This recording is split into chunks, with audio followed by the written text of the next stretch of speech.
Welcome to Obstacle Running Adventures, the podcast that fuels your passion for obstacle course racing, running, and all things adventurous. Whether you're a seasoned pro or a weekend warrior, we've got news updates as well as interviews with athletes and other key members of our athletic community. As a weekly show since 2017, we have covered everything from championship and virtual races, fundraising events, and FKTs. And now, here are your hosts, Michael Stefano and Caitlin Ritter. Standing on the corner, lost all my clothes. Hey guys, it's Michael Stefano. And Caitlin Ritter. And Caitlin, how was your weekend? It was good. We spent like 5 days with my parents and my brother. Yeah, we did Christmas Eve by, family friend, the Jacksons. And then we went to your family in New Jersey, drove down Christmas morning, and had a long time with them. So that was a good time. A long time or not enough time? Not enough time. Okay. I thought it was a perfect amount of time. It was great seeing them. And let's give a shout out to our sponsors. Shout out Mudgear. Use code ADVENTURE for 15% off your next Mudgear purchase. And use code OCRReport20 for 20% off your next Caterpie purchase. Perfect. It's another special episode of the year, so we're going to thank all of the Patreon supporters that we have currently active. Jason Dupree, Kim DeVos, Samantha Thompson, Matt Putton, Bradley Keel, Charlotte Engelman, Aaron Grindstaff, Laura and Stephen Ritter, Hank and Arlene Stefano, Cheryl Miller, Jessica Johnson, Scott the Faye Knowles, Christopher Hoover, Kevin Gregory Jr., Evan Irick, Ashley Rice, Brent George, Justin Manning, Logan Nagel, Angela Bowers, Thomas Peterson, Seth Renderganesh, Bonnie Sullivan, Bonnie Wilson. Sorry. Bonnie Wilson. That's your cousin. I know. Oh, I think funny. It throws me off because that's my cousin and that's my cousin's, like a different cousin's last name. That's funny. It's the first time you slipped up like that. Steve Bacon, Robert Landman, Shell. Laketta.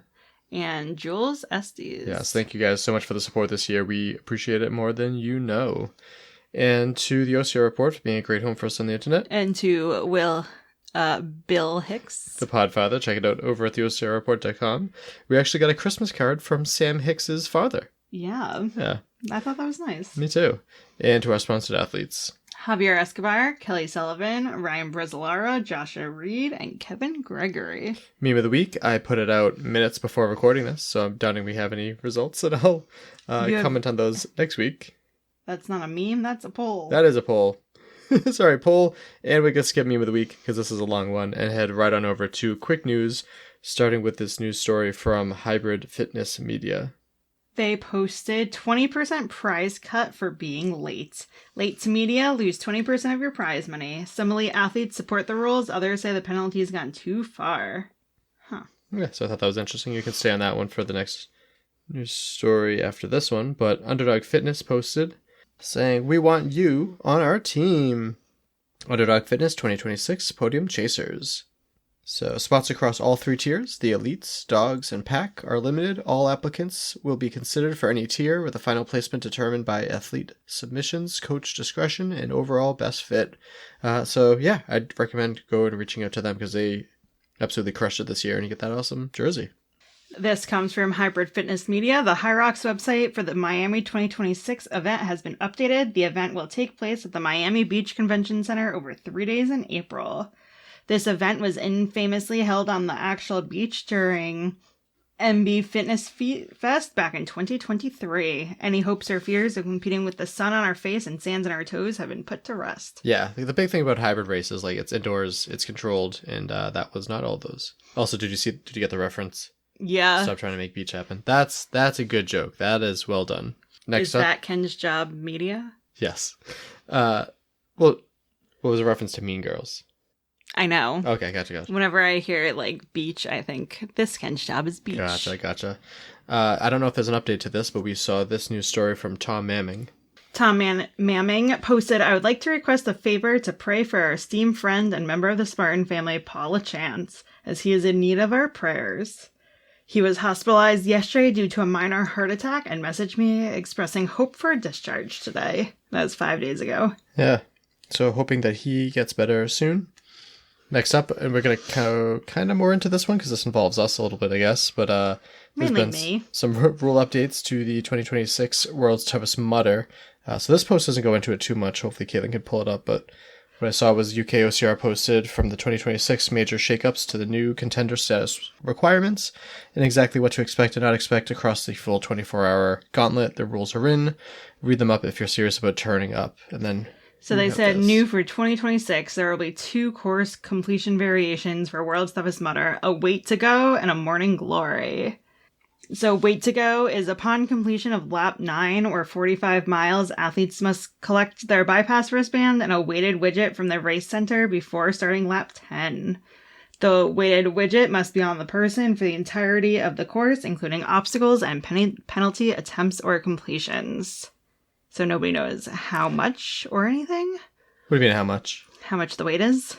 10 pounds. No. Where do you see that? Huh. Interesting. I could have swore I read somewhere that it was 10 pounds.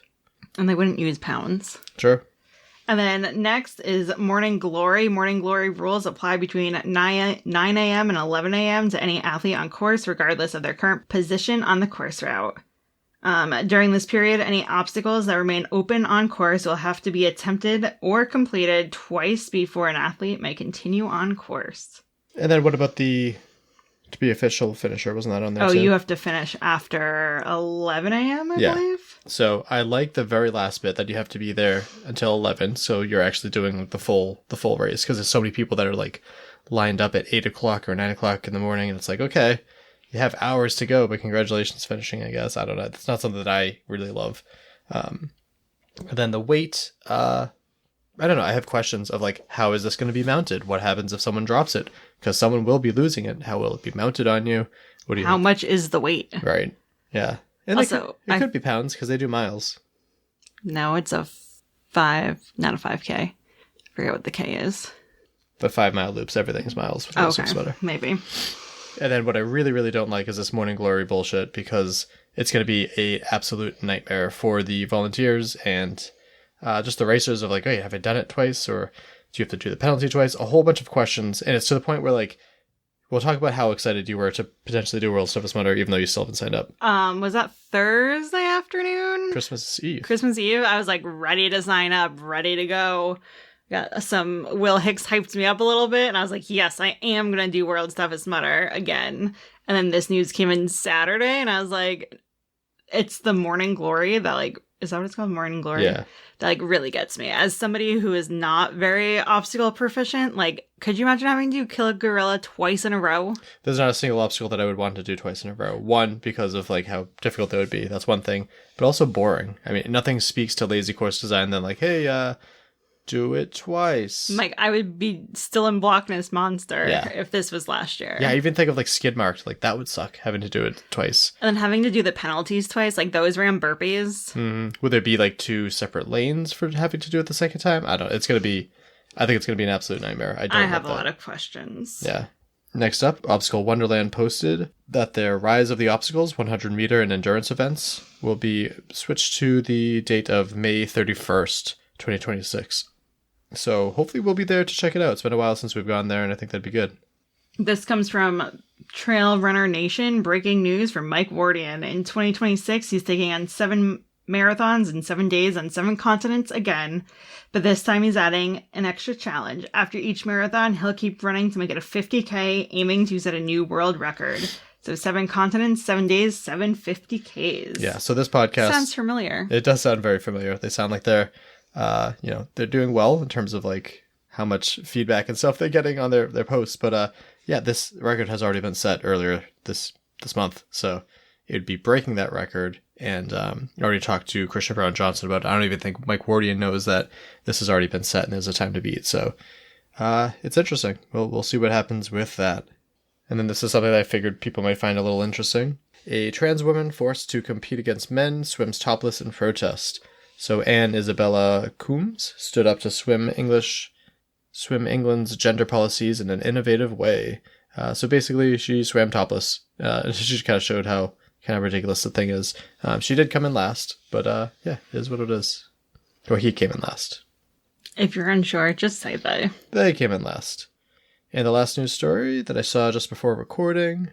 Cleveland Magazine posted Logan Broadbent has built his life around intention, the kind that values precision, commitment, and showing up fully, whether he's training, working, or giving back. What looks effortless in motion is rooted in discipline. Yeah, and it goes on for a while, but he won as the most interesting man in Cleveland. Oh, that's awesome. Yeah, Congratulations. We love him, so congrats to him. Secret link, this 5 down below, so check those out. But let's finally get to what this episode is all about. So every year, again, since we started the show, I subject myself to a whole bunch of editing at the end of the year to get a whole recap compilation episodes. We have one for the funny moments and one for the important and name compilations.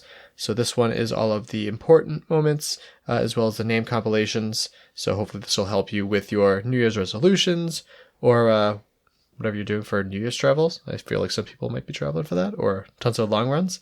But let's get to the name compilations first of all of the athletes and just people that we've had on the show in the year 2025. Hi, I'm Francesca Chiarando, and I'm from the OCRWC podcast. I'm Dave Claxton from the OFX podcast. Scott the Fane Knowles from I'm a Spartan podcast. I'm Jason Dupree from OCR Talk. So my name's Darren Martin. So I'm Morgan Maxwell. And I'm Chris Shipley. I am Sarah Hetzel. My name's Chloe Malikian. Yeah, I'm Christian Brown Johnson. Joe Rocco. Courtney from Brookfield, Mass. Sean Brookfield as well. My name's Caitlin Troy. Joe Michael. Billy Richards. Hudson Maynard. Matt Duval. Billy Nowitzki. Zach Morello. Katie Brown. Adam Mazorski. AJ Lang. Hi, I'm Bubbles the Clown. Kayla Citadino. My name's April Bolette. I'm Paul Elias. So my name is Ken. So I'm David Overton. Hey, I'm Jesse Krabs. My name's Jeremy. Hi, I'm Kavita. My name's Wes Hahn. My name is Kent. My name's Jennifer. I live in Connecticut. I'm Matt Chamness. Hi, my name is Faith Chiman. My name is Joe Katuzik. Joel Lamar. My name is James. My name is Jen Klein. My name is Mary. Scott Tadeo. I'm Anna DeMore. Hi, I'm Joan Kyla. Ryan, Nashville, Tennessee. Tim Richmond. My name is Patrick Karen. My name is Megan Langlois. Kristen Essex. Hey, I'm Andy Marks. Rich Mazzola. Mark Walter. Barry Lewandowski. My name is Sophie. Hi, I'm Tinsley Hunsdorfer. Mike from Cincinnati, Ohio. My name is Mel Elam. Hi, my name is Katya. I'm Amanda. Roger from East Bridgewater. Brian Van Dorp. Russ Hoyt. I'm Chris Montgomery. David Barclay. Craig Frand. Your man, Craig Frand. Lucas Hathaway. So my name is Ariana and I'm from Nashua. I'm Brian. My name is Constantine and I'm from New York City. I'm Kelly Roberts and I live in Brooklyn, New York. Tara Papia. I'm Mike. I'm from Marlborough, Mass. And I'm Shannon. I'm from Norwell. Brett Mazza. Jesse Belden. Tyler Mosession. My name is Rob McCoy. My name is Megan Beck. Jamie Scott. I'm from Montreal, Canada, but originally from France. Kim Rumoff. Paul Sparrow.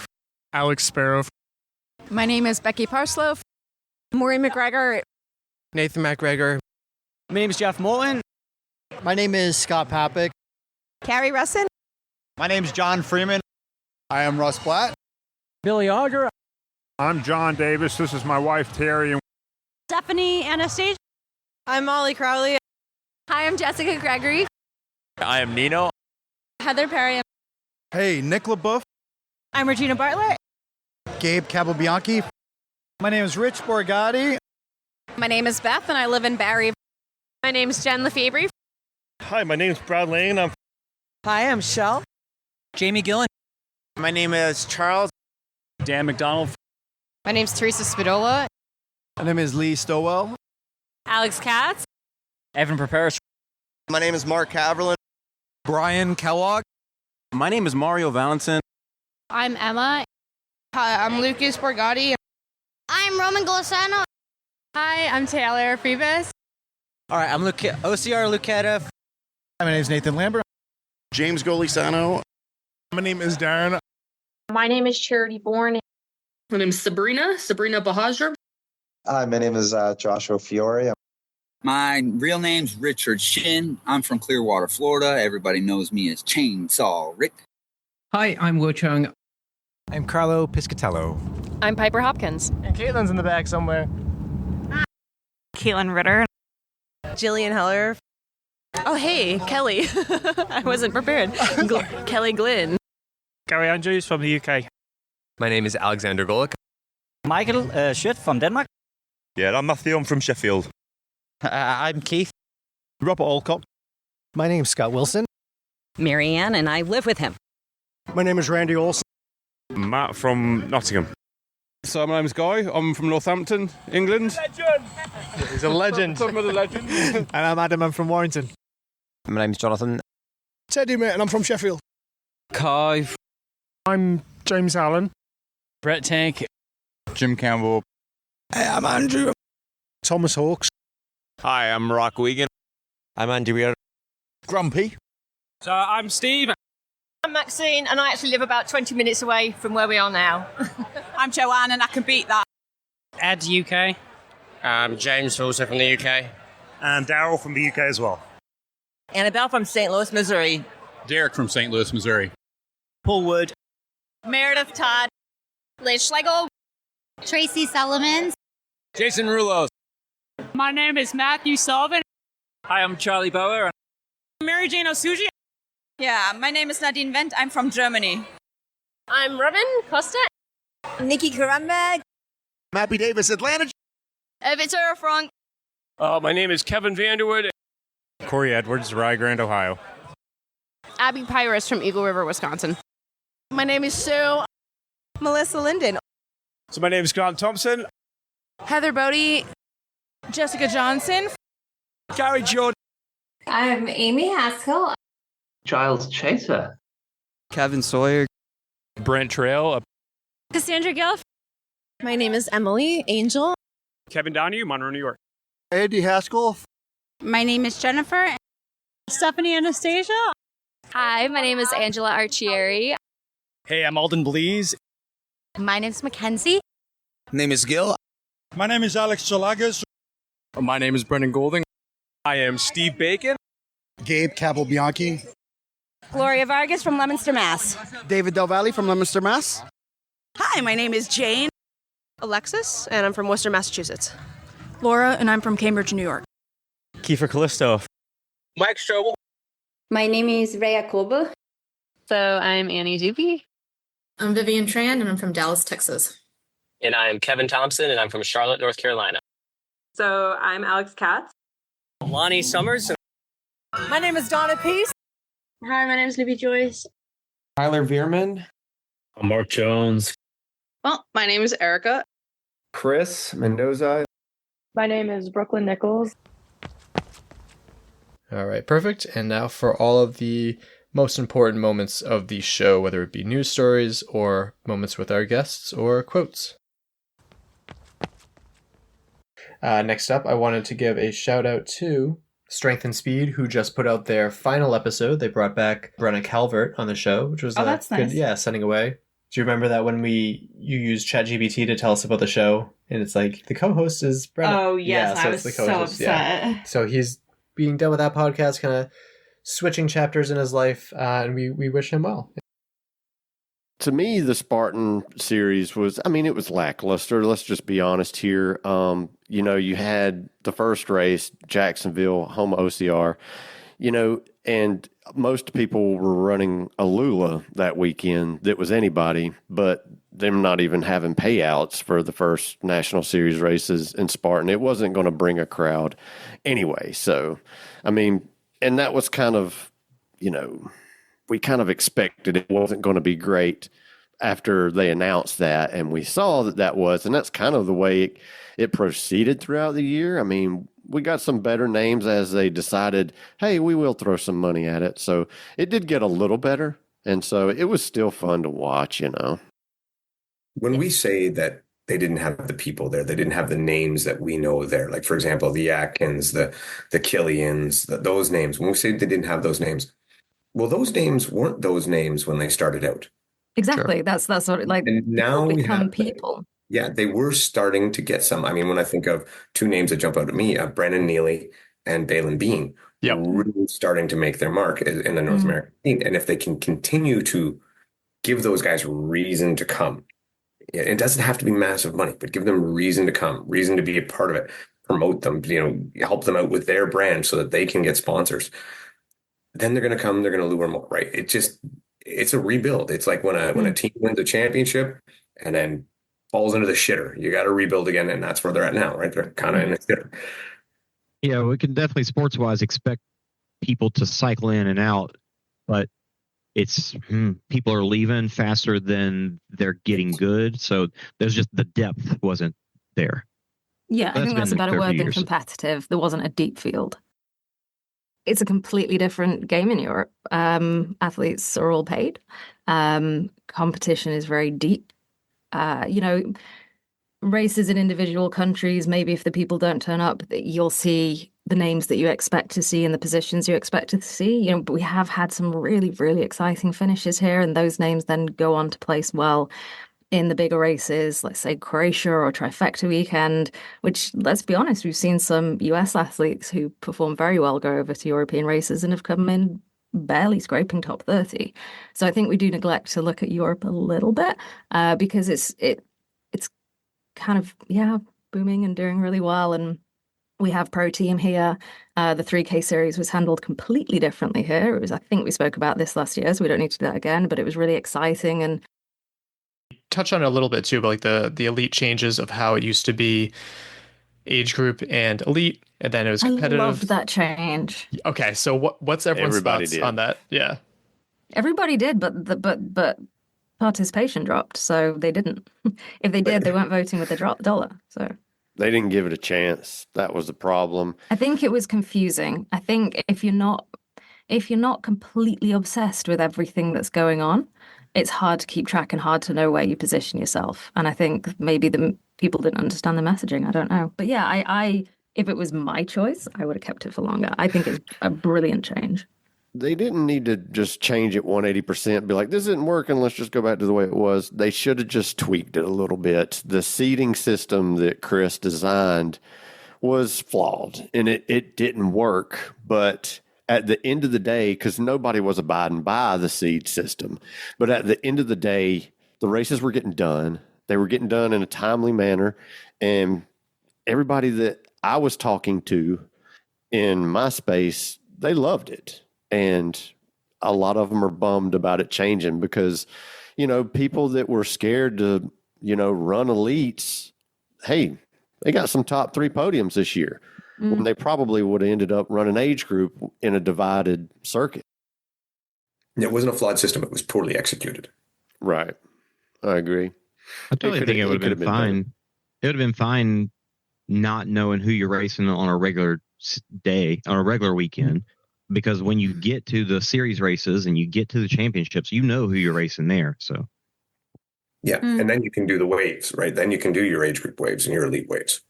I mean, at this point, we've gone through all these changes. I'd just be happy if we just went back to a one wave elite. You have a women's wave, a men's wave. It's got a 300 person cap on it. And just do it like Savage does. I'd be happy if they just went back to that. I'd be happy if they did a men's wave, women's wave together, and then the women wouldn't have to overtake anyone. Hey, there you go. Yeah, totally down with that. Just go back to the way it was. You know what I mean? In the beginning, but just award age groups. And if people say, "Well, it's sold out, I didn't get in," well, guess what? You should have bought. You should have paid and bought in sooner.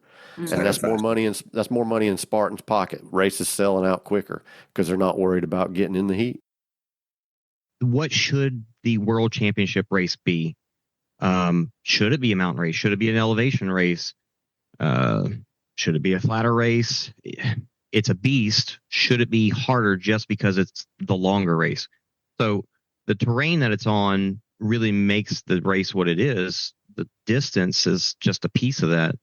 So the fact that it's in Abu Dhabi is tough because it's like, well, is sand the right terrain for this race? So maybe, like, what if they did, the particular championships were about terrain instead of about a distance. That's what it feels like. They're different distances, but in different locations and different terrain. Yeah. And now there's like a full complement of distances from 100 meters to ultra in completely different environments. I look at it this way. If clearly the money's in Abu Dhabi, and the money's in the Middle East. And if that money actually gets down to the athletes, then I'm all for it. Keep it there, whatever, right? Because then they're doing it. You just whatever it takes to give the athletes what they deserve for going through the race. I'm down for it. So if that's where they can get the money to pay the elites to have the world championships, so be it. And I think the athletes, if you tell them, hey, we're going to have a sand race for $100,000, or we're going to go to Virginia and we got a $10,000 prize pool. Guess where they're going to tell you to put the race? And our view of it as being over in the Middle East, oh, that's so hard. Well, that's a very North American centric view, right? So I think as a world championship, I don't mind it.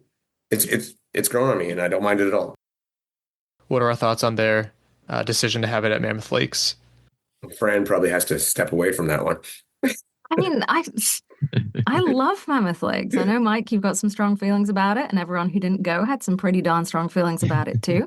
But as a location, it's so incredibly beautiful. Like, it provided such, I think it provided this year our toughest course we've ever had. It was an amazing place to be. And I'll be honest, as somebody who's traveling from the UK, it took no longer for me to get there than it took me to get to Stratton, Vermont. Everywhere is a long journey from the UK when you're traveling to the US, connecting flights, drives, etc. So holding a race there, I think, why not? Will it attract a wide field of people, or will it be mainly local? Will it be made in California? I don't know, but it is one of the most stunning locations I've been to. I twin it with Kelowna in Canada. Whereas again, beautiful venue, perfect scenario, everything's great, but it is just that touch little bit extra pain in the ass to get to. And we all seem to have that. This is our level of what we're willing to do. And these two courses are just about here. Which is funny, isn't it? It's just outside our level. It's a bit too hard for us. It's just a bit too hard. And I'm guilty of it too, because I'm like, I'll fly a certain amount and I'll drive a certain amount after that flight. And then I'm up. That's it. I'm done. And I'll spend a certain amount, and then that's it. That's my cap. And those two. We could segue over to OCRWC. Just had their second year in Mammoth, and then they're going to take a year off, and it's going to be going to the East Coast. What is everyone's feelings on that? Because I'm optimistic. I think it's a good idea, and I think you're still kind of battling with the transition of Spartan kind of running this new race. And this is just my opinions here, but I feel like through this kind of transition and having a little more time to plan this and try to make it a big event, I feel like this next one's it'll do really good. I have more uninformed thoughts about CRWC. I deem them uninformed because there's just things that I think. One, I think it's a good move. I think the East Coast is where they seem to get the best numbers, and they need to get those numbers back. What I do find odd is that I think a lot of people blamed Spartan for the poor numbers in Mammoth, or lesser numbers in Mammoth. I actually have a theory that if Spartan did not take over, Mammoth might not have happened. It's interesting because now it's gotten to this level of such extravaganza. You've got basically a city that is supporting the race, and hotels and food places and all that stuff. And it didn't start out like that. You had, I wasn't in Ohio, but obviously it looked like it was out in the woods somewhere. King's and it Domain. Yeah. Yep. And so it kind of grew into what we expect now. London was the same though. It was less. Yeah. So Blue Mountain was fantastic. We all agree that's just an incredible location, but also one I think we should never go back to because everyone would expect it to be the same. And even if it was exactly the same, people would say it wasn't as good. So I think it peaked so much you can't return. London was at Nuclear Races, which is in Essex, which is on the outskirts of London, which is, 20 minutes drive from a town, but you're not walking around a town. You're in the middle of nowhere. And the setup was fantastic. There was this ginormous tent and a ton of vendors, but that was a different setup. It's only with Stratton and NORAM champs being there, which solidified it, that people have gone, And then Mammoth, oh, it's going to be a big mountainous event with a full village supporting it, which is actually cool. Very handy. And the one thing I'll say, I think it made OCRWC great, was Adrian would beg for feedback.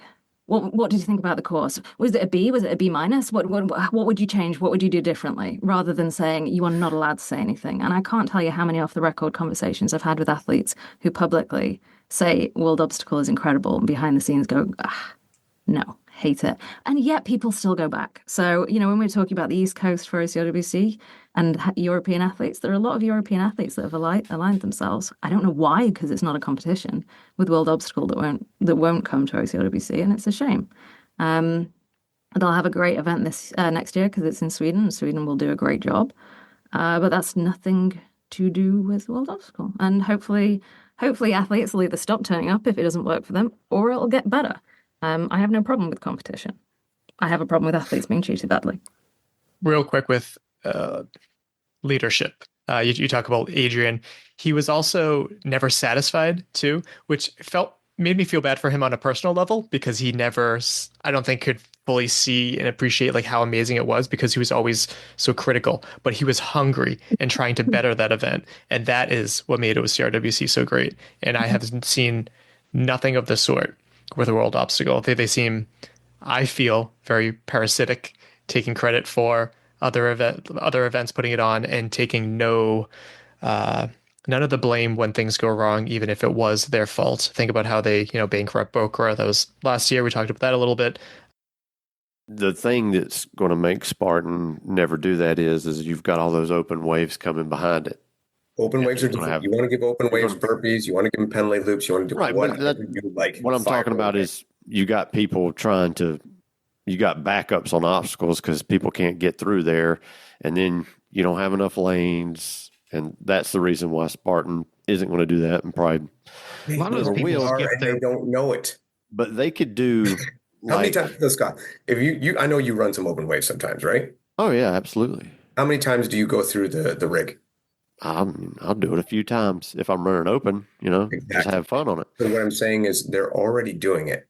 They just don't realize they are.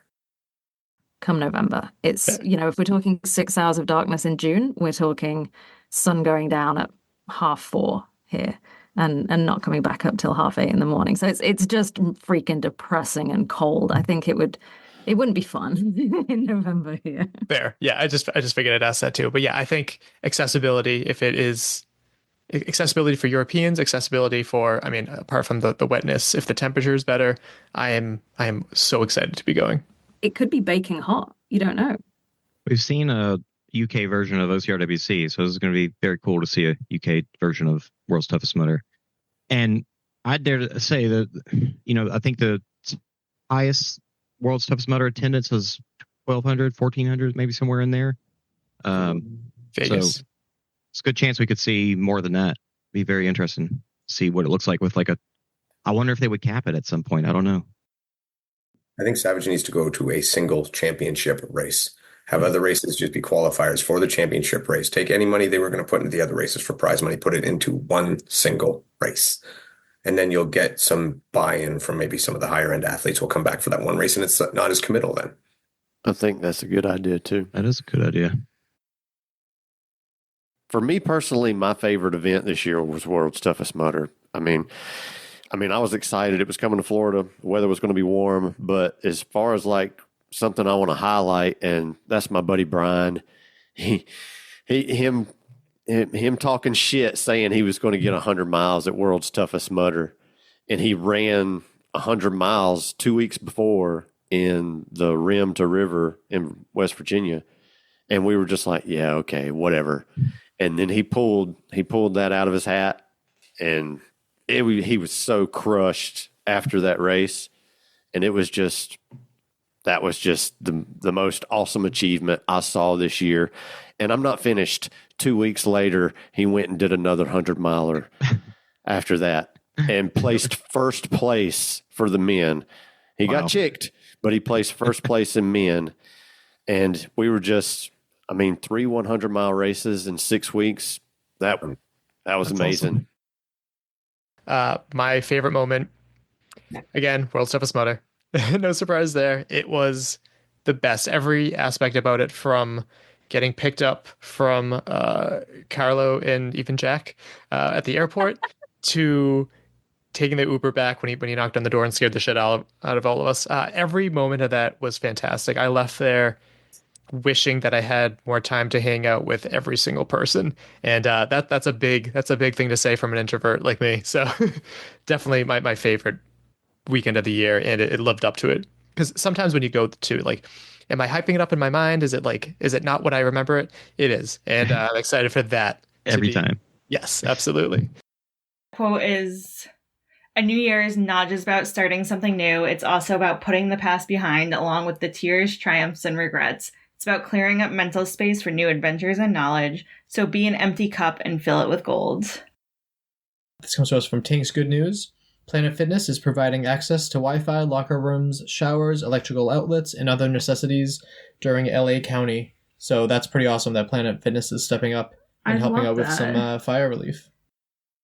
We are now setting a standard here that if I struggle to find a guest or other life stuff comes up, we will re-release an episode. So we've been doing this for many, many years, and it's very unlikely that you've listened to all of the episodes before. Also, we won't do this too often, but it's better than turning the show bi-weekly, like I said we might in one of the summer Patreon behind-the-scenes videos. So this is a re-release of the first episode, where, fun fact, we had 4 hosts to the show. The podcast name was different. The quality wasn't great, but this is a flashback to... CJ, you were the first one to ever find out about Spartan races and obstacle course racing. How did you find out about it? I don't think we've ever talked about this. I know that you dropped it on my plate. You know what? It wasn't even me. It was you. You sent it to me as a link, and you were like, this seems like something you do. And I looked into it, and I looked into the videos and everything, and I was like, Yep, that's right about there. Yeah, you're correct. So I ended up looking more into it, and I was like, I don't want to do this alone. Okay, so that makes sense. I was like, I'm gonna pull this guy into it. So then I was just like, no, you're like, I basically forced you to. I was scared. Like, you didn't want to do it at all. I was at a part of my life where like I was very kind of down, and I needed to do something out of the box, and I'm like, this is something I would never do. I got to do it. Yeah, when I first started trying to get you into it, you were just like, nope. Not gonna do it. And then I waited like a few days and I was like, no, you really should do this with me. And then you were like, no, probably not. A few days later I was like, no, you're doing this with me. And then finally you were like, okay, fine. I remember being on that bus. I still have GoPro video. No, yeah, volunteer coordinator, he's staff, but like, he's Spartan staff, but he was actually really cool because he was like real down to earth about everything. And Angry Rob was, we were talking about the gladiators. He was like, they're just roided up individuals that just take their anger out on everybody that crosses that finish line. And it was actually so true. Like, gladiators, what they did was they had these pugil sticks, but like they were huge. Yes, just gigantic pugil sticks. And basically what they did is that when you cross that finish line, their job, right before you finish. Yeah, right before you cross that finish line, their main job was to just give you one last just whack. Yeah. Like, you know what I've seen though? It seems like they don't hit first place.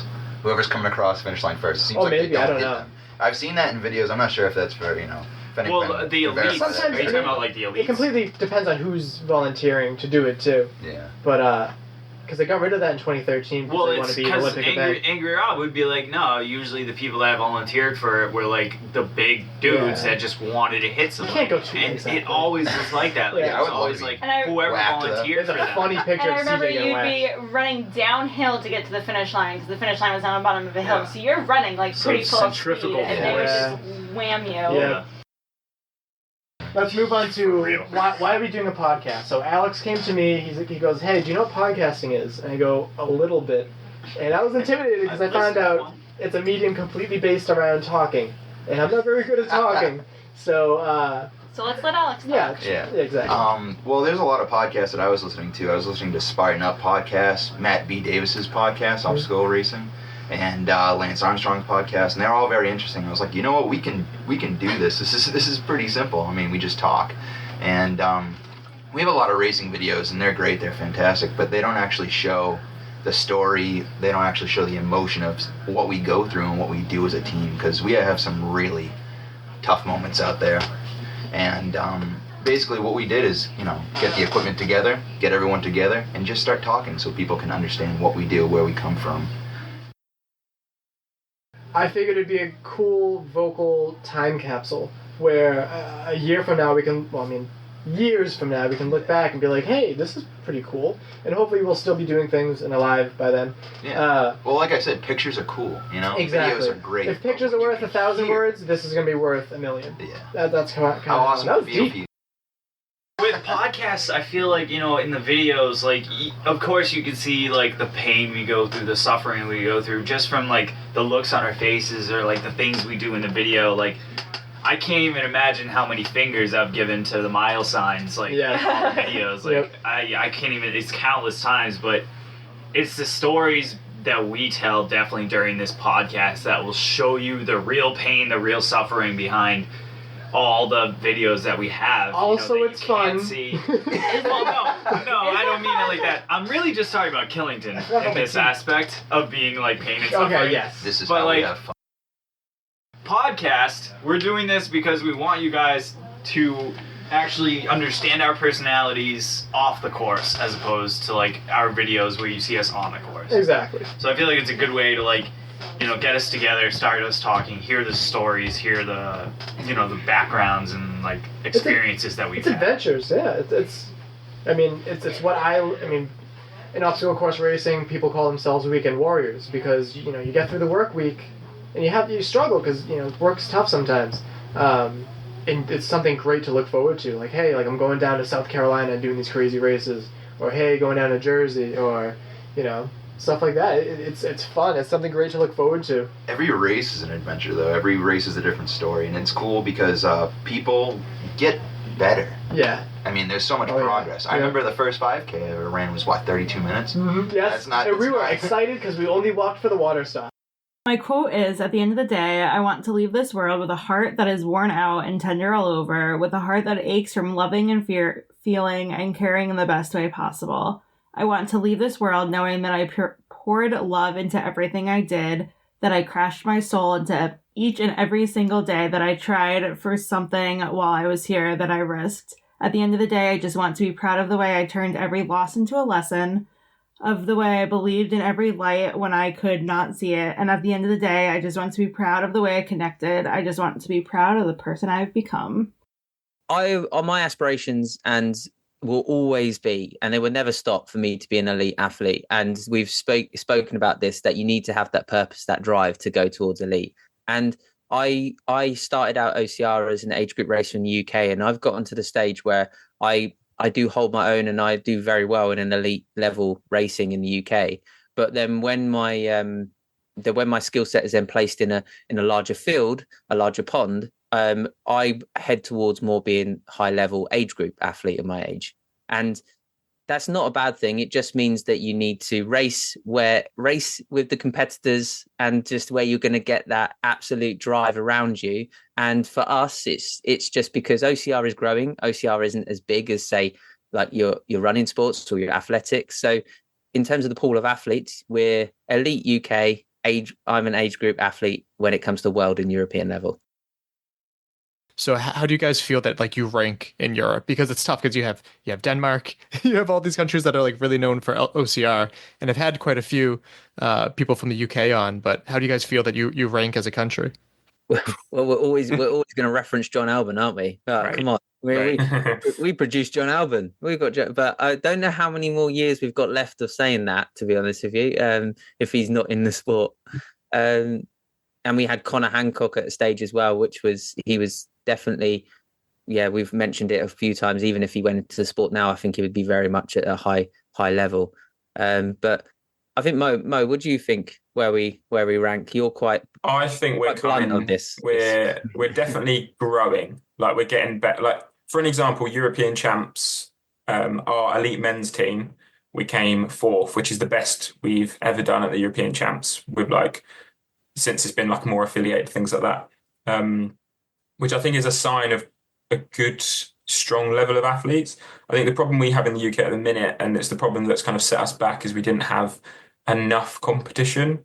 So we'd get really good guys like John Albon, like Connor, but then they're racing like nobodies and people but people like us who are not quite their level, but can put a good race together sometimes. But I think now, especially the top end, we're getting this group of guys that are starting to really do well.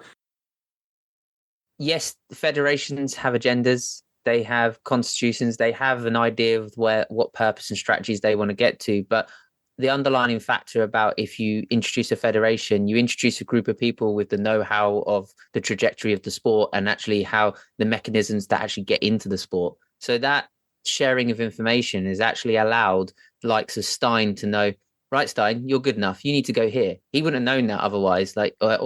Or like, Mo, you need to go to this race because this race is important. Like, I think we could probably talk about the politics of different federations because I think that is a bit of a sticking point. But it's been, from my point of view, it's been nothing but positive from British obstacle sports, hasn't it?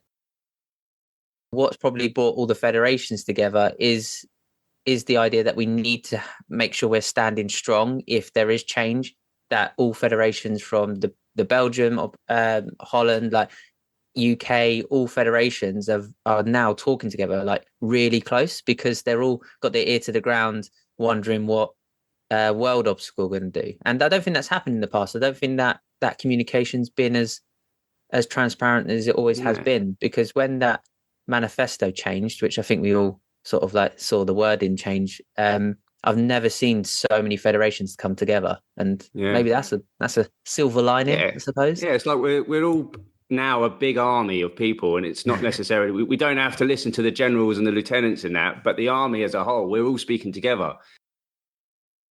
There have been some issues with rule book, like follow through. What are your thoughts on that? And I'm not here just to completely tear apart world obstacles, so I apologize if it's coming off that way. The rule book. Yeah, I mean, I think like the problem is they're trying to make things too complicated, and I think that's where there is definitely something going wrong. I think when they're putting out these rule books, they're trying to be really, really specific with each rules, but this is such a varied sport that it just doesn't work. Like, you almost need a bit of grey. It can't be too black and white. Yeah, but we've had it in the UK, haven't we, Mo? We've had the rule books in the UK for the UK sort of official races. When they've been put on by people who understand the race and understand the logistics and understand how a race is done, the rule books are simple, the race is simple, and everything goes well.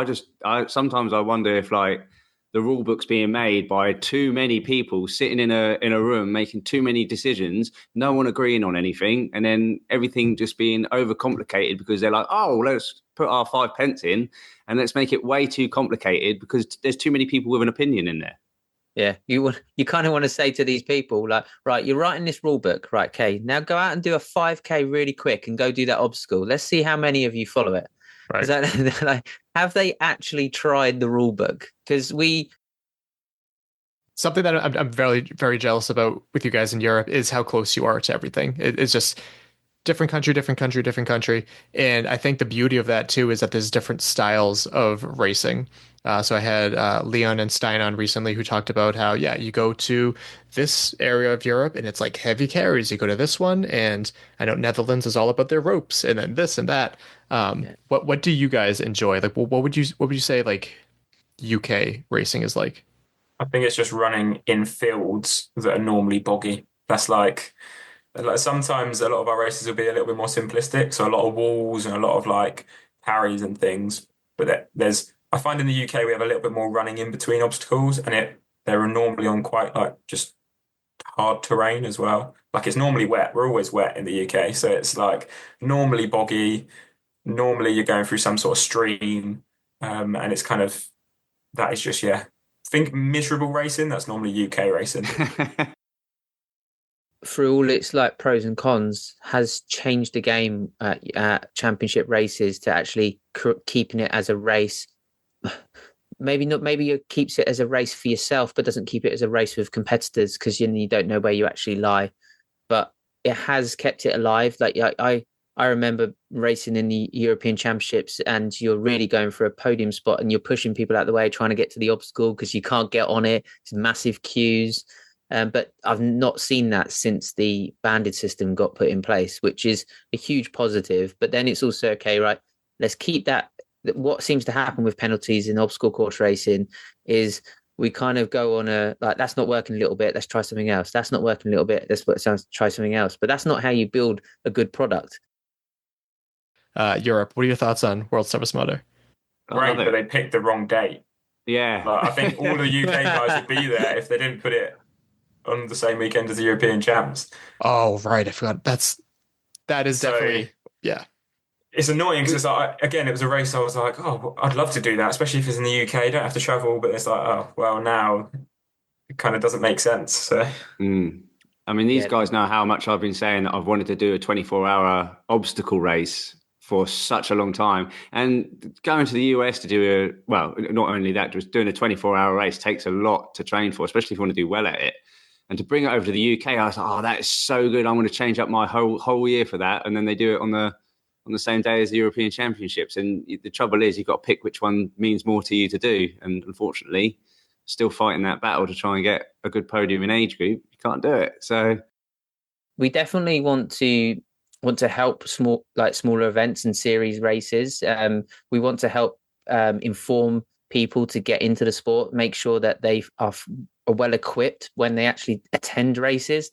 It's like making sure people know what shoes to buy, or how to even sign up to the race, or where to find it, or to interview guests that are going to help people train better, or to help people actually understand that failing at a race or failing as a individual just in your training is actually, it's all normal. And I think we just want to normalize the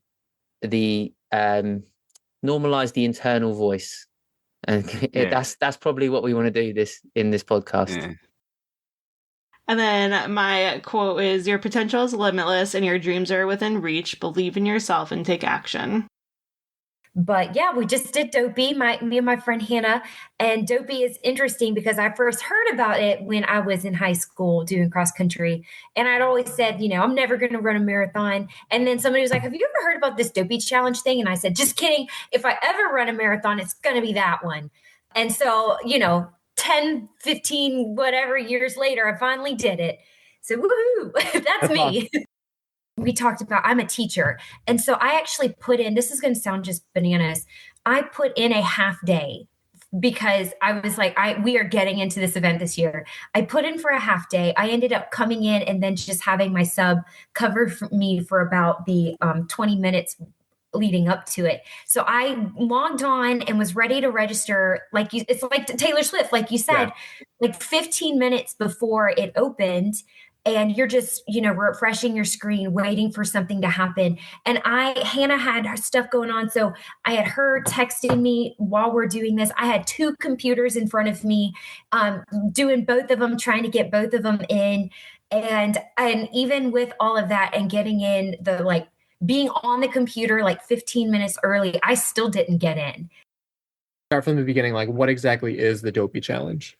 Yes. So the Dopey Challenge, it is 4 days of running on the road races at Walt Disney World in Florida. And day 1, you run a 5K. Day 2, you run a 10K. Day 3, you run a half marathon. And day 4, you run a full. So it is 48.6 overall across 4 days. If I were to do another Run Disney or make a recommendation to your listeners, of course, I would say it is so much easier to stay on site.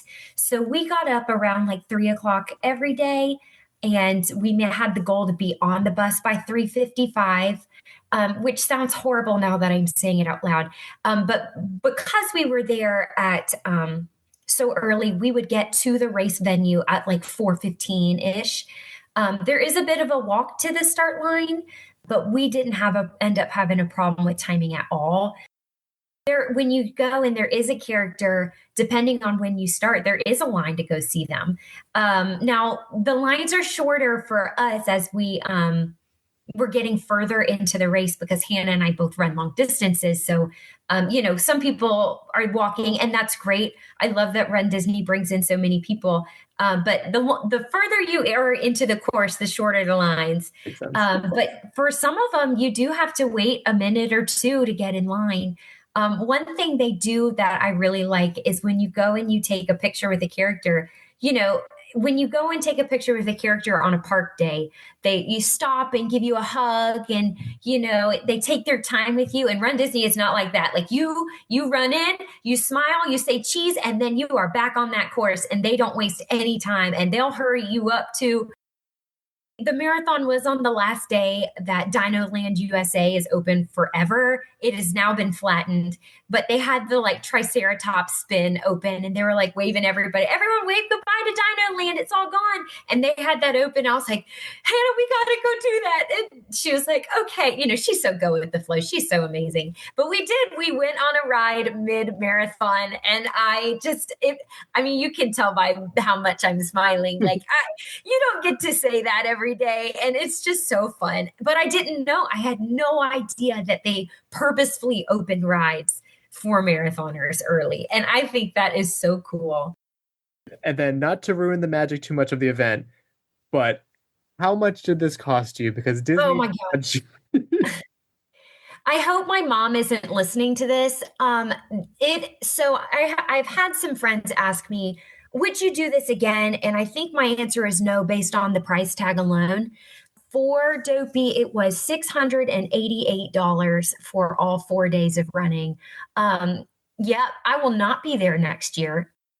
So who would you recommend this challenge to? I would recommend this challenge to anybody that really likes Disney and likes to go and do crazy things with active friends. For this, again, Hannah and I were not trying to break any records or anything, but we had such a blast going. It's not a very competitive event, so if you're going to be competitive, Disney's probably not for you. But if you're looking for something that keeps you very, very active, but also you can kind of giggle and skip your way through and laugh and do a ride mid-marathon, then that's who I would recommend that to. My quote is from Ralph Waldo Emerson. He said, "Do not go where the path may lead. Go instead where there is no path and leave a trail." Long ago, when OCR was still doing very well here in the northeast of the United States, we had winter snow races with both Blizzard Blast in Massachusetts and Spartan Creek Peak in New York. And as someone who loves the cold, I loved Blizzard Blast. So I also worked with Fred in Smithfest events for a while before he stopped putting on events. What was it? The Turkey Carry 2-miler. That we won. Kind of. We inadvertently cheated, I think. I think you took the wrong lap. Something happened. There's no way that we would have won. Panic in the Dark. What other events? Runzilla, which would be huge now that hybrid racing is a thing. And I think I still have that check somewhere. Anyway, this was very early on in the show. This was the first time having a guest on the show who wasn't a member of the team, and potentially the first time using my field mic. I'm not too sure about that. Even though he became a friend, I was still pretty nervous gearing up for this interview. But it's a pretty good look at how far we've come since then, but also how much we still love and have a focus on local OCR. What got you into this event planning? Because I know you didn't always do this. What kind of brought you into this world of, let's do this. Before I was working at Prison Guard, I worked at the AHL in the American Hockey League. Okay. So AAA hockey. And I was always interested in the promotions and the marketing and creating events to entertain people, and also for the marketing standpoint of people's businesses and whether it be advertising beer companies or whatever it may be. And then I started working as a prison guard, and I created a scavenger hunt, and that kind of got wildly out of control and grew really quickly. And then from there, I had some other ideas, and I just kind of kept, in the back of my head. And then we brought out a musical chairs world championship idea, and then that rolled into a crazy Halloween obstacle course race idea, and then that was rolled over into a winter obstacle course idea, and there's still a lot of ideas in the book over here. As we're sitting in my office, I have a book that I keep of crazy ideas. And actually, I mentioned one tonight to you that it's on the hush right now. I'm down. Well, as you know, last year I definitely did something that I normally don't do on an every year basis, and I ran up the Killington at the Beast, and that was definitely Spartan race in the country easily. And so, I mean, and you've done a bunch of them. So you did 12 this year, you said, I believe. Yes, so 12 Spartan races. I appreciate your opinion, and I think I think you have enough experience to make that statement. So I don't, but I was definitely up there, and I didn't think it was by any means easy. A hell of a race to do. I was borderline delusional, and I say it too. I went up there to prove myself something, to put something on my calendar, to do something for me and get a little bit back in shape for myself. And also show my kids that that you can set your mind to do something and go out and do it, even when probably other people think you can't. I mean, I had a lot of people, even I know, that were haters that would just say, "Are you sure you can do that?" or this and that. And I didn't do every single burpee. I didn't do every single obstacle. But I did 11 hours and 15 minutes. I did most of it, and I got through it. And I pushed myself beyond limits that I knew that I probably thought I could ever push before. And I always said if I did that, then I would consider taking on the next biggest thing that was on my bucket list, which was the Boston Marathon. So, Woo! But back to this was a while ago, but when you were saying the naysayers, I really liked how you said that there's a lot of people that are, saying that you can't do it. Well, something that I like to live by is I could quit now, but I have a lot of motherfuckers I got to prove wrong. Yeah. So that's a good thing to drive you, I think. Family, friends, you know who they are. Yeah, they may not tell you, but you know who they are. Yeah. And they're looking, and you know what? And you're on the treadmill, and all of a sudden, one texts you or something. Yep. You got to put in an extra half mile or so. Yeah, you gotta do an extra. It's managing the times that can really set you into a downward spiral. Yes. That's important. So I would just suggest, everything in moderation, be determined in what you do, and then I used to always pretend like McDonald's is closed. Like, you know what I mean? It's like mental tough. Yeah. Like, it's like anything. You're on the treadmill and you're running, and it's like, you can convince yourself to stop really easy. Yes. It's finding a way to convince yourself why you keep going. And I do. My quote is, for everyone who's in the middle of a heavy season, you can cry, rest, scream, or let it out however you need. Better days are ahead. Speaking of obstacles, I saw that, and this might have just been in the more recent race, but I heard that the Z wall was transitioned back into a regular traverse wall. Is that true for the SoCal race? Yes. So yeah, it was just a straight wall, which I thought was really strange because the corner and not being able to see where your next grab was part of the challenge. So yeah, for the SoCal race, it was just a straight wall. They changed up the grips a little bit. Some were still horizontal, some were vertical on the foot too. So that was like a little bit of extra challenge that I think people hadn't seen before. I'm fortunate enough to have a gym where they make everything super, super hard. So when we do the Spartan obstacles, I'm like, whatever. Having to choose whether to race elite or whether to race age group, it's kind of hard for me. And it was really nice last year not to have to make that choice.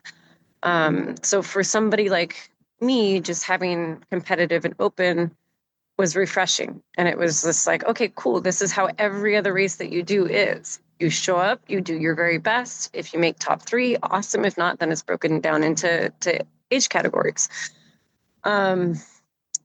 This year, I was very surprised to see that they went back to elite and age group. I was disappointed, especially since they're not incentivizing you to train and to be on an elite level because they're not paying you. So what's the point? Because I could very easily, my gym pays me if I get first place. So I could easily drop to age group and just race easy and get first place, like no problem, and not have to train so hard and not have to push so hard. But then for me, like my insides don't let me do that. So. And then for the SoCal race, was that also the one where they had the kayak carry? Yes. That was interesting. Was that part of a sponsorship deal? Because for us in the Boston race that we had to carry, not lazy boy couches. Oh, some love sack. So that's like those beanbag things. We had to carry those instead of like another obstacle. So was it a sponsorship opportunity? What was that like? I don't know, so I don't want to give you false information. I didn't remember seeing any logos. I remember in the past when we've done like the tire flip or anything that has to do with a specific carry, you can clearly see the brand. Yokohama, yeah. Yeah, and I don't remember seeing a brand on the kayaks. They were just these big green cumbersome things that were odd to carry. But yeah. So if it was a sponsorship thing, they did a bad job with it. I would say yes, because I honestly don't remember hearing anything about the brand for the kayak. I don't remember seeing the logo. 100% was my 100th Spartan race. Okay. There were a lot of reasons why it was really special to me. And it was just last year. Yes, last year, beginning of the season, Dodger Stadium. My husband had passed away, and he was the biggest Dodger fan I've ever met. So just to be racing in that stadium was like a huge thing for me. And to have it be my 100th Spartan race, and only because I raced 19, we didn't race in 20, 21, 22, 23. So 4 years of Spartan racing, podiums left and right. And like I said, I'm not a sprinter, so I was a little nervous, and it meant a lot to me. So I really wanted to be on the podium. There were some fast people out there. Faye and I are always like right there together. Faye Morgan, look up to her so much, and she's been one of my main driving forces. So my quote is, go out and fall in love with nature, discover something new, delight in what you find, and let it remind you that there is more out there. Then my quote is, why do forks feel left out on Valentine's Day? Why? Because everybody wants to spoon. Nice. Okay. You don't fork. No, I know. What? It sounds similar to... Oh, Michael! We don't speak that way. Well, that just about wraps it up. My name is Michael. How's it going? Good. How you doing? Pretty good. Hopefully everything got resolved on your side. Yeah. She wore some rings to sleep, and one of her rings got stuck, and her finger got really swollen. And I was out doing other stuff, and she called me freaked out. That's fun. That's fun. Yeah. Awesome. It's fun having kids. Yeah, I can imagine. All right, we can end it there. Yeah, okay. No, this has been a long time coming. It was really cool to finally have you on. It was just last episode that when we read the podiums, and I'm like, I think I should reach out to Chloe and have her on. So glad it worked out. Thank you. I love it. It's beautiful. Yeah, my other goal this year is to try to beat my podiums from last year, because last year I got 13 overall wins. So I'm like, I don't know. Let's see if we can do better this year. We're off to a good start. My quote is, go out and fall in love with nature, discover something new, delight in what you find, and let it remind you that there is more out there. Nell Rojas posted, when I touch my legs or abdomen, or look at my face in the mirror, I don't even recognize my body. In 2020, I moved to a new apartment, and pretty soon after, I developed a rash, insomnia, air hunger. I couldn't quench my thirst, frequent urination. I often couldn't remember words, and anxiety. I would lie in bed gasping for air, not being able to get any. In 2021, started going to training camp in the winter. I'd get crazy fit, return to my house, and be sidelined pretty immediately. My quads would completely stop working, and I would barely be able to run. This pattern kept happening. In 2023, I started to feel like I had tourniquets around my leg. Training for the Olympic trials, I could get through workouts, but efforts that used to feel appropriately hard were all out efforts. In March 2024...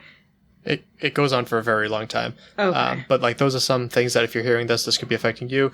What she had was a mold exposure problem. Yes. And for those that are unfamiliar with that or don't realize how familiar that sounds, Kirk DeWitt also had a very, very similar problem back in college. And it took him out for years, just as it did for her as well. Some time. I think I had messaged him a while ago asking about like how to find sponsors, and then he brought up, I run this team and we're putting out some applications to bring on some more athletes. So he sent me over an application, even though he already knew everything about me, but he had to present that to the rest of the team. So I filled it out, and the whole team voted to bring me on. So got on board with them, and I'm super excited. A bunch of people I've known for a long time, and some new faces and other faces that I don't know yet, but everybody seems like pretty well-rounded OCR athletes. But before we get to the race, I feel like there's a little bit of a elephant in the room. I was telling someone else about this race, and they're like, just shocked at like, Kuwait, really? Like, why would you go there? When people hear the Middle East, they think of the worst, which that's kind of the reputation it's gotten here in the U.S. through all sorts of media things. What was What was your perception of it? I know you were just there last year too, but what was your perception of it, and has it changed at all over the years? I mean, I don't really watch the news ever. I think there's a lot of across the board just information that gets construed.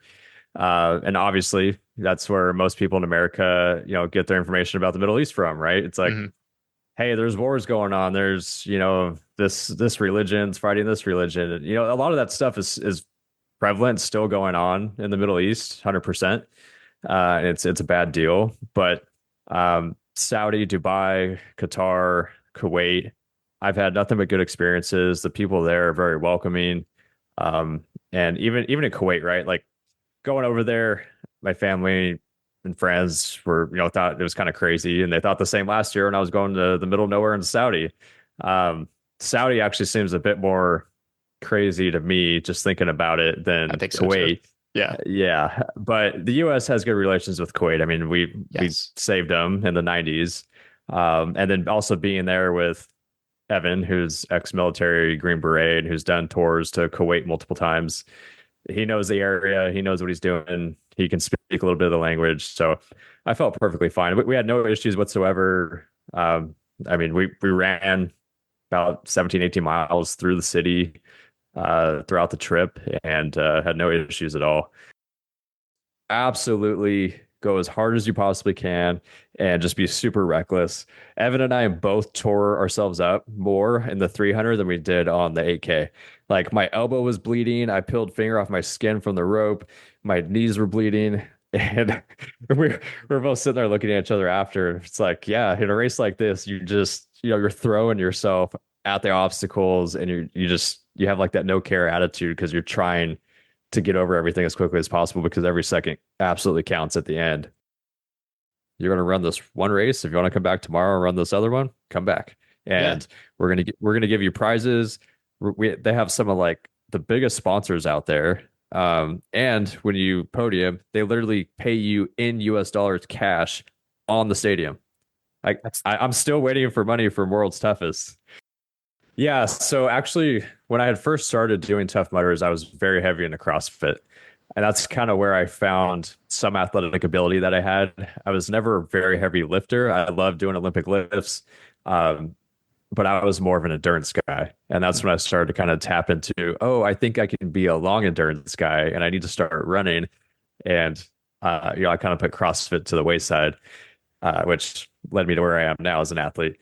But High Rocks, I think, is fantastic because it's very structured. You know exactly what you're going to do. You got your endurance aspect. You got obviously all your weights. You got a push pull. And it's, anybody can go do it. You don't have to be a super badass athlete to go do it. I see people that aren't athletic go and do it and still have a good time and push themselves. And it's just like, okay, I know what I'm showing up to. I know what I'm going to do. This was my time. I want to drop my time by a couple minutes this next time and keep moving further down the time spectrum. As far as CrossFit goes, I think CrossFit shot themselves in the foot last year. Yes. And well deserved why they're getting the lashback that they are. Anybody else out there that races whatever distance you race, I recommend travel to race if you can. If you have the means to do so. It's incredible. It's so nice when you show up to a race course and you're in the middle of nowhere on the other side of the world, and you're just sitting there thinking like, why am I here? Like, how did I get here? What am I doing out here? And then you go race and have a great day and meet new people, make new connections. I mean, I made some business connections while I was there, met some new friends. Yeah, it's just such a good life experience overall. To take the racing out of it, just the other experiences are, going to last a lifetime. The biggest event of the year, doing a Guinness World Record attempt in November. So it's about, well, all I can say is this: it's 7 days long, and it involves some worldwide travel. Very cool. There, it's a record. It's a record that no male has ever set as of yet. And then my quote is from Morgan Harper Nichols, and she said, "Choosing to have joy is not naively thinking everything will be easy. It is courageously believing that there is still hope even when things get hard." This is a long post, but this comes to us from Chandler Smith. We're just going to read the first part of it. He said, "Too long didn't read. I've done CrossFit for 15 years and did my first..." Read this part. "What is the point of having a voice if it gets stuck in your throat? Today I'm using my voice and following it up with action. I will not be competing in the 2025 CrossFit Games season." Yeah, I highly encourage you to go and click that link and read more about it. But just as I said last week with Christian Brown Johnson, it's one thing for athletes to say this stuff. It's another one to follow it up with action. So I thought that was pretty impressive of him because he's a big deal in the CrossFit community. He's been there for a very long time. Christian Brown Johnson posted, "For those of you waiting on World Toughest Mudder prize money, I was told it would be the end of January or early February. Here's the current update." They said, "Thank you for contacting Mudder Services North America. We're working on processing the distribution of your prize money as soon as possible, but don't have a specific release date at this time. Rest assured, someone will be in touch with further details as soon as they become available. Thank you for your patience, and please feel free to reach out if you have any questions in the meantime." And you're the first competitor at the first official DECA Atlas. How does that feel? Absolutely amazing. I'm so excited that I was given the opportunity to go first, kind of test the waters, especially first in the world. So crazy. So it looked like you sweat a little bit. Was it a good workout? Oh, definitely. I would say the bear crawls definitely hurt the most. But then after that, it moved really fast. The last little bit was super quick. Yeah. What do you love so much about Underdog Fitness? From where I came from. I was in the back of the pack, kind of bobbling around, and I met up with Kevin a year and a half ago, and now I'm a top 10 finisher. I got my first podium at Ocala Fit with me and my wife last weekend at Teams. Been to Worlds. I qualified for Worlds. He's just brought me everywhere. His confident building, his backing. Nobody in his gym is too small. So He takes everybody and gives them the same energy as the elite athletes as he does anybody else. And he's... Like I said, I started not so good. I've gotten 3 podiums. Most of the DECAs that I go to at affiliate gyms, I'm usually finishing first, second, or third place. So I'm very happy with Underdog. I recommend it to everybody. So this is the first official DECA Atlas ever. How did it feel to be the gym chosen to host the first one? That's freaking awesome. They gave us dates, but then they moved because I'm sure you know there are issues with getting shirts and medals, and they didn't want to do that again. And credit to Yancey and Nelson and Mark Jones and team. But then, Atlas became available, and I was working with Yancey on what date could we launch? Yeah. I don't want to have an event and find out we want Atlas available the next week. Yeah. So initially we were going to do our event last week. Okay.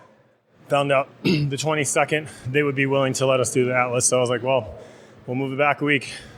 And here we are. And I think learning from, it was the first time we hosted Atlas. We've hosted tons and tons of DECAs, maybe 20 or so. But Atlas is different. It's different weights, different standards, untrained judges. Lots of excitement, but I want to keep a small cap on the registration so we don't want to put out a bad product just for greed to have a bunch of people do it. Right. So we had people go one at a time initially. And how was your first DECA Atlas? It was so fun. I was just telling Ricardo with the Ricardo's Rules of Resilience that what I love about this event is that it's 10 different zones than what you're normally used to in the other disciplines of DECA. And it's so push-based. The other races are so pull and aerobic based. This is one, much heavier lifting, which is way cool. And two, it's developing certain muscular systems within us that we just don't have yet. I'm sure we obviously have them, but it's making us very well-rounded. Yep. Well, and the crazy thing is, what attracted me to him was not when he won the strong, it's when he struggled in the mile. And he was hoping to get top 5, took bottom 2. And it was just the fight and the way that he held himself throughout every other race throughout the weekend. I knew in my heart if I wanted to get better, I had to stop selling myself short and I had to invest in myself. I had to go outside and invest in something bigger than me. And that was him. Yeah.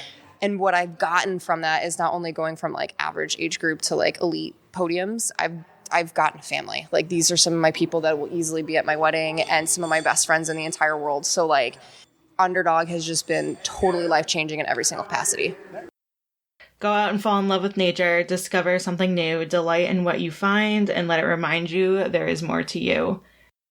Love wilderness. I want to protect wilderness, keep people alive, right? So people want to go out there. They won't hear how many people died in car accidents today, or of a heart attack, or literally slipped in the bathtub and died. They won't hear that. But if somebody got lost or hurt in the wilderness, it's all over the news. So it gives people a very skewed idea of how safe wilderness is. It's way safer than driving your car or literally taking a shower.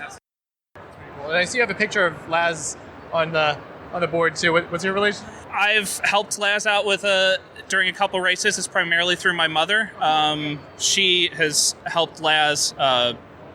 She was crewing him when he was doing his transcontinental from East Coast to West Coast. She was with him for, I think, the longest period of time of any of the crew members, and crewed him across a bunch of different time zones and areas of country, including the entirety of the Oregon Desert. And so she's very close with them, and I've met him several times. So he offered to come by and do some photo ops as kind of a thank you. Nice. Yeah. I think that's awesome.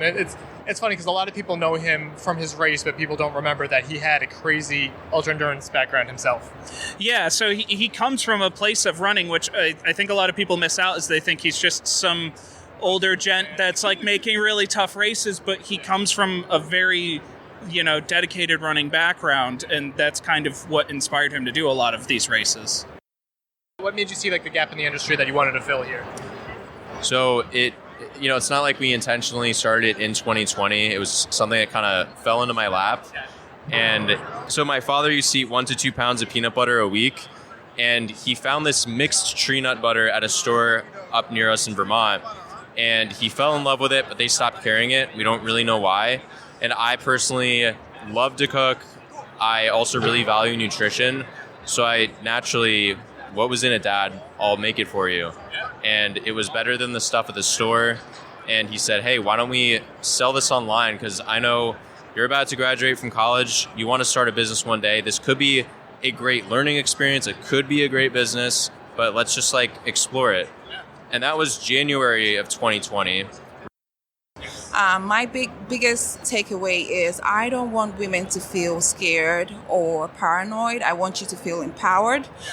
We have products that range from a safety whistle, for example, it's called Flutter. It has a QR code you can scan free of charge and gain access to a customizable safety plan. Because I want you to think about your safety the same way you think about makeup, the same way you think about your clothing.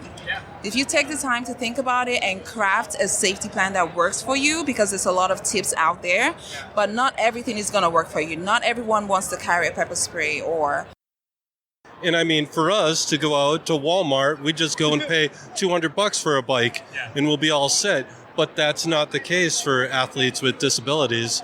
The equipment is far more costly, for just like a cheap Huffy. This would be the cheap Huffy that you go and buy at Walmart, and then you go and look at racing wheelchairs and everything else, like the cheap racing wheelchair, you're talking $3,000, but to be a pro para athlete, you're talking like $30,000 carbon fiber chair, you're talking a $40,000 hand cycle and everything else that's out there. So it's a bit, unfair and everything, but if the athletes are good enough, hopefully they get their sponsors and are able to go out and accomplish their dreams. Now more than ever, I feel like your role in our community is going to be important. How can the everyday person get out and make sure we're protecting our trails? Yeah, that's a really good question. I think, yes, now more than ever, I think focusing local is incredibly important. So I think folks can certainly get involved and join as a member. I mean, we can't do our work without our member support, and to be a member of Friends of the Blue Hills is only $30 a year, but certainly volunteer. Our staff is only 4 people, so we have lots of volunteers that dedicate lots of hours, and so that's a really important way that people can get involved. You have a joke? Quote is from Emily Coxhead. That can't be her last name. But it says, stop being so mad at yourself for being exhausted, for crying, losing patience, or not having the time or energy to do absolutely everything. Stop being so hard on yourself. All of this is incredibly hard, and you are doing okay. Preach the Beach sounds really familiar. Is that at all were you like bought by Ragnar? Is there any relationship to Ragnar? So yes, so it's now predominantly owned by Ragnar. Okay. I still have a stake in it. Okay. But yeah, so my friend Mike Don and I, we started it. And then about 10 years ago, we sold a controlling interest to Ragnar. Okay. We were getting a little tired. That's a lot, yeah. And it was for us, it really was a part-time gig. We both had full-time jobs, families, young families. We just got to a point in our lives where like it was better to let it go. Yeah. And then after a few years, I got bored of letting everything go, and I decided to start something new. So we're doing that. We're conserving land, and we're practicing good forestry that's good for the planet. That's awesome. You have a very impressive line graph behind you. It's very optimistic in these kind of pessimistic times. Yeah. So how are things going lately? It's a mixed bag. To be honest, we have a lot of federal funding, but we are doing good work. We continue to try every day to bring good programs to landowners that are practicing forestry. We have a team that is committed to doing, the work that they do with the best skill set that we can bring to the challenges of climate change, to the challenges of forest loss, and we're committed. Yeah. We're doing it every day. Yes. What do you love so much about the community and everything? I love working for Boston Theater Company because I get a chance to uplift a lot of voices that are being told to be quiet right now. Yeah. Yep. Yeah. Sports should be for everyone. There's so many benefits, whether it be mental health or just want to feel like you get out of the house, go for an adventure. It's super important that we're able to help facilitate that for them, right? Absolutely. That opportunity to pursue your passion and just say, whether I have a disability or not, I'm going to be able to do this. After the first race, Rick and my father ran together. He got on his computer and he typed the words, "Dad, when I'm running, it feels like my disability disappears." And that's the feeling that we hope others can get from the work that we do. How does it feel seeing other quote-unquote competitors, like other people doing the same thing out there? Like how does it feel that like your ripple is creating other ripples out there? It's absolutely amazing. After my father and brother did their first race, it was for 10 years. You didn't see anybody else doing it. Now you have 20 duos in the Boston Marathon this year alone. Final thoughts on the Boston Run Show and why people should check it out next year? I think what we're trying to build within the area is just a place where any runner can come. Obviously, we're in our third year this year, and we've come a long way since our first year, and we're kind of visualizing where we're going to be in 5 years. And we're really excited that, the fact that Marathon Sports have been with us since day one, and we've got brands like Red Bull and Wahoo here, and kind of smaller brands like Shield Health and Fitness, who are a Massachusetts-based company and kind of sourcing all the products here. I think it's just broad spectrum of kind of brands and organizations, and it's just a good time of the year as well to kind of look at what you've kind of got planned for the rest of the year in terms of your running journey. So it's fun seeing the expo grow year to year too, but it seems like you guys have been growing too. How's that been? As a brand, it's been fun. The way that we've done it has been unique in our social media world, where we've done 40 some odd expos over the last 2 years. We've met most of our customers, and we still have social media. Follow us on runner.run, little plug, but we love this. We love getting to meet people, be a part of your race, and be a part of the running community, because that's what really was why we did this. I don't know if you guys are aware, but like in 3 days, we sold out the New York event, which is unbelievable. A 3-day event, most likely probably as close to 15,000 athletes that we can get, with a ton of people on the waiting list too. So we need more cities to get on board. And trust me when I tell you, we are in conversations with the right people right now, and there will be a race in Boston eventually. I got my fingers crossed to maybe even do something in Philly as well. It'll only help to alleviate some of the pressure from the New York race. Yes. And the pressure, just as you said too, one of the things of feedback I've heard from the New York event is that like last year, it almost felt like there was too many people and it was like too chaotic, which is a good problem to have, but like it's a balance of you want to sell all of the tickets, but at the same time, it kind of ruins the experience. So it's finding that balance, right? There is a balance, absolutely. And, our ops team is some of the best in the world. And these guys have already looked at that race from last year. They've already made the adjustments necessary to create an even better race. And felt a part of the thing. And then watching Meb win was one of the first moments I felt like I'm a part of this. Yeah.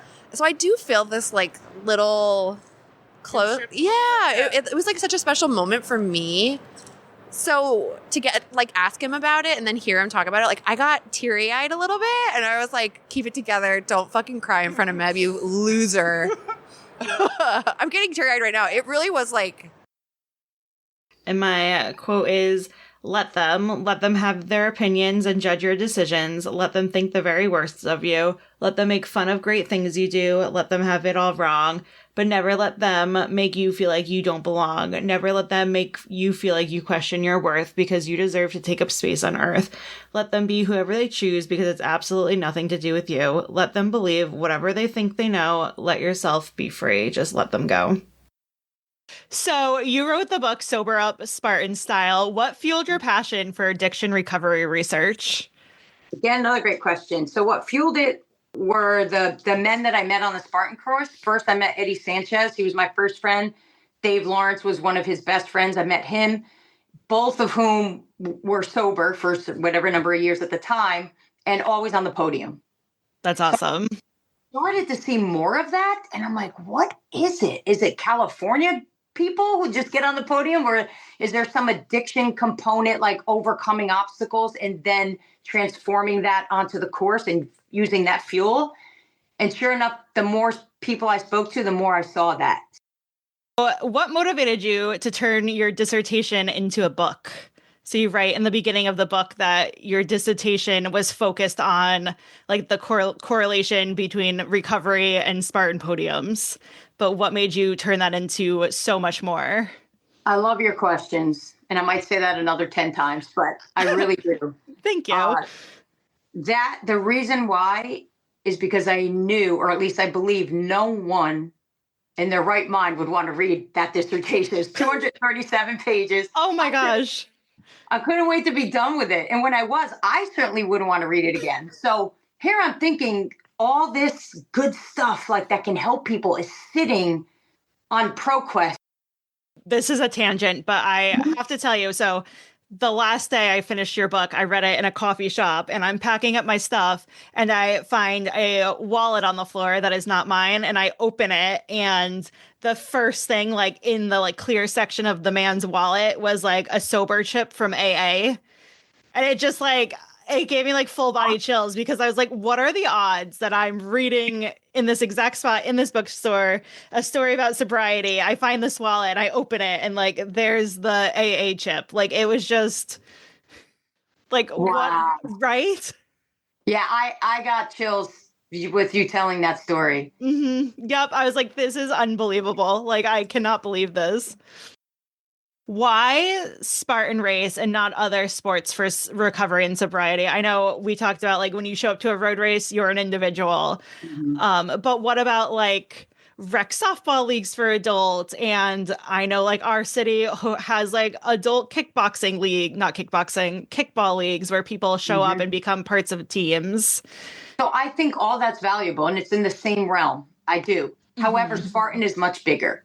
So that kickball league doesn't know my kickball. I don't even know if we have a kickball league, but I'm going to look it up because I do like kickball. I could play some really good kickball when I was a kid. So say I had one here. We don't know your kickball league. We're not connected. Mm-hmm. So Spartan, no matter where you go, I'm racing one in Ohio and I'm doing a DECA in Texas and another Spartan in Indiana. I guarantee you I will see people that I know there. And my quote is from Morgan Harper Nichols, and they said, one day you will look back and be so glad you chose to keep going, even without knowing how everything would turn out. You will be glad you rose above the doubt that your significance was too small. You will be glad that you did not give up and you chose to give it your all. Is that the 2025 Tri-State New York Spartan event weekend in October is in New Hampton, New York. Oh. Now, I don't know where that is, but I know that is not Vernon, New Jersey. It has just about always been Mountain Creek, so that is interesting. I wonder why. Yeah. I wasn't expecting to be very high, considering if a lot of people are coming from basically the U.S. as the closest locations. It's not necessarily the cheapest country to get to, because of just the cost of staying there and airfare. Yeah, and they said that this year was actually their lowest turnout ever. They're trying to do more social media marketing on their end and get more. I mean, even locals. The island's only 21 miles across. They have about 60,000 people, I believe. Oh, wow. A lot of the locals didn't even realize that this race was going on in their backyards. Yeah, when we were talking about it, and like that's why it's nice that you reached out to like have an episode out so that like we can actually spread the word, because they're an amazing race, they're amazing people, and they definitely deserve a whole lot more turnout from the community. That's crazy. And I'm glad that you pointed out like the geography of it, because I always think of like Bermuda, Bahama, come on, Pretty Mama, like the Beach Boys, like, oh yeah, they're all like together. No, yeah, I Googled it. I was also surprised. I like to think I'm pretty good with geography. Like I know Europe, I know the United States more than most Americans. I did not know where Bermuda was, so that was a surprise to me as well. Did they have like volunteers, lifeguards, like people watching, but like on the water obstacles? Because even if you're strong, okay, good. Yeah, because I'm not a very strong swimmer, and once I got into the open ocean, I was honestly taken back a little bit. Luckily, I had Mike with me, so he just threw me on his back and carried me across. But there was a guy on a paddleboard that was right there, ready to pick me up out of the water if necessary. On every water like swim, they had people on both sides of it. At one point, there was like a lifeguard on like a paddleboard as well. Like it was very safe. There were people always close by. They had like the lowest turnout this year. I feel like just because of like my experience as an experienced racer, like we really need to like bring up the participation there because they absolutely deserve it. Yeah, that's huge. And I think that like them being a charity race too, hopefully makes it easy. Maybe they get like a discounted rate in terms of like reserving things. If they're doing things like this for the island, hopefully the island's taking care of them back. You know what I mean? In terms of like all the rental shenanigans and everything. I can't imagine how difficult it is to like get all the materials and stuff there. Do you know if this is the medal? It's a so you can see, three-part like, magnetic the thing. base.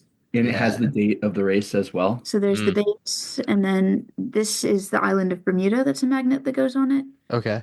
And then the Bermuda Triple Challenge. It's like goes on top. it's like a triangle of like the locations of the various parts of the island where the races were, which is honestly like one of the coolest medals I've got in my. I see that now. Yeah, so just to describe the listeners, like it's coordinates basically, and it shows the triangle. Wow, all three places connected by that is such a cool idea.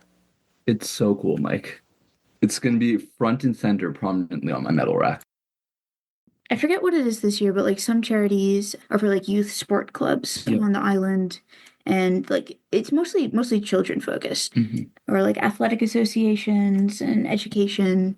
A lot of things that I feel many people take for granted, right? Like why are we fundraising for this? Like if you're asking that, you haven't had issues getting that. You know, there's people out there that's hard to imagine don't have access to sports, don't have access to an education that I think hot take people deserve. You know? Yeah. And while, there's so much tourism that goes to the island and everybody says Bermuda is so expensive, but while that money is going in, Bermuda is also an expensive place to live for the locals. So they don't have, like, they're not necessarily all rich. And you have to think even their groceries really have to be imported, and it's pretty expensive. I can't exactly recall like how much more expensive the groceries are there. My quote is, perhaps the reason you are drawn to the flowers is not only for their outer beauty, but because they remind you of you. Beautiful things will bloom after the longest seasons of waiting. Next up, there's a lot of money in this post, but Spartan Race posted the prize purses for their many, many championship races. Spartan posted for World's Toughest Mudder, it's a $17,000 prize purse. For Ultra World Championships, it's a $25,000 prize purse. Trifecta World Championship, $30,000. Super World Championships, $25,000. 100-meter World Champions, $75,000. Sprint World Champion, $25K. Beast World Championship, $80,000 prize purse. And for Deca World Champions, $58.5 thousand. Yeah, which would mean a lot more if they were actually paying this. So hopefully they get their shit together, and then this will be something that will happen, because that would be pretty awesome. But personally, I'd rather see all of this lower and have them get paid, like caught up on all the payments that they owe. But yeah, hopefully things are on the up and up again for the first time in a long, long, long time. High Rocks has their elite waves as well as the open waves. The open waves are different weights, so it's almost like it's a different event. So there is a kind of moral quandary of should elites be able to do open. I'm of the opinion that absolutely, because there's plenty of people that are bragging about winning, being like the open world record, whereas like now the elites are doing it and showing what a world record actually looks like. So we've been busy with the aforementioned parties and didn't get the chance to do anything fun for April Fools this year. There also weren't any events that grabbed our attention that we could have done an episode on, I guess, other than the British OCR 3K Championship. Time zone differences make that one difficult. Due to this, we're releasing our third re-release episode on the first April Fool's episode that we ever released. So the first half is actual coverage of an event that's unfortunately no longer around here in the Northeast, but you'll know the April Fool's part when you get to it. Or maybe not. This fooled a few people back when it was first released on April 1st, 2019. The 12-foot, the A-frame wall with the ropes. I'm a fan of that one too, because the first time I came across it, I looked at it and I'm like, there's no way I can make it over this thing. Yeah. And then the next year I tried and I made it right over. I surprised myself. Yeah. That's awesome. I think that's one of my favorite things about obstacle course racing, is because with running, you just do the same thing. With obstacle course racing, there's unique things that you see, and if you can't do something one year, you can conquer it next year. So that's awesome. I think the slip wall, the A-frame wall, is definitely one of my favorite obstacles too. Now, something I saw on Facebook, were you in a magazine or something lately? Oh, goodness gracious, yes. What was that all about? I purposely didn't read up on it because I wanted to be surprised. All right, so that was Leading Ladies of Rhode Island. So it basically just highlighted some women that are normally not in the roles that they're in. So even with OCR, not to say that there are no women in the industry, but you don't see a lot of OCR races created, run by. Most of our runners are women. About 65% of our runners are women. I would say 60 to 70% of our volunteers, including our build volunteers, are women. So we're definitely female friendly, but challenging to the male. Yeah. So lots of events, but there is one event that's going away. Why is this the last year for Boulder Dash Winter Dash? So Winter Dash is an extremely labor intensive event. We actually start building in October. Wow. Yeah. Because where we are in this beautiful wooded facility, you have all your fall growth and all your spring growth that you can't see if there's snow on the ground. So exactly. So we've got to get out there. We've got to trim. We've got to all of that kind of good stuff. And then it grows again because it just does that. Right. So we end up doing the trails 2 and 3 times. Okay. We build things. We put them out. It snows. We have to move them. So it's labor intensive. Labor of love. Don't get me wrong. Yeah. We love Winter Dash. But I think that the build crew needs a little bit of a break from a very labor intensive event. That's fair. I do. My quote is, there is more to you than your resilience. You are also allowed to be sensitive, tender, and ready to embrace a more gentle pace. This is so exciting. Mm-hmm. Karina Perkins, now that she is married, posted... Previously Coffin. Yep. We've been baking up something extra special these last few months. Baby Perkins due September. Yeah, so congratulations to Karina and... I think they're having a boy. Oh, I didn't notice that. Yeah, very cute. And so there was some time without Fit Challenge. You know, they took a year off. How does it feel that they're back again? Yeah, really happy to support Rob and a local brand any chance I can get. Yeah, I love this race. The vibe at this race is the best in OCR. Feelings on Fit coming back? Very excited. It's good to have another local one that's different than the normal Spartan Savage and unique to this area. Yeah. And what are your thoughts on the return of Fit Challenge? I absolutely love it. I mean, when Rob closed it up, I was so sad I couldn't make that race, and now I'm back at this one, and I love this race. I love the hill, I love the obstacles, I love everyone. Yeah. Now you've gone to, I feel like I see you at not only almost all of his OCRs, but also many of his trail races and stuff, always helping out. What makes you want to help this event so much? Well, without volunteers, it doesn't run. So I like to volunteer at every event that I can. Spartan, Savage, Fit, Boulder Dash. Oh yeah, I've Bone Frog, everything, because like I said, without volunteers, the race doesn't run. Yeah. So. It says, there is pleasure in the pathless woods. There is rapture on the lonely shore. There is society where none intrudes, by the deep sea and music in its roar. I love not the man less, but the nature more. And that's from Lord Byron. Nice. No really harm done, I don't think. That's okay. Where there is harm done is that the community is still waiting for DECA World Championships, medals, shirts, and awards. Now, I've been hearing this a lot lately, but this was a post that was recently done in the Hyrox and Spartan DECA Fit Somebody posted, any updates on shirts, medals, and Deco Worlds? Worlds was almost 4 months ago, and somebody named Kim Well, we don't have to call them out specifically, but 3 of us at our gym are still waiting on medals from DecaFit in Philly last August, and then somebody else posted, it took around 6 months to get my DecaFit Ultra Award 2. Yeah, so I know some amount of this is like outside of their control, but they need to get better on this. This is getting really embarrassing, and it's a big reason why Hyrox is going to continue to do better than Deca until Deca gets their shit together. And it's another reason why a lot of gyms are going with Hyrox, because they have a more quality product that's going to last over time. So hopefully Deca can pick themselves up and get back to the greatness that it should be. And then how are you enjoying your time at the expo? I know it's just starting to get busy now, but how are things going so far? So I've done a lot of events in my life, not necessarily with Run Slower, we're only a year old, but I mean, just the community alone the vibe is awesome. Like, I'm an energy guy and a vibe guy.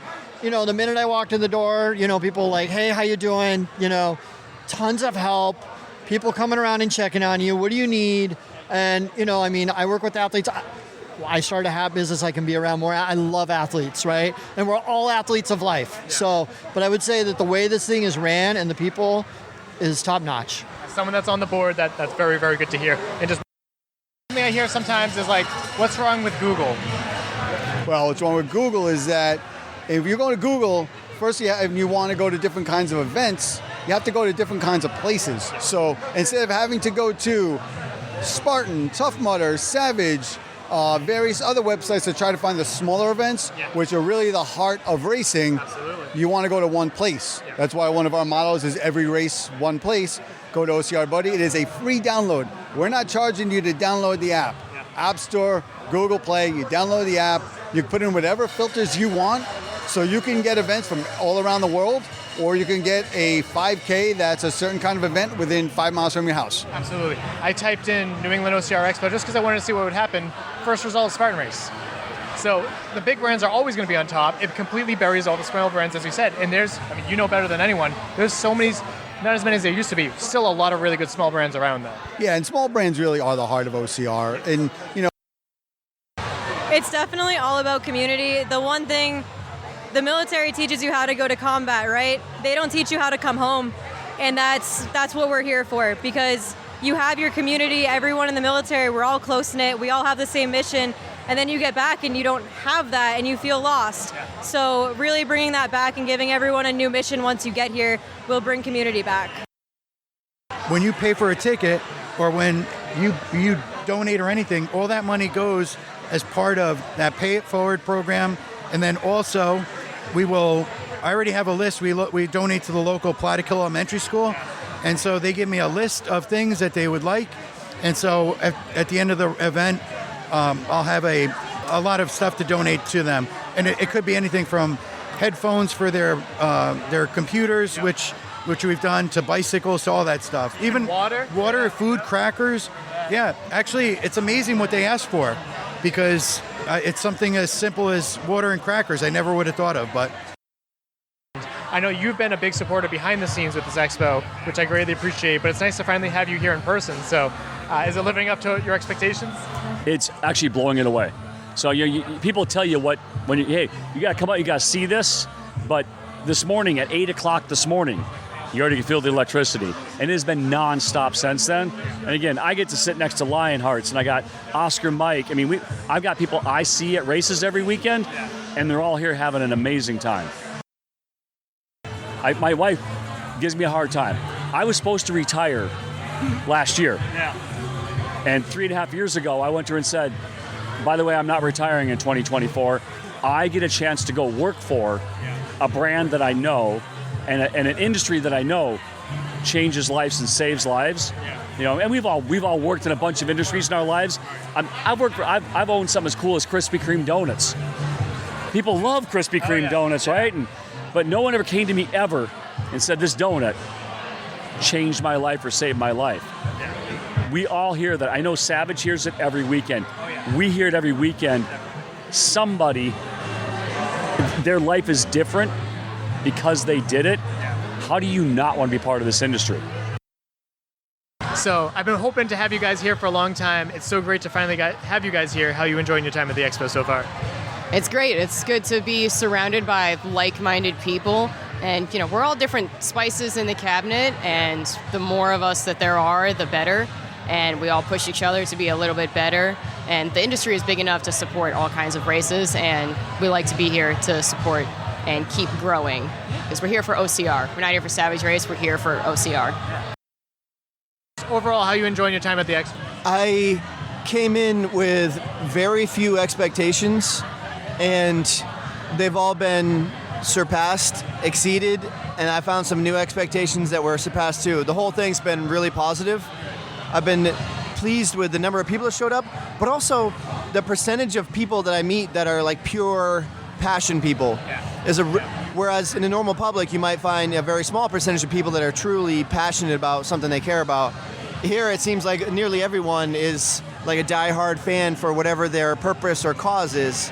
And having that level of intimacy, of effort, all in one room really makes for a strong vibe. So just sitting on the side watching the kids, it's like, this can be a playground for you too. Yeah, there's something for everyone, and we design it in a way where no matter if you haven't done anything active in 30 years or you're a current Ninja or OCR superstar, like there's something for everyone. And our board president Whitney, she lives in Wilmington, which is where we did our first one there. She's a mom of 3, and when she started training for Ninja, she was training on elementary school playgrounds, and now she's out there running like free classes for moms and stuff like that to kind of show them, hey, like you can do this too. It doesn't just stop when you have kids, right? And we do, yeah. We have a free kids course. We got a mobile rig going on over there. We actually just did an event in Lee, Massachusetts with it last weekend. We had like 75 kids. It was packed. It was so cool, yeah. And today has been pretty good. The kids are really enjoying the course, so really excited to be here. It's awesome. This is an event that should be replicated at every kind of region in the United States. Since I spent the last couple of years in the Midwest, that would be my first recommendation is get all the Midwest brands together, Mythic Race, Conquer the Gauntlet, Hazelwood OCR, who's doing, the 3 of them are doing like a series now, and then all the other brands that are in the Midwest, Casey Timber, and do like a Midwest OCR Expo. I would love that. I would absolutely. Imitation's flattery, and it would only help the sport, right? I 100% agree. And you look at the place they're using, right? It has like a fitness area, it's got a ninja area, and then it's just got like some open space.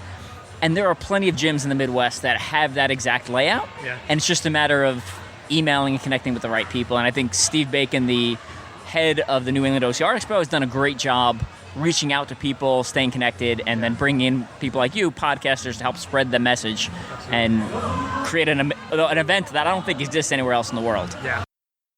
My quote is, all different seasons of life gathered around the table tonight. I think you don't need to feel so behind. And that's Janine Cecilia. X's, but I wanted to shout out Race Ready Obstacles. You see me here. We're stationed like just around this area. Yes, they were, and so they weren't here. So you know what I said? I'm gonna wear my Race Ready Obstacle stuff. So I got my I got my buff, I got my shirt, and I got my patch on my shirt. So I'm representing them because they're just a fantastic brand. And I will say that I was able to get Gibbons today for the first time, and I think I attribute it a lot to the grips that I bought from Race Ready Obstacles. So like honestly, it's it's hard to simulate what you're going to see in a race, but having the grips at your house is definitely was an advantage. And for me, I really felt it today. So I was happy to be able to do that. So shout out to Aaron and Dana for providing us with the tools that we need to get better at this. And I know all they care about is the success of all the racers, just like you guys. I mean, even you as a podcaster, it's different elements, but we're all in this for really the same reason. We all have this passion for it, whatever we're doing, whether it's the more people who get involved with OCR, the better. I definitely think this should be a much bigger event with a lot more people, so the more vendors we can get out here. Doesn't matter if there are competitors or not, they should come on out, and that way we can all support each other together. So many of you had no idea who I was until about 3.5 years ago when I actually joined Spartan as an employee, because I ran very quietly in the background. Ran races, actually, it was all Spartan because I lived in Florida. That's really all that's down there except for a couple Savages twice a year. Then I got a chance to join this company and speak to Joe and to the other folks about OCR as an overall. not just Spartan and not just what Spartan was about. And it gave me a chance to, I'm looking at half the people up front here I consider very deep, close friends. And if it wasn't for OCR, I would have no idea who they were. And we can all do that right now. Look around this room. Some of your closest friends you have are simply because of OCR. And I look at, like, I'm looking at Mark Haverland right now. I consider him somebody that if I said tomorrow, I need you in Florida to help me with something, he would figure out a way to be on a plane to help me out from Minnesota. How many friends do you have in your life like that? Very few. Because of OCR. Not because of any one brand. Because of OCR and the community that we all get to be part of. It's probably actually the most nervous I've actually ever been speaking in front of people because I wanted to honor my cousin Mike. Excuse me. My youngest cousin Mike committed suicide last month. I'm not supposed to be here either. I tried to commit suicide in my early 20s. I didn't have something like this in my life. I didn't have this community. I didn't have this sport. I didn't have me. Like, I didn't know who I was as a person. And then in my later 20s, I found OCR. I was still, going through stuff throughout my 20s. But I found this sport and this community, and it literally saved my life. So I know, everybody goes through their daily struggles. Everybody has, the things that they struggle with. You are not alone. You have all of your friends here. I can't stress that enough. I never in a million years would have imagined the things that I've done. I have traveled to Iceland. I've won world championships in Iceland. I've been to Sweden. I've been all around the world. I've been with crazy people at the death race, literally in my underwear and socks, climbing up a mountain for 24 hours. I would have never imagined doing any of these things if it weren't for this sport. And I wish so badly two things. Number one, that I could go back in time and tell my cousin Mike that there is this. He looked up to, he would always ask me about my races. I always tried to get him. He lived up in Maine. We'd chat just like, most people do. And I also wish I could go back in time and tell myself that it gets better and that you have something like this to go to. So I tell you that because failure is normal. And if you're not failing, you're not setting big enough goals. Set bigger goals. You need to fail to progress. I fail so many times. Sometimes people see it. Sometimes people don't. I spent a decade running endurance races before I switched to OCR. So when you look at my OCR career, it starts off really good. It's because I was doing things for a decade, right? I was failing in the darkness for a decade with no one saw it. And then I stepped into the light in OCR and started doing really well. Joe Stockinger deadlifts 405 pounds at 90 years old. Lee Sheffield climbs 5.13 at age 71. Ludwig Pommet sets a course record at the Hard Rock 100 just days away from his 49th birthday. Max King is winning short and long races at the age of 45. Ed Whitlock ran a 42:39 10K when he was 80. Gunhild Swanson finishes the Western State 100 before the time cutoff when she was 70 years old. Laird Hamilton continues to surf big waves at the age of 61. And Jasmine Paris becomes the first female finisher of the Hellacious Berkeley Marathon at age 40. Whether we're looking to win or to compete, the journey is similar. Primarily, just don't stop. And then he says, best days ahead. Nice. Next up, I wanted to give a shout out to Des Linden, who took on her final Boston Marathon race. Des posted, so long Boston Marathon, so long 26.2. It was the pleasure of a lifetime. Nobody Asked Us with Des Linden and Kara Gocher, presented by Brooks Running, the exit interview available on all podcast players. I'm sure that episode's going to do really well. But yeah, good luck to her with whatever she's taking on in the future. I know last time we talked, she was really interested in ultras, which I think are very exciting as well. So you texted us saying, super wet and dangerous out there, just got to transition, drank 150 ounces of water and haven't peed yet. Quads and calves and breathing are not holding up well. Worried about DQ, but made the first cutoff. Giving it everything I have, but the elevation is brutal. So was the elevation the most challenging part of the course? Easily. Yeah, easily. I think there's the elevation that was the most difficult. the mileage wasn't a factor. I if it was just the ultra loop, I could do that all day. But that's the thing, like that's not part of the race. I signed up for one with hellish elevation. I think the only thing that would take like second place for the difficulty of the course was the carries. Are you at peace with your decision? Yeah, no, there was definitely, if I had, problem about being a podcaster, if I took all of the time and effort that I put into this show and put that into training, yeah, I think this would have been a different thing. But the thing is, like, I don't care about my own races as much as the podcast. So this was the most I've ever put the podcast on the back burner, which shows in the downloads and the reruns and all that stuff that we've been doing lately. But yeah, I think if I had done more training, if I had more time to train, but I don't know, that elevation, there was a recipe for disaster. I don't think I ever would have gotten it. So I'm not happy, but I'm at peace in it. Impressed with the community that, like, when I was leaving the venue, a lot of them saw like the bib and they're like, hey, like, great job, Ultra. I'm like, would have been a great job if I finished. And they're like, yeah, you still went out there. That's amazing. Like, I couldn't imagine going out for a second loop. So, like, everyone was very positive building up. That was good to see. And it was great seeing a lot of the community. I don't do a lot of Spartan races anymore. You sent me 3 pictures. I'm going to show the people. So this picture is Mike at 6 a.m. prior to the course. Mm-hmm. What was going through your mind at this picture? That I'm not as nervous as I should be. I've never felt this calm before a race, is what I was telling people. And that was weird for me because before a 5K, I've got some bowel issues and everything.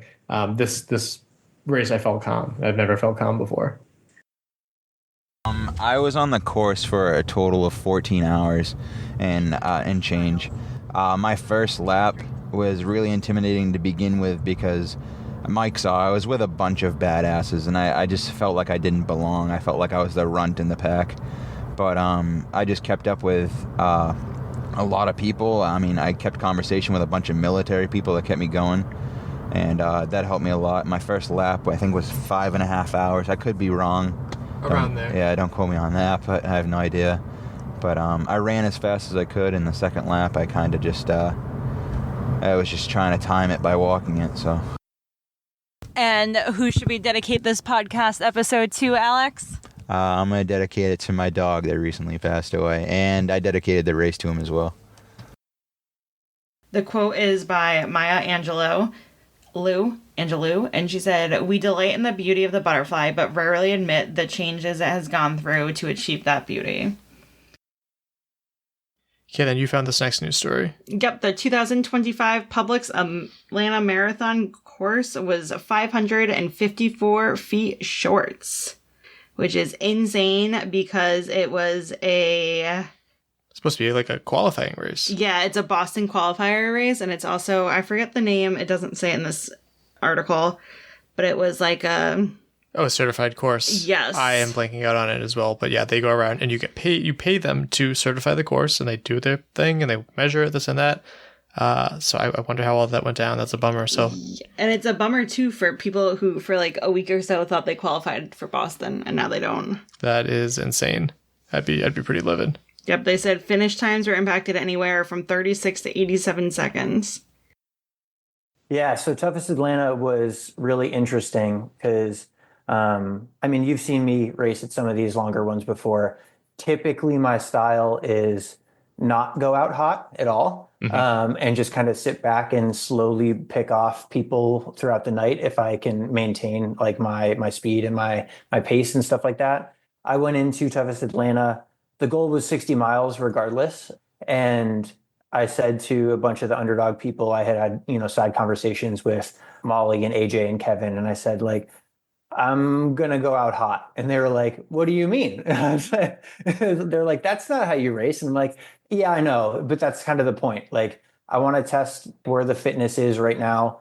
And I want to get out. I want to get out hot. I want to get kind of into the pain cave a little bit earlier than I normally would and see how I do with that as the race goes on. And then there was some, what's the best way to put it? Like arguments, I guess, between the participants and some of the staff that were there, race directors and things like that, because of that like not well laid out pit area. And so we had set up some stuff and they said, oh, no, we need to clear this spot for like a walk through lane so that people can come through and get to their pits and then get out on the other side. And then when we actually started going, like that wasn't in use and they made us like come back the other direction anyways. And so it was a weird kind of scenario in that like whole pit area. It just seemed very much like an afterthought and disorganized. And they just were like, oh, I guess, yeah, we'll throw a toughest on the end of this event and we'll figure it out. And actually on my second lap, because Kiss of Mud opened at 9 p.m.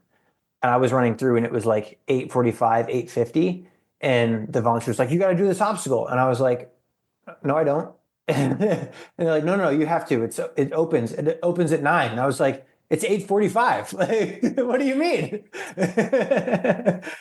So that was an interesting one. A similar thing happened later on with Sack Up, the like sandbag carry, where there were people doing it.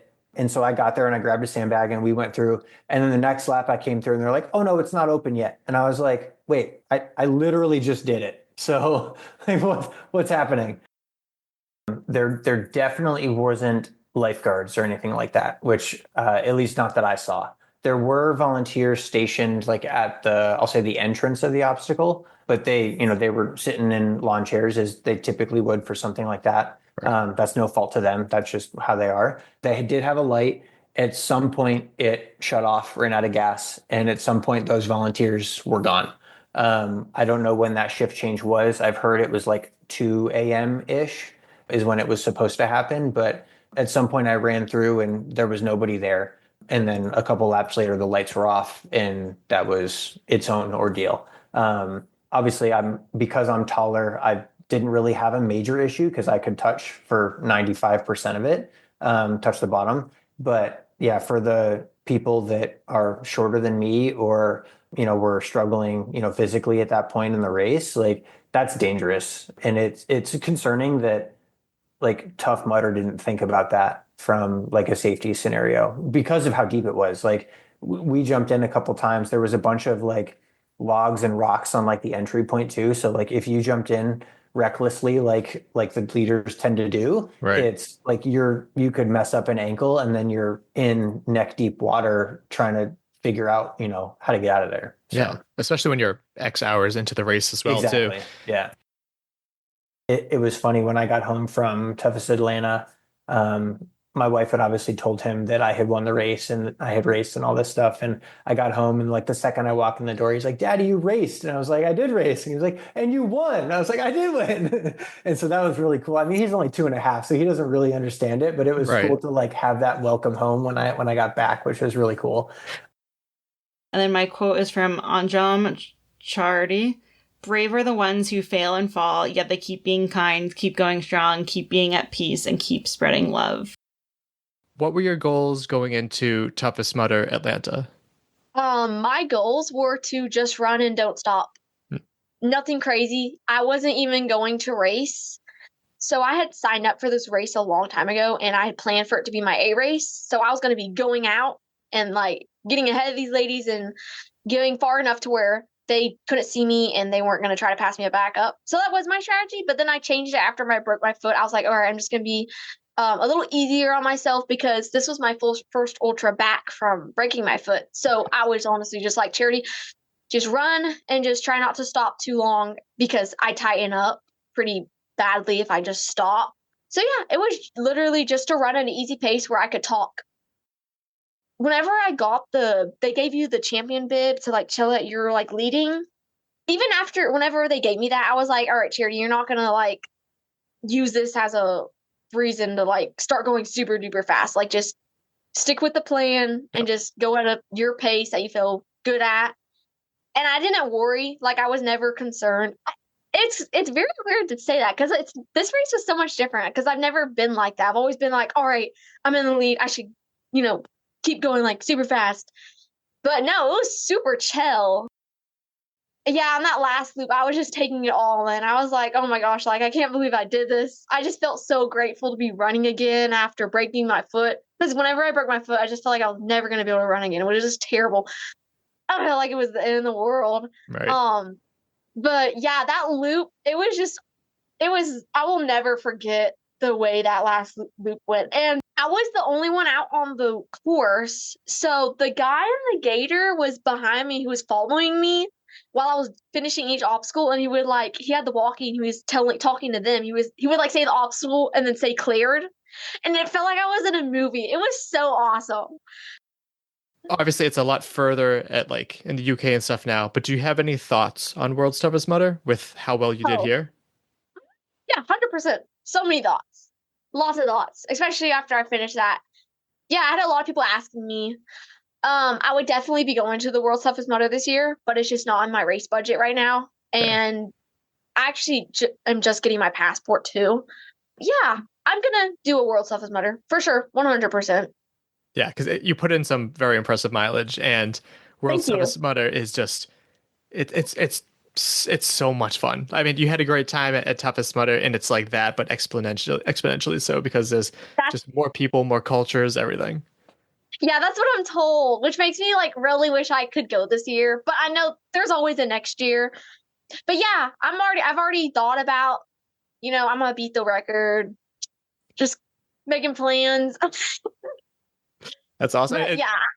And the record's set by Chris Rogloski too, who's like from your neck of the woods, which is fun.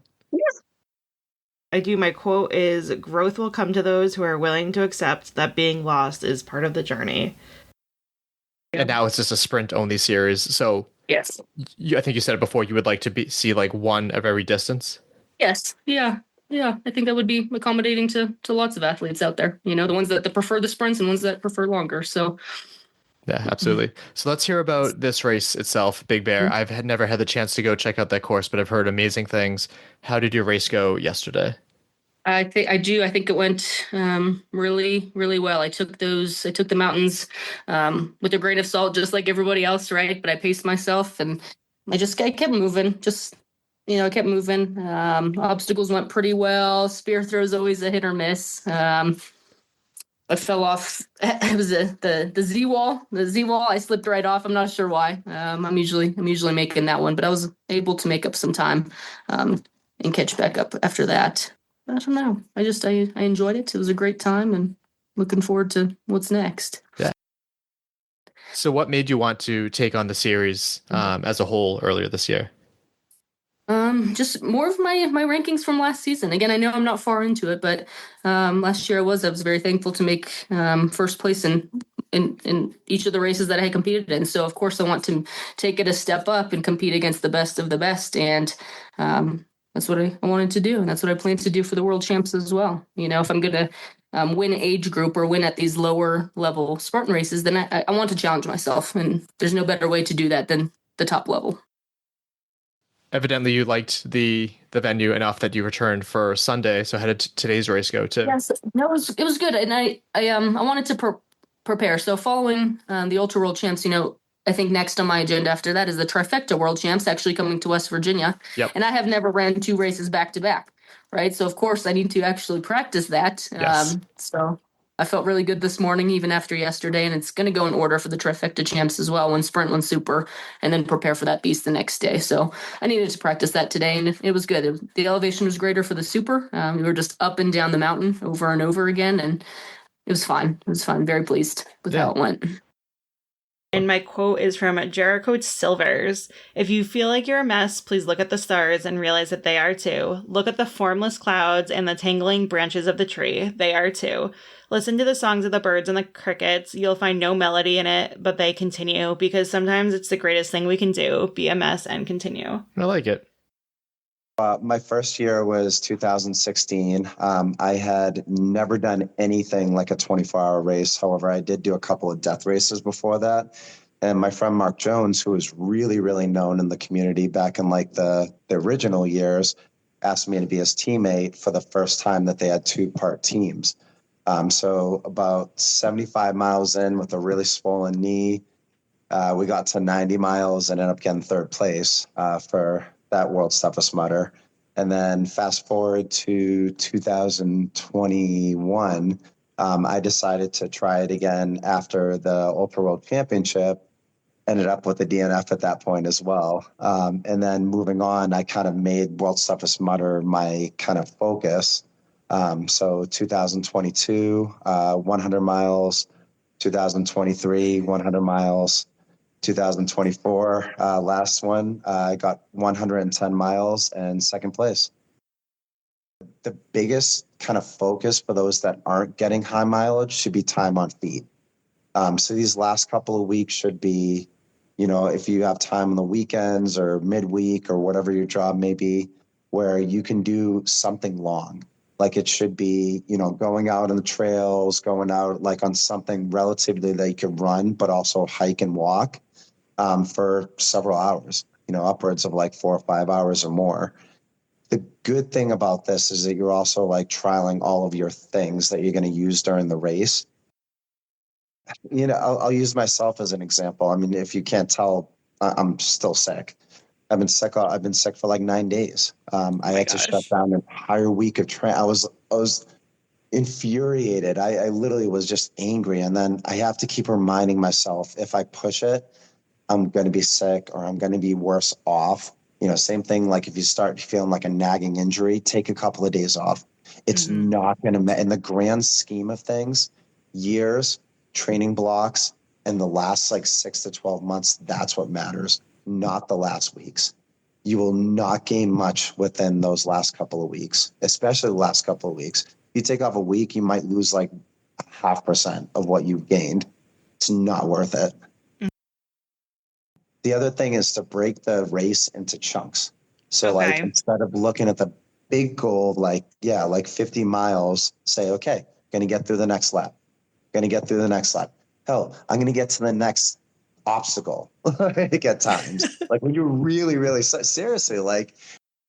And then what kind of pre-race conversation should people be having with their pit crew? Oh, I love this topic.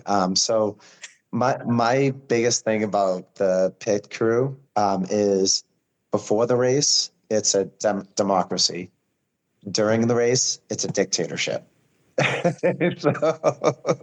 Because you'll have race brain. You will not be up to like your normal mentation, like we call it like altered mental status, like in the medical field. That's basically you at 3:00 in the morning in a 24-hour race. Okay, I'm going to look miserable, lie to me. I might be kind of snappy at times, ignore it. And honestly, it's kind of, I'm not like a marriage counselor or anything like that, but it's kind of counseling actually, because you can actually get through that because people are not their best selves at times, a lot of times. So like you can kind of be like, okay, he doesn't mean anything personal towards me. I'm going to fix him up, send him back out there. And then you talk about it afterwards. You're like, yeah, sorry, I snapped you. It's like, it's all right. You were tired. Right. It's actually a good, like kind of bonding experience, I think, actually for relationships, and maybe can make a relationship stronger. Like, I love meditation. I'll usually do like some like guided meditation the night before, some yoga, like something to just ground myself because the brain's going to be going everywhere. So just ground yourself like you've done the work and just have fun. Like the race is a celebration of training. So I would not take ibuprofen. However, Tylenol, okay. Again, going back to the ammonium, as long as your doctor hasn't said, like, do not take Tylenol, whether you have like liver disease or some type of liver problem, Tylenol is perfectly fine. If anything, actually, and this is like a little secret for everybody, there was one study that was done with cyclists that compared placebo, ibuprofen, and Tylenol, and they found that between the three groups, the ibuprofen group actually did worse than placebo group. Oh. And the Tylenol group actually did better. Okay. So now this is a small study, take it with a grain of salt. But, my theory on this is that Tylenol, it just is a pain reliever.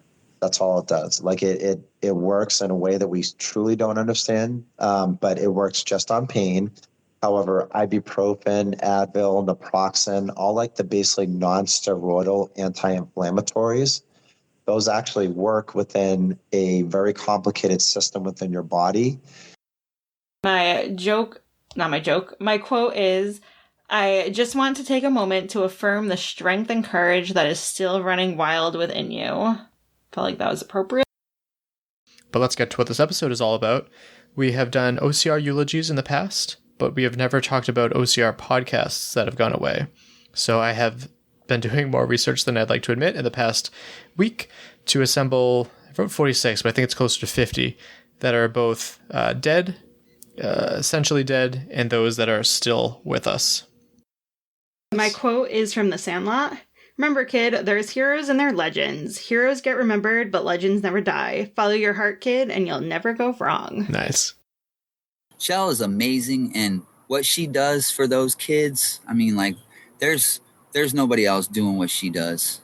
And she really doesn't get enough recognition for what she does. Yeah. Because, I mean, like, I be telling you, like, empowering that next generation is important because, I mean, you look at the way, the direction that the generations are going, and it's like, well, we need to make sure these kids got some good character traits, you know, like we need to make sure they're strong and resilient, you know, and they got the good morale and the good morals and all that, you know, like, so they don't just do the races, they also do community service. They go give to the needy. They do like gardening classes, fishing trips, art stuff, just all kinds of extracurricular stuff that helps build that good person, you know, because like we keep them busy, you know, when your hands go idle, start doing the devil's work, you know what I mean? So we keep them going, and it just empowers them, and it shows them how strong they are and that they are capable.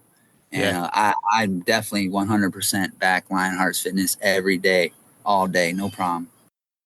And speaking of like being worn down too, I'm gonna try. I don't want to rant about the healthcare system in this country, but I mean that's a factor, man. It's so sad. Like it shouldn't. There shouldn't be this on top of everything else that you're going through. Such a scam too, man. Like wicked. Well, I thought I had pretty good insurance, and like my previous health insurance agent was like, "Yeah, you good," you know, like, and then they all of a sudden they're trying to drop me and they're not covering things, and I'm like, well, what the hell is this, you know? And then like I go see the first doctor, and he just shoots me straight the worst news ever without like. And then what was it like getting the news, and then in turn, because like you're a beloved member of the community, taking that news and like telling other people about that? Like, what was that embarrassing? like? Felt so embarrassing. Like, just that was hard for me to share, you know. And that's the one word I could say is just very embarrassed. But I guess I shouldn't be, you know, like shouldn't be. No, it could happen to anybody. It happened to me, you know, and like I'm like, man, you know, like so there's some like blame I feel on myself a lot, like. Going back to the community, how did it feel to get the response that you got? What? Oh wow! Like, I'm still flabbergasted. Like, it's just amazing, and it makes me feel really good that people would support me so much, and it makes me feel like I've done something right in this life as far as like being a person and being like good to other people, you know, like, right. So I'm like, does being nice really pay? And well, here you go. The dividends are larger than anything else, I feel like. So yeah, stopping and taking some moments to talk to some new racers or some friends and just like opening my heart and, you know, just being genuine and nice, it does pay. Yeah. It does pay to be nice. Yeah. Yeah. I'm glad to hear that. And then, so the two big things that I've been aware of that the community has done for you is that Hildervat is seemingly doing an event in your name. Can you tell me a little bit about that? I mean, I've already appreciated life, and I've had such good attitude towards the other people that race. Like, they've always inspired me. Like, even just the open racers that come out, I'm always inspired by them. They're like, "You're badass." I'm like, "You badass too, man. You came, you got it. Let's go." You know, like, I've always been on a good perspective as far as like just appreciating life. But I feel like I appreciate every moment a bit more now, you know, especially when I'm not in pain, you know, when like it's rare, but you know, when I'm just like, oh, okay, not dying right now. It's like just like sitting out here right now, the wind's blowing a little bit and I feel the breeze and I'm just like, you know, like just appreciate every little thing. Okay, my quote is from Mark Groves. It says, "You can't expect your life to be perfect. You never lived this life before. You will F up, you will say the wrong thing, you'll make bad decisions in life, work, and relationships. You'll be both the worst version of yourself in moments and the best in others. The point of life isn't to be perfect, it is to be a great student." Was concerning Hunter McIntyre and Jeremy McConnell. A challenge was lodged related to a racing incident between Hunter McIntyre and Jeremy McConnell. Upon reviewing the race footage from multiple different angles, it was determined that McIntyre altered his racing line with the intention of creating contact with McConnell, which led to a significant collision and potential endangerment of an athlete. Yeah, so I don't know if you saw the video, but he basically like body checked him into the side. Yeah. So I'm trying to like Hunter again, but he just does stuff like this, which is childish and just unsportsmanlike. So, bummer, because it also cost his teammates money from what I had heard as well. That you would recommend for people, like if someone was to come visit and they say are coming out a week earlier, like Caitlin and I, what are some things that you guys would recommend? Shall I go? Yeah, you go. I'll go the local route. So, Mike, as you know, and probably why I'm on here, I was born in Grantham, so very much in spitting distance of Beaver Castle. I grew up only 10 miles away. But so locally, Grantham, you've got the main city called Nottingham, and of course Nottingham, for those that might know kind of the medieval history or kind of the legends, it's legend of Robin Hood. So there's Nottingham Castle, there's Nottingham Caves. It's a big city, so lots of other things to do, whether you want to go eat or drink or whatever. Sherwood Forest, there actually is a Sherwood Forest, is only, I'd say, about 45 minutes away from Grantham. So in the local area, there's that. The other, I guess, the very famous thing that people don't really do much in the local area either is Woolsthorpe Manor, and that's only 5-10 miles away from Beaver Castle. And Woolsthorpe Manor is the childhood home of Sir Isaac Newton, who kind of discovered, I'll put that in speech marks, discovered gravity. But you can go to the house, you can kind of see the history of Isaac Newton. And the legend is that the apple tree, which is there, you can go, I don't think you can go sit under it anymore, but the apple tree is still there from Isaac Newton days. Always stand on the right-hand side of any escalator. Otherwise, people will absolutely frown at you. They will give you that Paddington cold stare if you're standing on the left. I think that's probably the main thing, especially in London. They'll bump you out the way. Do not underestimate how little time people in London have. You are in their way. They are getting to work. They are getting home. Do not get in their way. That is a good point. Do you know what I noticed? I said this to Dustin. I was like, I think this is one of the biggest cultural differences between the UK and the USA, and it's something that kind of bothers me, but it's useful to know. In the UK, we will say sorry for everything. So, like, if someone bumps into you, you'll be like, oh, sorry, even though it's not your fault. And the American response is, oh, you're fine. So, like, someone will do that. I'm like, oh, sorry. And they're like, you're fine. I'm like, well, you're fucking not. Pardon me. You can edit that out. I'm like, you have to say sorry back to me. You've got to say sorry back. So, yeah, just be aware that's, and I get it. Like, the fine is, no, it's okay. It's good. Don't worry about it. But the first time it happened to me, I was like, it's weird. We speak the same language and it's totally different. Yeah, and thanks for bringing that up. I think if no one else takes anything else apart from just talking about Block Ness, this is probably the most important part. So our blocks are much heavier compared to America. So I would not be able to turn a block on my own in the UK, but I'd be able to turn the US one, and it's so much lighter. So if we're in the US, you kind of got to get up and over very quickly, otherwise it starts rolling back on yourself. So it's the heaviness of it, plus the depth of the water is much higher. So in the US, I remember it being maybe about 3.5 foot. So it kind of goes maybe to my chest, something like that, maybe 4 foot. But in the UK, it's 5 foot deep. So for me, I know when it's slightly over full because I cannot get over on my own. So I'm 5'6", so it goes up to my chin. So sometimes I have to close my eyes, close my mouth, kind of bend down and jump for the block to reach the top of the block to get over if I'm doing it on my own. Are there typically a lot of people out in the course helping people in European? Okay, I don't think so. So you're shaking your heads. That was my biggest problem with ETM, and obviously it was different because it was a much smaller event than World's Toughest Mud is going to be. But at that point, I had a pretty bad back, so movement was kind of limited. Like I could move, but there were some movements that really hurt.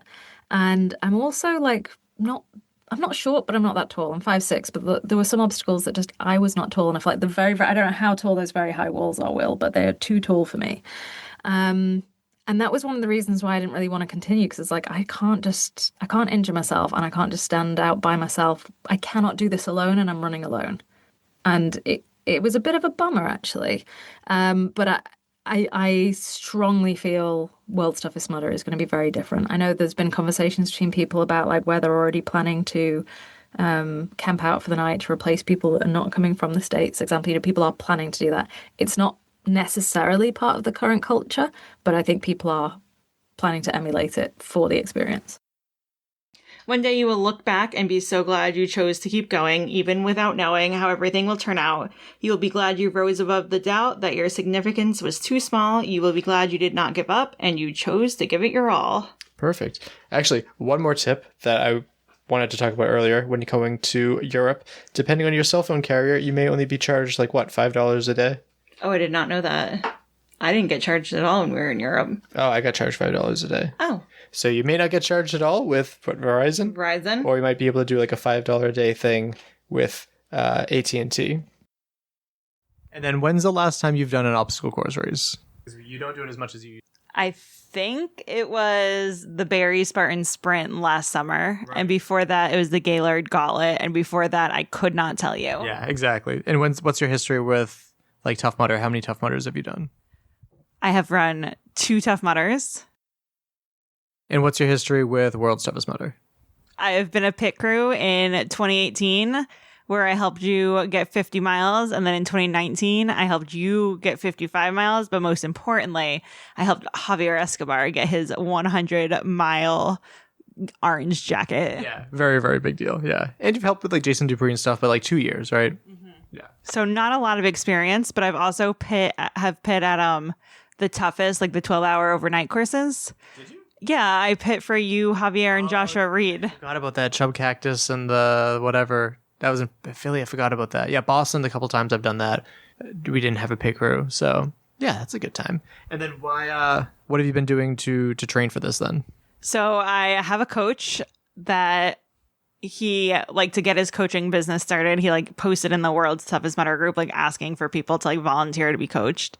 The majority of my training has been like time on feet and running and mileage with like some strength training. So I am concerned about my upper body, but I think it gets to the point where like those just become obstacles you fail and you do penalty laps. As Will said, like regardless of what happens, you're going to have memories for the rest of your life from this. Right. And like Josh Fiore said, like Mike and I eventually want to have children. And he said, one day you'll be able to look at your kid and be like, I'm a badass. Like, listen to what your mom did. And that's pretty cool. I totally had something else to say, but it just jumped out of my head. I also want you to be proud of me. I seek validation. Yeah, you do. Validation. I do. I seek validation from people. And I think like you being able to be like, my wife did this is like what I want. Also, pet peeve, not about me, but you would be like, what's new? Nothing. That's the worst response. Guys, if like you're doing something, like you just got into knitting, that's always my like go-to. Say what's new. Say what's new. Don't be like, oh, nothing, because no one's life is that boring. And if it is, step up your shit, do something interesting. Then my quote is from Brene Brown. And it says, one day you will tell the story of how you overcame what you went through, and it will be someone else's survival guide. But let's get to what this episode is all about. So what's it all about, Caitlin? World's Toughest Mudder. Yeah, so this is the course walkthrough roundtable chat that we did on the car ride back from the venue. It was very frantic today for reasons that we won't go into too much, but just trying to make things good for the live stream. Thoughts on World's Toughest Mudder 2025 as we head into it? It's going to be amazing. Yeah. And Caitlin Ritter's getting 40 miles and a puppy. Double down on that. My dad sent me this and said, "Just a thought as you begin your journey tomorrow." This is a quote by Eleanor Roosevelt. "You gain strength, courage, and confidence by every experience in which you really stop to look fear in the face. You are able to say to yourself, I lived through this horror. I can take the next thing that comes along." That was nice of him to send to me. Yeah. Evan posted, "Had to be sure, so I waited until after WTM to make sure I didn't get some last minute FOMO. That's it, though. I'm retired from pro/elite OCR. For my first podium at Warrior Dash in 2013, 100 plus more in between until my last one at Hannibal Race at 2025. He said maybe you'll see me at more coverage with the OCR report or occasionally just jumping into some local for fun, but maybe not." The Spartan Ultra World Championships in Morzine, France. For the men, in third place, Antoine Freeman. In second place, Ryan Atkins. And in first place, Luca Pescolagorung. Pescolderung. We had him on earlier this year or last year, and he was a great guest. Awesome talking to him. And for the ladies. In third place, Sandy Menchie Aban. In second place, Andrea Berquez. And in first place, Leslie Lejeune. Yeah. And for the World's Toughest Mudder podiums. For the females, in third place from the United States, Jillian Hellier. In second place from Australia, Robin Costa. And in first place from South Africa, Nikki Karumba. Nice. And for the men, in third place from Canada, Austin Azar. In second place from the United States, Joshua Fiore. And in first place from the United States, Joe Rucco. Yeah, congratulations. I'm nervous. I think I'll be doing a lot of penalties, but I'm trying to change my mindset to your, like, you need to think of the penalties as the obstacle, and, like, then it's okay. Yes, yeah, exactly. Like, you have to go in the water, you have to deal with the suck, but, like, all right, this obstacle is just this now, and that's okay.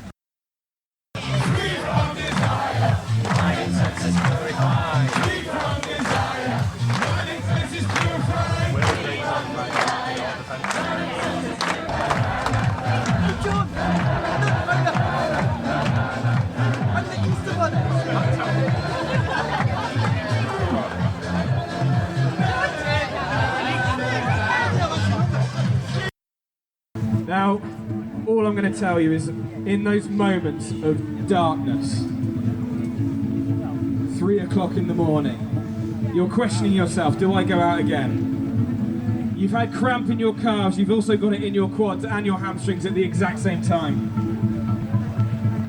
Your mate has had to rest for a lap whilst you're still out there. What do? You carry on. If you see somebody struggling, they've taken a knee, they're bent over double, looking at the floor, not looking up. You get over to that person, you get behind them, and you take them with you.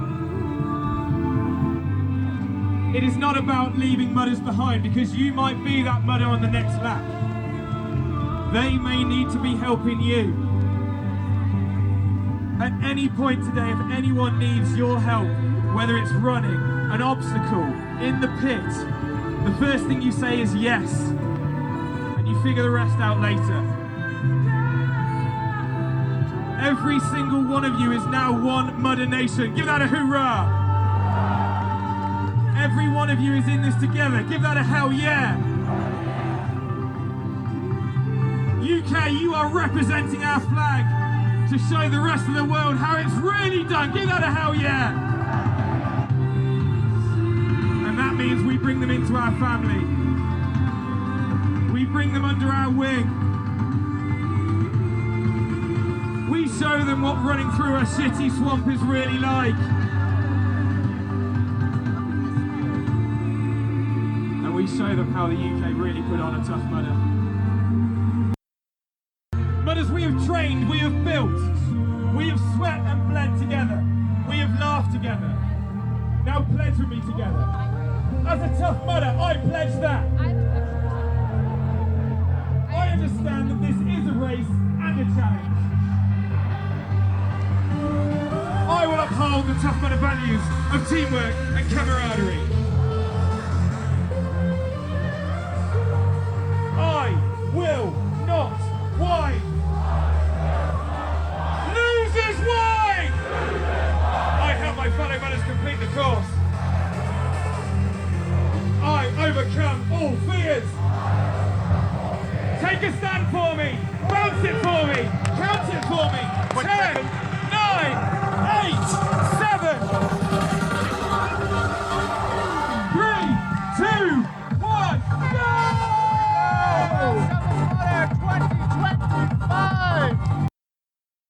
That escalated quickly. We helped this guy go over blackness, Hey, and then we were like, you don't "Hey, sound we need help," and he American. just kept going, and I was like, "Okay, fuck you." Like, That's not great. Yes. And before he did that, he said hi to Anne. Like he knew Sorry. Anne. It wasn't that he was just like, I'm sorry. But he said, hi, and I'm like, oh, can you help us? And he was like, and then he like jumped over and was like, looked over and was like, hey. Nikki, go poop before you can't. I'm all right. Do you know who it was? Oh Are yeah. you just pinching it? Is that Chris? No. That would never be awesome. No. That man's one of the nicest men on the planet. Man, on the Austin planet. I has love been so him. nice, and he's like, hey, how's it going? How you guys doing? And we're like, good. The Joe guy Rocco, so nice. the guys who's in first place stopped and walked with us. Joe and was like, Rocco. check, yeah, Oh, and was he's checking from our in. area. Super nice guy. Um, As we talked a little bit off mic about like following Caitlin's journey. So like, how does it feel to like follow along with that as a newbie? I always think it's important to encourage new people into the sport, especially females. It's really intimidating as a woman to join a sport where there are so many men out there just crushing it. They just jump up and just bloop right over a wall. And it's really tough to say, hey, I need that knee, I need that shoulder. But there's so many people. That's just what it is. Yeah. They know, they turn around, they ask. And, you know, once you get over the worrying about asking, your race goes faster. And I hope, you know, for her that she's able to just ask for the help because people want to help you. Yeah. I mean, some people give up their entire race just to give you that hand, foot, knee, push on your butt. Yeah. I mean, we all mutter in different ways. Yeah. So, and I love seeing how well she's doing. And I keep asking. I appreciate Yes, that. it's been great following her journey from last World's Toughest Mudder that she trained. She basically trained the same amount of time we did. Yeah. And it's just really great to see her out there as a first timer because it kind of brings back memories of when we were first timers, which was I don't want to do this again. Worlds ever again? No, another lab. Absolutely have this. I know, we have to do another lab because we want to be official finishers. You kind of pressured her to jump. And your goal was what? 40. 35. 35 is what Well, no, else got. I shortened the video. Right, because my goal was 40. Okay, she came up. 10:30 in the morning. Caitlin Ritter finishes 40 miles, the world's toughest mudder, as does and Carolyn Clifford. I can't believe I ran 40 miles at my first World's Toughest Mudder. Insane. Shout out to my World's Toughest Mudder. What's that word that like leads the people up Everest? Sherpa. Thank goodness to my Sherpa, my World's Toughest Mudder Sherpa, and Carolyn Clifford, because without her, I think I would have quit after 25 minutes, 25 miles. I'm feeling accomplished. My feet hurt the worst. You know what's crazy? My legs feel pretty good. If I ever do World's Toughest Mudder again, am I in your way? You're fine. Okay. If I ever do World's Toughest Mudder again, I will focus more on upper body strength because that's what really killed me. And I have a quote, which is more of a story. It goes a little something like this. At a high school reunion, a group of successful alumni, now doctors, lawyers, and business owners, decided to visit their favorite teacher. They chatted about their careers and families, but soon the conversation shifted to life's pressures, stress, and constant chasing after more.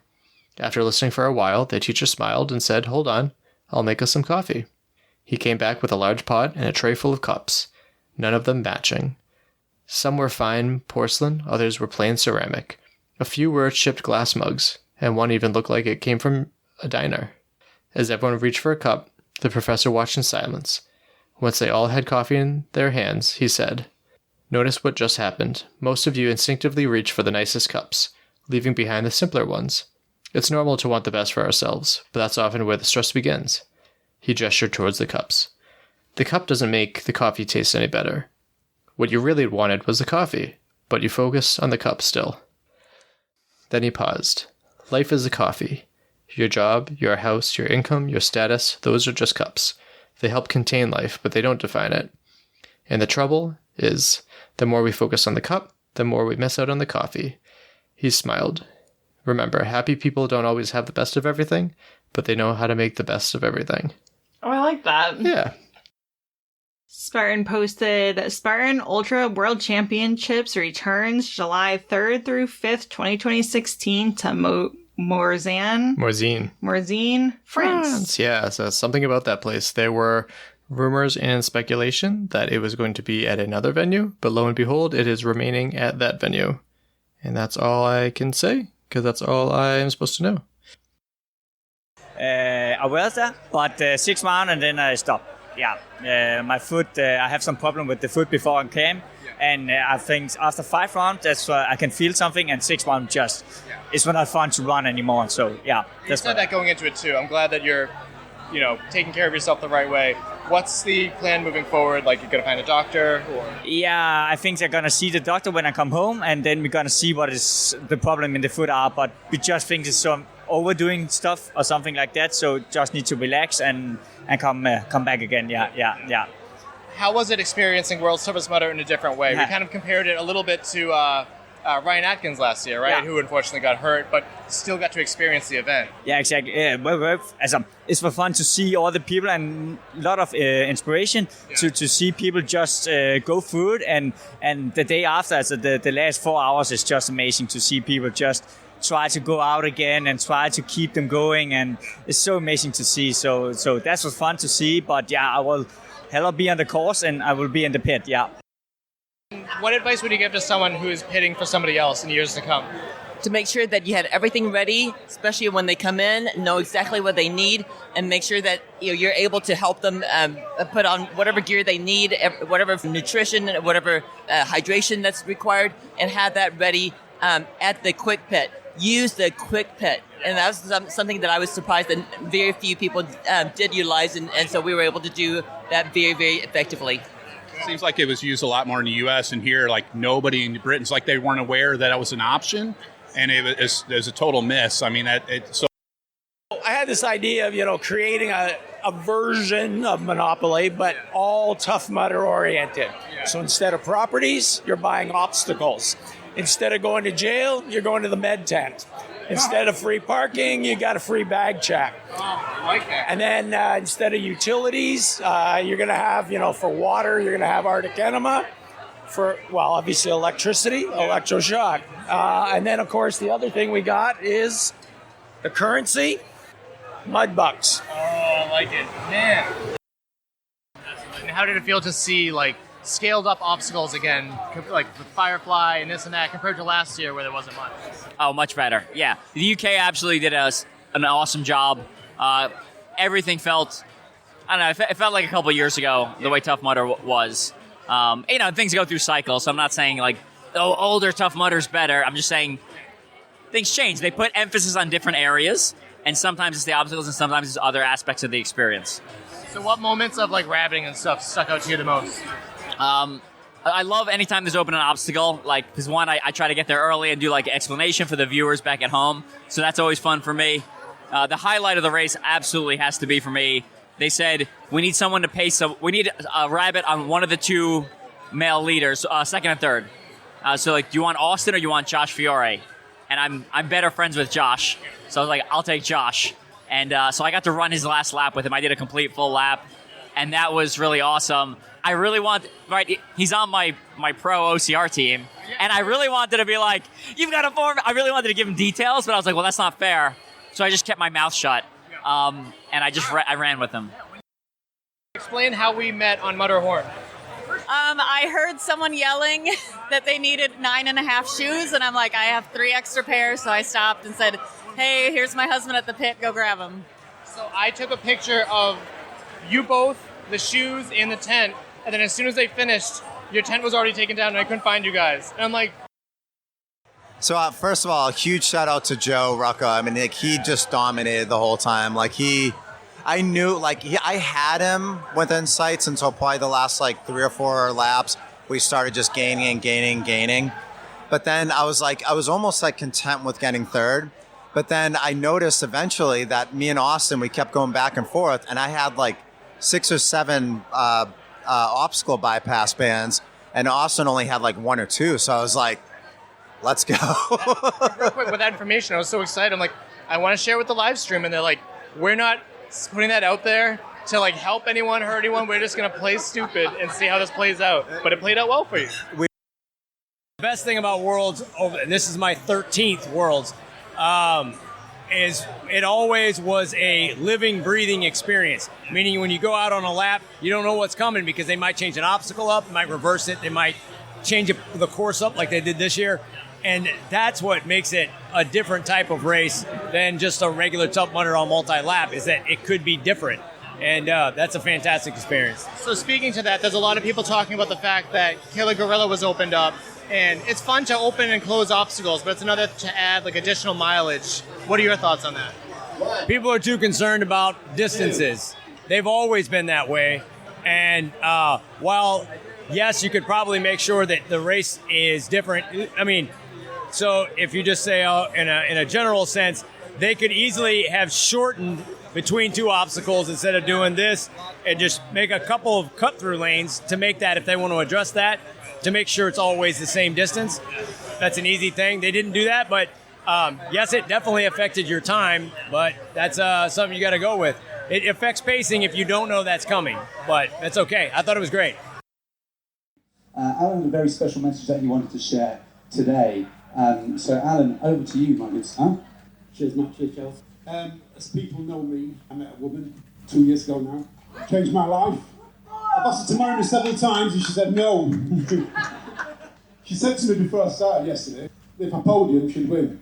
Oh, sorry, podium, she'd marry me, sorry. So, all through the night I carried on. I was in 6th place at midnight. I just kept pushing.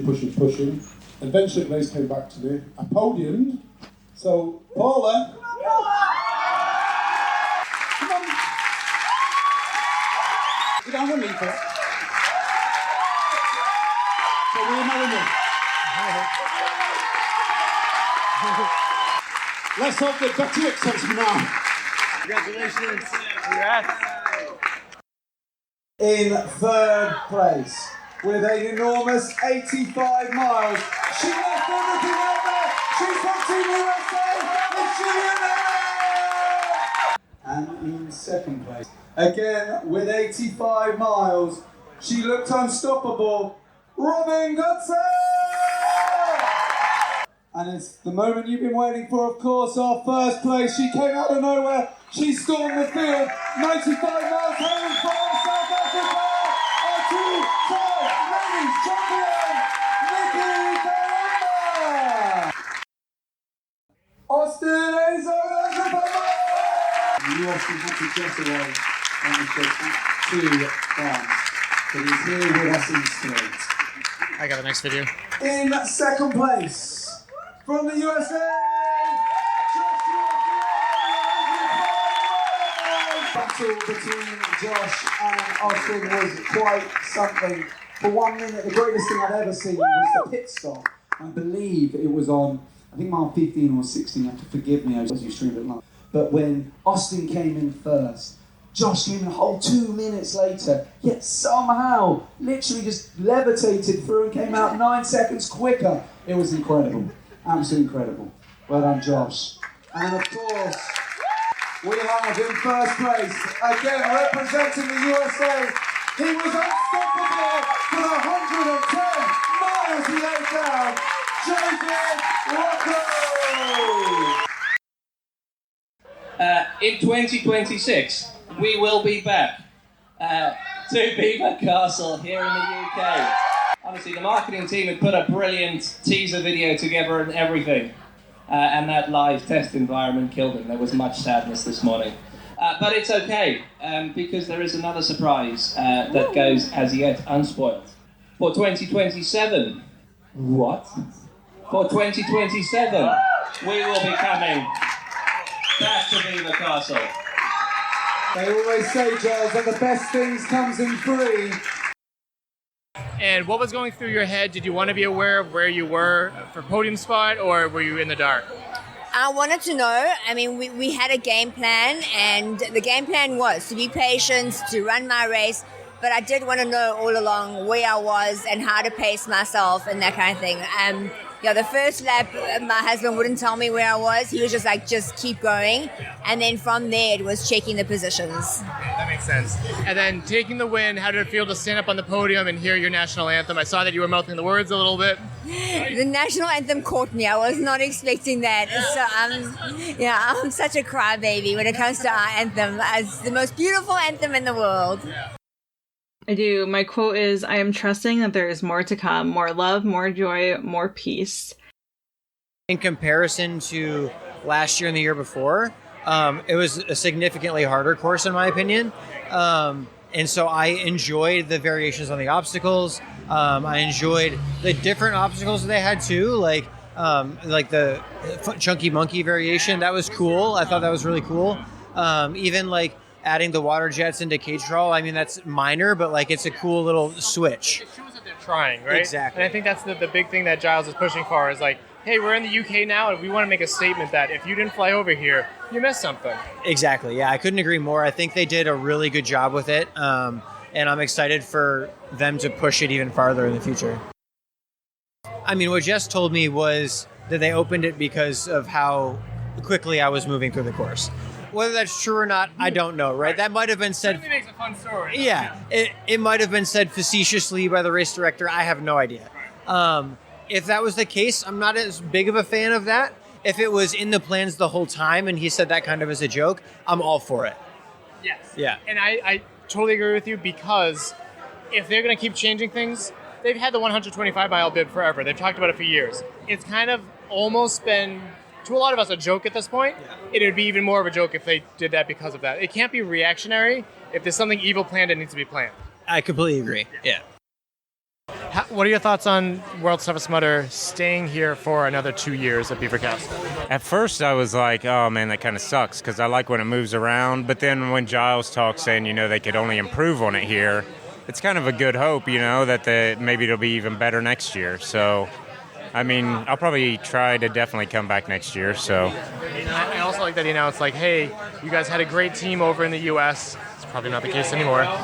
We're trying to become that, and we need your help, like the community. I want you to rally around too, and I think they're really getting off on the right foot. So, and then also describe the shirt that you're rocking because it's awesome. I'm wearing a pink shirt with rubber duckies on it because I put 1,000 rubber duckies and pigs into Rat Frost over the course of the Tough Mudder. Okay, Yeah. I saw some of those in there. Yeah, I was the one who put them there. Was that part of the plan, or you just like, hey, I brought these, do you want to use them? Well, I had the shirt before we bought the ducks. Yeah. And then, we bought the ducks specifically to put them in an obstacle. And we were worried that Tough Mudder HQ wasn't going to let us put them in there. So we just asked the volunteers instead. And they said, yeah, go for it. That's so funny because I was talking to Team HQ and they're like, we don't like surprises. So I'd love to talk to him because I didn't know that was part of the plan. That's absolutely hilarious. There we go. You're closing this chapter to open up a new story, one filled with reflection and growth. The past was not a failure, something to forget. It taught you to get back up for things that matter, to walk away when something or someone is no longer worth it, and to care for yourself despite the nights when darkness surrounds you. You are growing, healing, and learning. It is so beautiful to see how far you'll come. Next up, Spartan is looking for a presenting sponsor. This comes to us from Obstacle Racing Media. Spartan is looking for a North American presenting sponsor for 2025. As they begin partnership conversations, here are some of the key stats and selling points they're highlighting. You ready? Mm-hmm.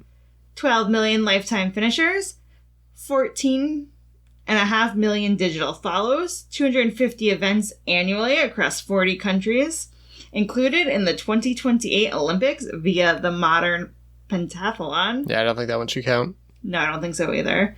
Past partners, Reebok, Samsung, Icy Hot, Harley-Davidson, Rain, and Athletic Brewing.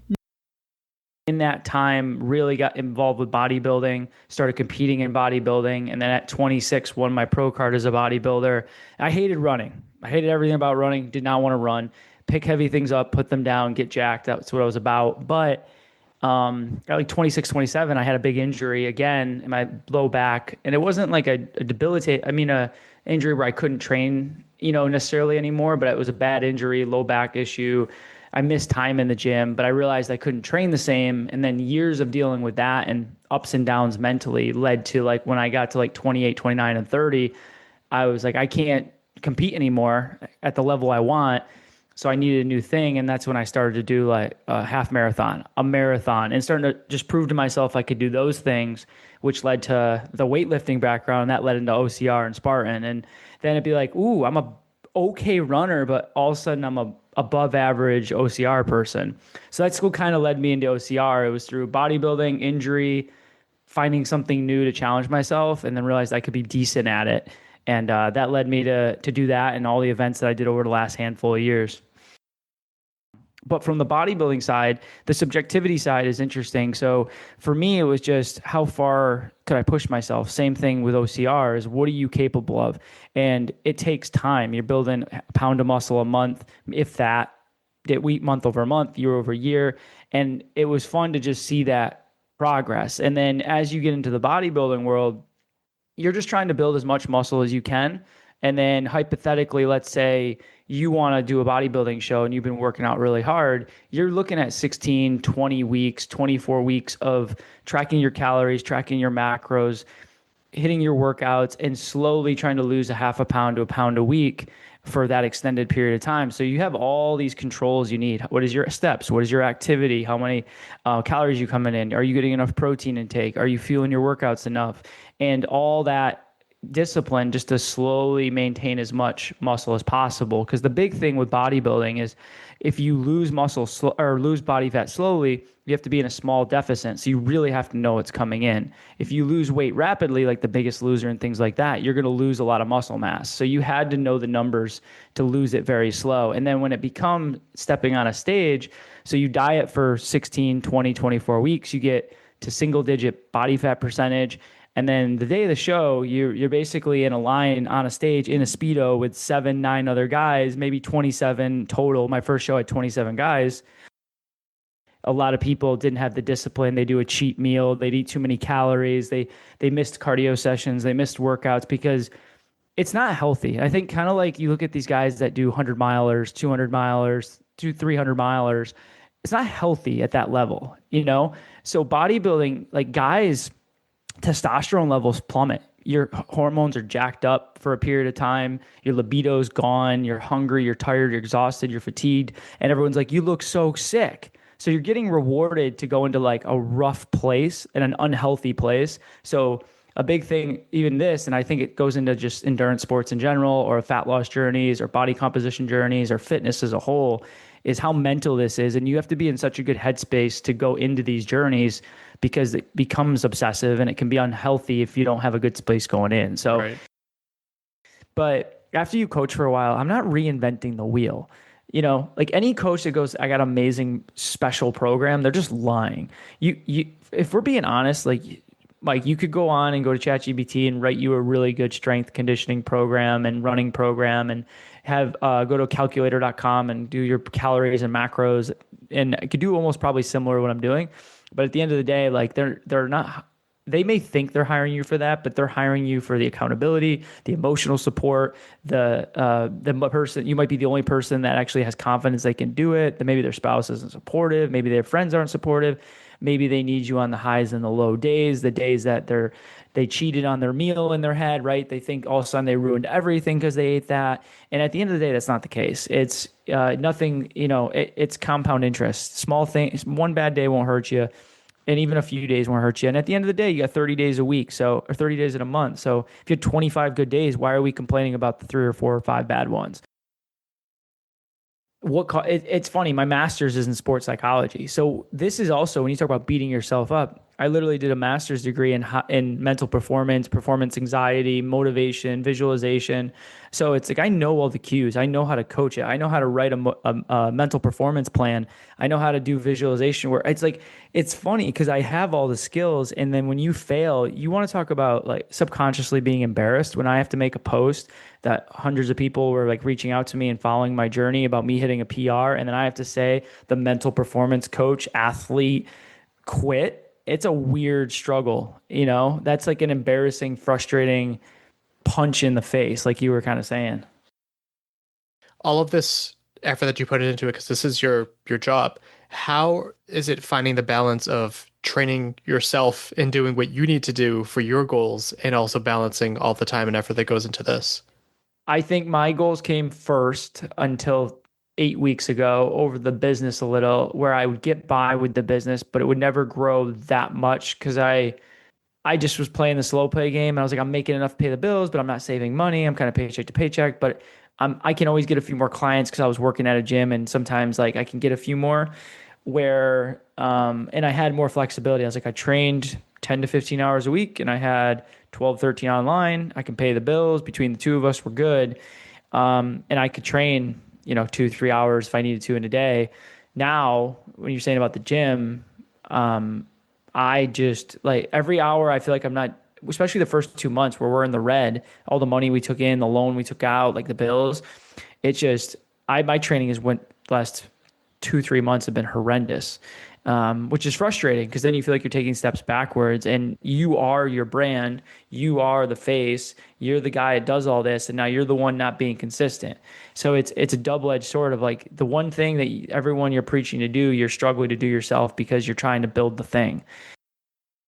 But now you're creating, now you got payroll, now you got all the forms you got to create. You got personal training forms, liability forms, gyms forms, you got all the vendors, like 10, 15 different vendors from AC, electric, this, that, and then switching over the accounts over, and then all the auto bill. It's just, those are the stuff that's not talked about enough. It's not even the hours of like, so it's like training, you're like, oh, I only train 3-4 hours a day. It's like, well, and then, oh, the gym then all of a sudden you wake up to 3 bills didn't go through. That's $450 in memberships didn't go through. And now they're not responding to you. And then you're like, I just lost 4, it's just the stuff they don't talk about enough is the overhead up front. And then you hear people say like, oh, it's a lot of work. It's just you're a firefighter putting out little fires consistently. And then when you have downtime, you need it. But at the same time, at the beginning, how are you going to market? How are you going to reach out to people? Members aren't coming in. Do you reach out to them? There's all these little things that go through your head. So I think for me, the advice I'd give is you just got to come up with like a plan one day at a time and then try to execute like some wins each day, and then realize you're not going to have huge wins every day. So yeah, you have heard then that Caitlin has earned a dog, and now we're in the market. So Caitlin wanted to know what made you adopt Goldens in particular. So me and Bree agree. I think Labs, Goldens, but they're the best family dogs. They're just harmless. They won't bite you. They're kind of goofy, and they're not saying they're very smart, but they're dumb in their personality. Yes. So they're just lovey, dumb, smart, easily teachable, goofy dogs that just want to lay with you all the time and stay by your side and are just super fluffy like teddy bears. Okay, that's going to be difficult because I have an audio thing. Hopefully they can't hear it and only I can hear it. So Seneca, who is one of the great thinkers of Stoicism, he was an advisor to Nero, who Stuff You Should Know talks about. And he said, "You are unfortunate, in my judgment, for you have never been unfortunate. You have passed through life with no antagonist. No one will know what you're capable of. Not even yourself." Some mixed news. I've heard back and forth stuff about this, but the presidential fitness test is coming back. Now, Caitlin, you broke down what the workouts were a while ago. Yeah, because I had to do them. I went to public school. I went to Catholic school and I never even heard of this. So there's curl-ups, partial curl-ups, shuttle run, the V-sit, which I could never do. 1 mile run, sit and reach, and then pull-ups. Yeah. Lots of funky stuff. I think this is good. I mean, this video is like that whole like 1960s fitness, and yeah, it would be great to get back to that. The special education teacher in me feels very conflicted about this because so many of my kids like specials is where they're like integrated. Mm-hmm. And I feel like this would be a very like obvious place of deficit. Don't you think? So third grade, isn't everything kind of a deficit at that age? No, because like when they're playing basketball and stuff, like... Oh, that's a good point. They like can very well blend. And that's the difference between like, yeah, I would like everyone to be fit in high school again and teach them good lifestyle choices, but like the application of it might have barriers as someone that's in the school system. Right.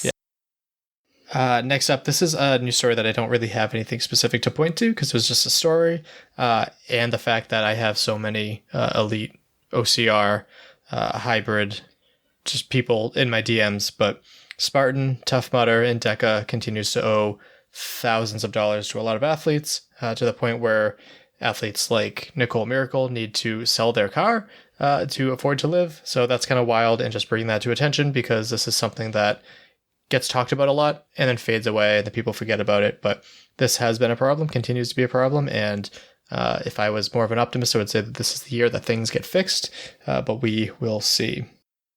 Before we dive into that, though, would you mind just sharing a little bit about what your disability is? Is disability the right word? Absolutely. Okay. So I was diagnosed with MS 17 years ago. So I have, in the beginning, I had my first symptom really was vertigo and dizziness. And so I've had that for 17 years. Gosh. So I've had to live with that and navigate my life with that.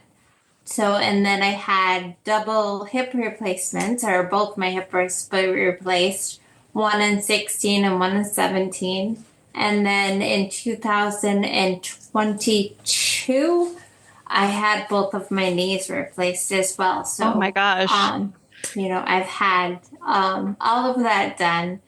And then also having a mess on top of that. So you said something that I thought was very intriguing. You said it might look different. And I think like that's so important to like recognize and honor that like your ultra will look different than your husband's ultra. But I'm sure. And can you kind of talk a little bit about like, I know you would use the wheelchair for that, correct? Oh, definitely. Can you just talk about like what in your mind, like the longer distant races, like how could your race look different than like somebody else's race? Well, I'll definitely have a wheelchair to get through it. And then also, I probably will fail a lot more obstacles. But since it's open, there's a lot of exceptions that can be made. Mm-hmm. I know that I'm not racing for a podium. I'm not racing for time. And then going back to the championships, what are you hoping to see out there? What it like in your minds, like what does this event look like? I'm hoping there's a lot of people with disabilities out there. I'm hoping that so many people will try this and say and prove that yes, they're more than their diagnosis, and so they can do this. With a little bit of help or a lot of bit of help, depending on what your disability is. My quote is, I don't think we talk enough about the in-betweens.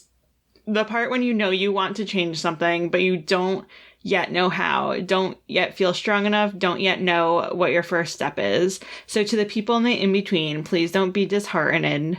Disheartened? Yeah. Please don't give up. You've done the hard part. Now just take one small step at a time. It's wonderful to see how the community embraced it, and particularly for my team.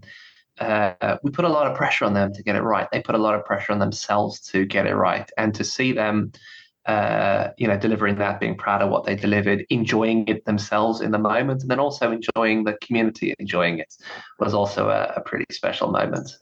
Because, in the same way that, the mudders are really putting a lot into whether they're pit crewing or running, that whole experience, the same thing goes for the team, right? And they get a lot out of that as well.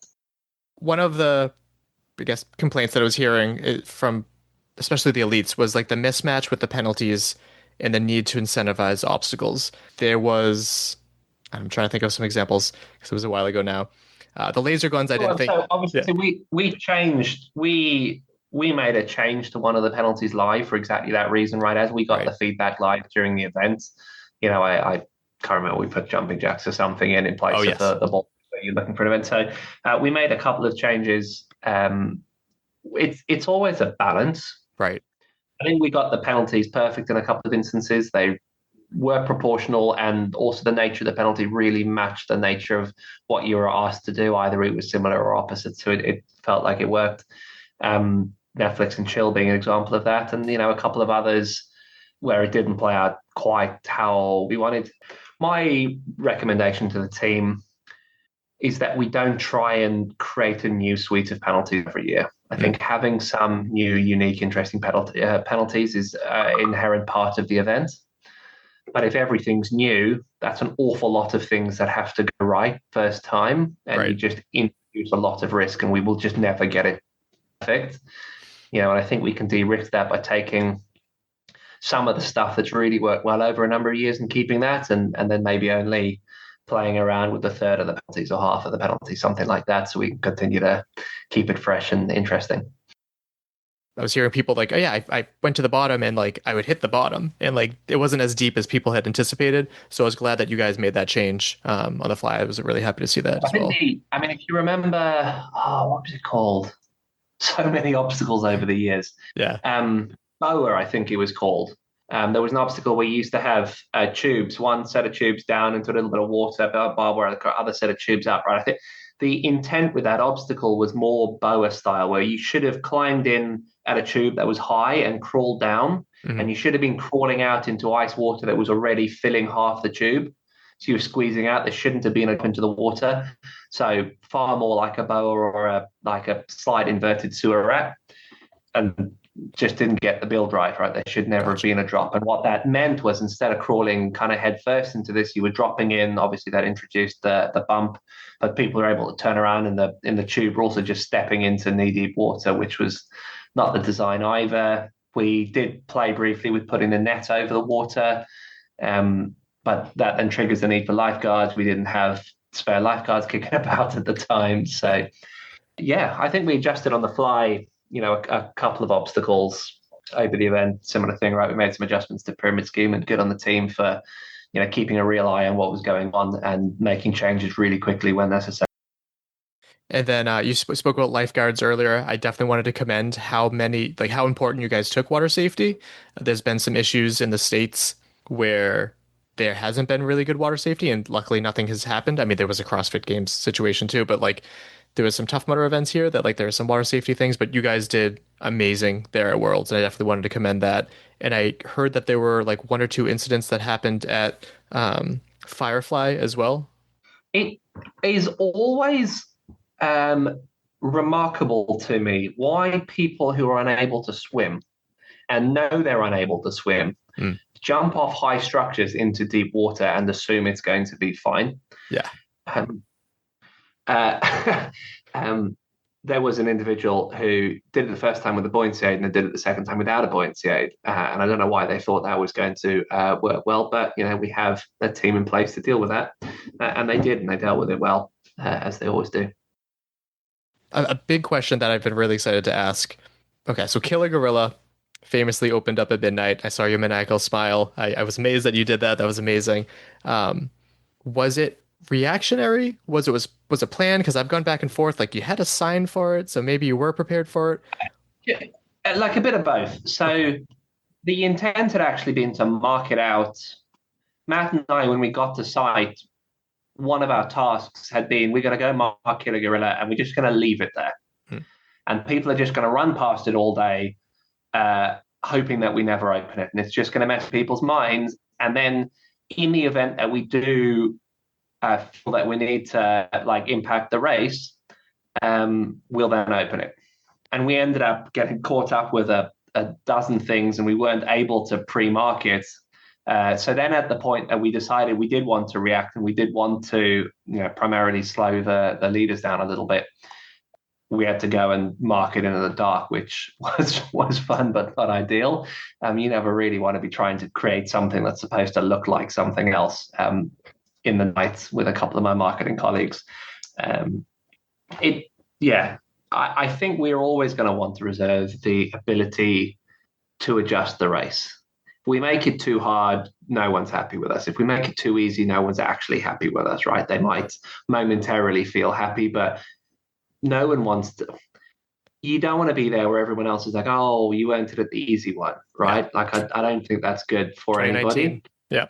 And so, we monitor we monitor performance, we monitor how quick people are going, what we think mileage is going to be, where we think all the averages are going to be, and we want the ability to just adjust it a little bit, and that's what we did.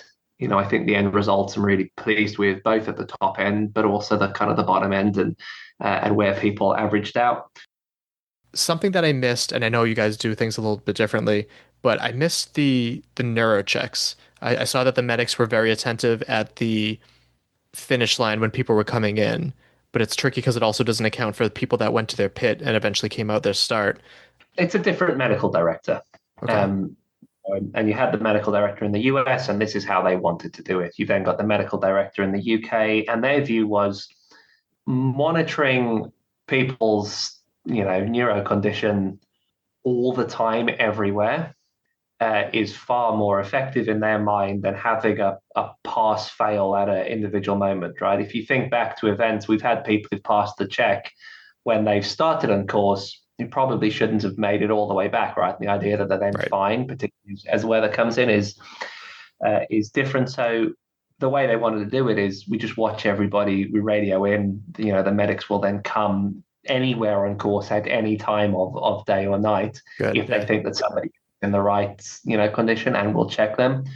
And that happened pretty seamlessly in the background. I was really pleased with how it worked. There were a number of cases where we were following people for a period of time, monitoring them actively based on what we'd seen in as unobtrusive a way as possible on their race. So, when it comes to measuring course difficulty, obviously we talked about watching the leaders, like, where are they going to be heading? What are they on pace for? Do you also take a measurement? Like, do you have an account for like how many 50-mile bibs or how many 75-mile bibs? Do you track that as well? Exactly. Yeah, exactly. Right. And that one, it's a little bit more difficult, right? Because if you run that, we're saying, X percentage, in a normal year, X percentage of the field are hitting 75 and 50. What that doesn't really account for is, an improving caliber of participant. Things are going a little bit more smoothly in Europe in terms of like payment, whereas the US, there's not as many happy people, but hopefully that gets caught up soon.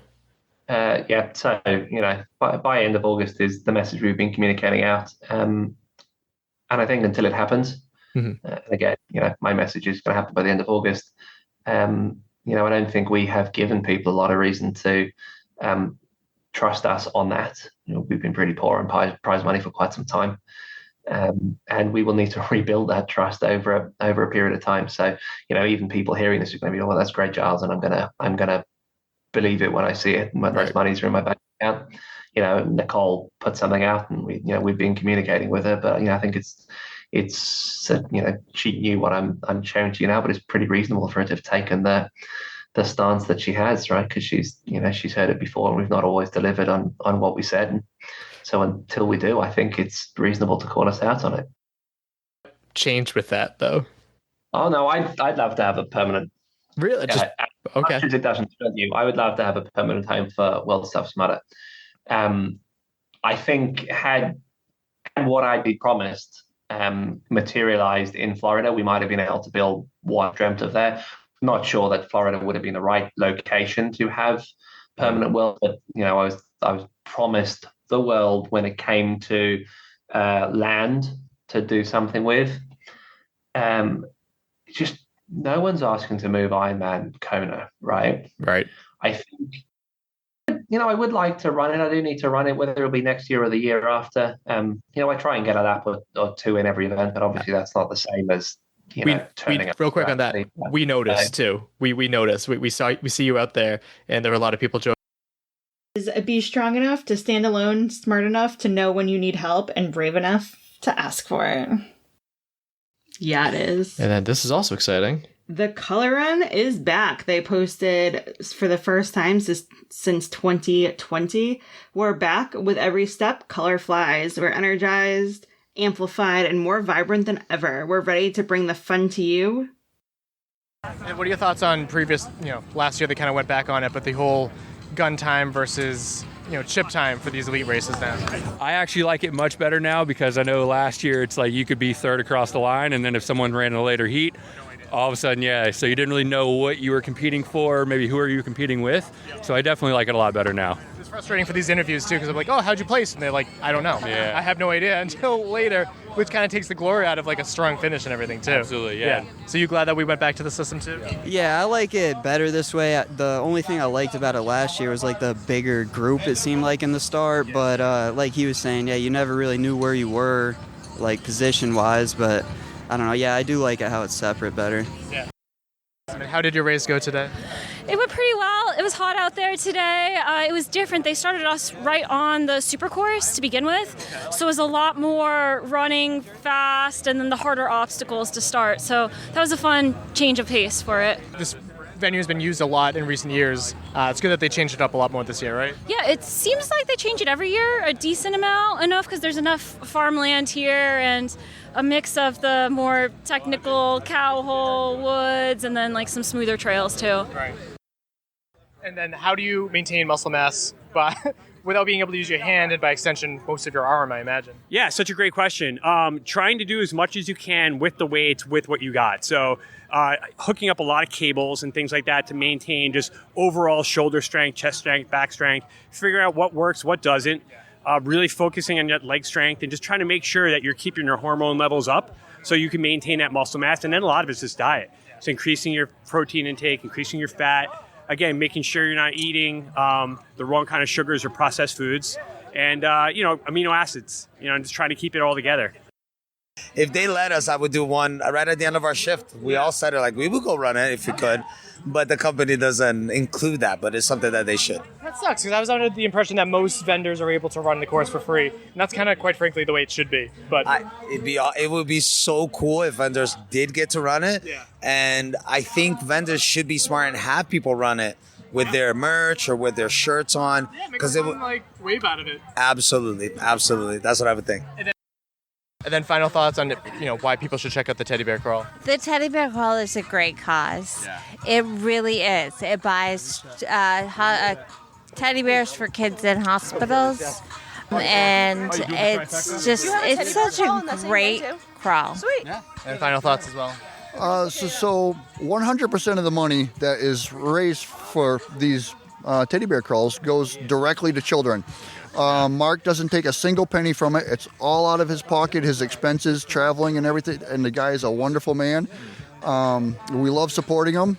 And it brings smiles to children that are at places nobody wants to be in a hospital and they don't have a choice. So to bring them a teddy bear makes everybody's day. It's just a wonderful thing. Some semblance of comfort, to be sure. Something fun that they did this time was they had the bucket carry to the rope climb to the bucket carry. What did you think about that? It was cool. I mean, anytime they throw something different over here, it's you'll take it. Obviously you see a lot of the same obstacles over and over again. So, kudos to them and the race director for spicing it up a little bit. We'll take whatever we can get around here. So we'll go from there. But yeah, hopefully they implement different things like this. Going forward, like whether it's an obstacle within the carry, I think is a good idea. The double A-frames, which is kind of cool. I don't know if I've ever seen that before. Yeah. They got the helix back. I feel like I've done like 30 races without seeing. Never done a helix before. Yeah. I was like, whoa! They got the dusted off the old helix obstacle, and then next thing you know, they'll throw the cage one, whatever that one was. The pipe layer. Yeah. Who knows? Might see pipe layer back. My quote is, "There is beauty in knowing that you can make it to the other side of it all. Trust and believe that you can and you will." But this comes to us from Inside OCR, and they said, sad to learn that Monty Montgomery has passed away at the age of 97. Monty Montgomery was the oldest Spartan race participant. He completed courses all over the country over the last several years. Rest in peace, Monty. And a little behind the scenes is that he was someone that was on our potential episode lists, and it's a bummer that we never got to it, so we should really get back to that list. And she goes, yeah, this thing, Spartan racing, do you want to do one with me? And I'm like, yeah, I can. I'm in great shape. I'm in amazing shape. I'm like 26 years old. I was like, yeah, how hard could it be? So I went, and it was the old Virginia race, the one that was in the mountain. Okay. So we did that, and it's, back then, it was a super. Supers are like 8 miles, like 8 or 9 miles. Mm-hmm. So I'm like, okay, yeah, like 8 or 9 miles. I can run like 2 or 3 miles. Should be fine, right? We get out there. I cramp up within like the first mile. And I cramped the whole time. It took us like 6.5 hours to finish. And then I was like, God, that's like the hardest thing I've ever done. And then I was talking to this guy in the festival area, and he goes, like there's an elite side to this. And I was like, what does that mean? Well, how much faster can those guys be? I did it in 6 hours. What's his like 4?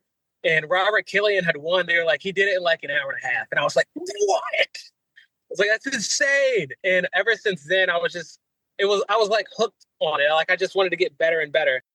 I always go to that first race. So I knew I was going to be able to get to that first race. And then the second one was on the East Coast too. And I was like, cool. So I can hit both races.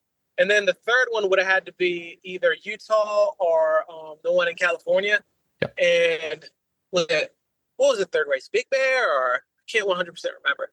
I'm pretty One sure. of those. Yeah. Yeah. But Utah worked out best for me, but it was like right after World's Toughest. Sorry. So I was like, it'll be fine. If I do good in the first 2 races, I'll just have to like survive the third one. And for me, it was great, like getting third in the series, but I was a little bummed because I was like, I don't think I raced my best in any of those races. Being in Beaver Castle, was that the first time that you've raced out of the country? Yeah, it's the very first time I've raced out of the country. Had a few hiccups getting over there, but I feel like I raced pretty good. Like my flight got canceled mid-flight. Oh. Yeah, we were literally crossing the pond, to go to England, and someone had a health emergency. We had to turn back around and go to JFK. And then when we landed at JFK, we were there. They were like, yeah, we're going to get you guys back on a new plane in like 3 hours. And that turned into like 8 or 9 hours. Like, so I should have been in England on Thursday morning, and I didn't get there until like Friday afternoon. That's rough. Yeah. And then, so I got there Friday afternoon, had to hurry up and buy stuff to be able to race with. I didn't have a pit. That's the only time I've done it without a pit. So I didn't have a pit, and we didn't have an awning, like a tent or anything. Right. So all our water was just out, and they had a heat wave. So all our water got like super hot. So I thought it was like a miracle I was even able to do 95 miles. Everything went wrong. My quote is from Paulo Coelho. Maybe the journey isn't about becoming anything. Maybe it's about unbecoming everything that isn't really you, so that you can be what you were meant to be in the first place. From my perspective, Joe and I grew very close, probably around the October, November timeline before DECA Worlds. Okay. And then from there, it was like seeing inside of his brain. So our conversations day to day, seeing his training, seeing how many hours he puts in, and just all of the inner workings and his lifestyle and how detail oriented he is and dedicated. And then to watch it all just like transpire in real time was breathtaking. Mm-hmm. And then to be able to go out with him on that last lap was probably so far a top 3 moment for me this year. Like just overall with all the events that we've done and competed in throughout the year, like that's something that's going to definitely like stick with me forever. Mm-hmm. Like just walking through the start chute and everybody's cheering and they're like, one more lap. And like, it's just me, Joe, and Kev walking out there. Like that's a memory I'll never forget. And we just, I mean, obviously from the live stream, I think a lot of people saw, like, we just walked the whole time, just walked like, and just enjoyed the final lap after almost 25 hours of World's Toughest Mudder. So what's it like to like beat them though? Like, does it feel good? At the end of the day, of course it does. At the end of the day, I think a big thing for us, especially all being like within Underdog and just kind of the community and it like in itself, is wanting each other to succeed as much as we succeed, if not more at some points in time. Mm-hmm. So I actually was having this conversation a little earlier with Joe and Kelly, because Kelly Sullivan was also there. And I was thinking about the weekend and like just moments that popped into my mind. I feel like a lot of people do that after a competition weekend or a race weekend. You like think of like the little things. Yep. And I was like reminiscing on the weekend moments, and all of the ones that were coming to my mind were about like Joe and Kelly and Kev. Matt and Emily own a gym that's Shot Fire Fitness. It's in that town, and they put on this event, and the amount of support that they have for the event extends all the way to like the mayor of Hurricane came to the events on Sunday. Mayor Edwards, he was present and watching us. That's so awesome. They have a ton of support for the event, both from the town, the county, the event sponsors that they had, like Battle Bunker partnered with them this year. Wheelbilly Bikes was the event sponsor for the final event, on top of many other people that are involved along the way that contribute to this event and put so much time, effort, and energy into it. I went on like a pretty big weight loss journey after high school. So while I was in that phase where I was like really prioritizing my health and fitness and going to the gym and, like you said, dedicating the time and effort into that and saying no to things that my friends were doing because it wasn't something I wanted to do, but it also didn't really align with kind of the path I was trying to carve for myself, it created a disconnect. And the people that I like graduated high school with or went to college with that I thought would be in my life and be my friends for the long haul, like we slowly started to drift away, which is inevitable in life and inevitable in the growth of it. So I don't like resent any of them. And like, I still cherish all of those memories, but it made it harder because I felt like I was like isolated. I felt like I didn't have a friend group of people that thought the same as me or liked similar things as me. I felt like I couldn't relate to anybody. And then that tangent leads to a whole nother tangent of finding underdog. So then finding that community of people and those friends that are like more like-minded, understand what you're doing and the dedication and the time that you're putting into it and can relate to you, where you can connect on a different level than just like your surface level, like coworker friends or your surface level people that you meet out. It looks like you checked all of the goals. Were there any goals that you didn't hit that you just didn't share publicly? No, it was a clean sweep. So I've posted those. So background on that, before events, I write out my goals in my phone notes. I love that. And in that same format, it's usually event goals, which are time-based, placement-based, a little bit more metric-driven, which are, I guess, more tangible. And then personal goals, which could be pretty much anything. Like, I think one of them on my list for rally was like smile the whole time, just smile. So personal goals where like the little wins of things that you want to do, like both as a person and as a competitor that might not show up on the stat sheet or might not show up on the leaderboard. So things that I want to do for me or for other people that I'm with, or like my teammates and my friends. So both event goals and personal goals. Like, I would say that prior to finding Underdog, I didn't fully understand what community and like camaraderie and impact was to the level in which I feel that now on so many different fronts. So showing up for them is just as important as showing up for me. Like, and that's not just like a rah-rah kind of thing where like, oh, we're a team, so we need to be like we need to have a team dynamic or we need to be teammates all the time. It's like these people have impacted my life in so many different ways, both within and outside of the fitness space, that showing up for them is equally, if not more important than showing up for myself, because I care about them like on a much deeper level than just like, we wear the Finley jersey when we race. Like, so having that impact, the way that they've impacted me and the way that I can potentially impact them, it's a two-way street. So showing up for them is something I like pour my whole heart into and try to each and every event. You're not a machine. You're a soul who needs music, connection, sunsets, laughter, and small pockets of joy.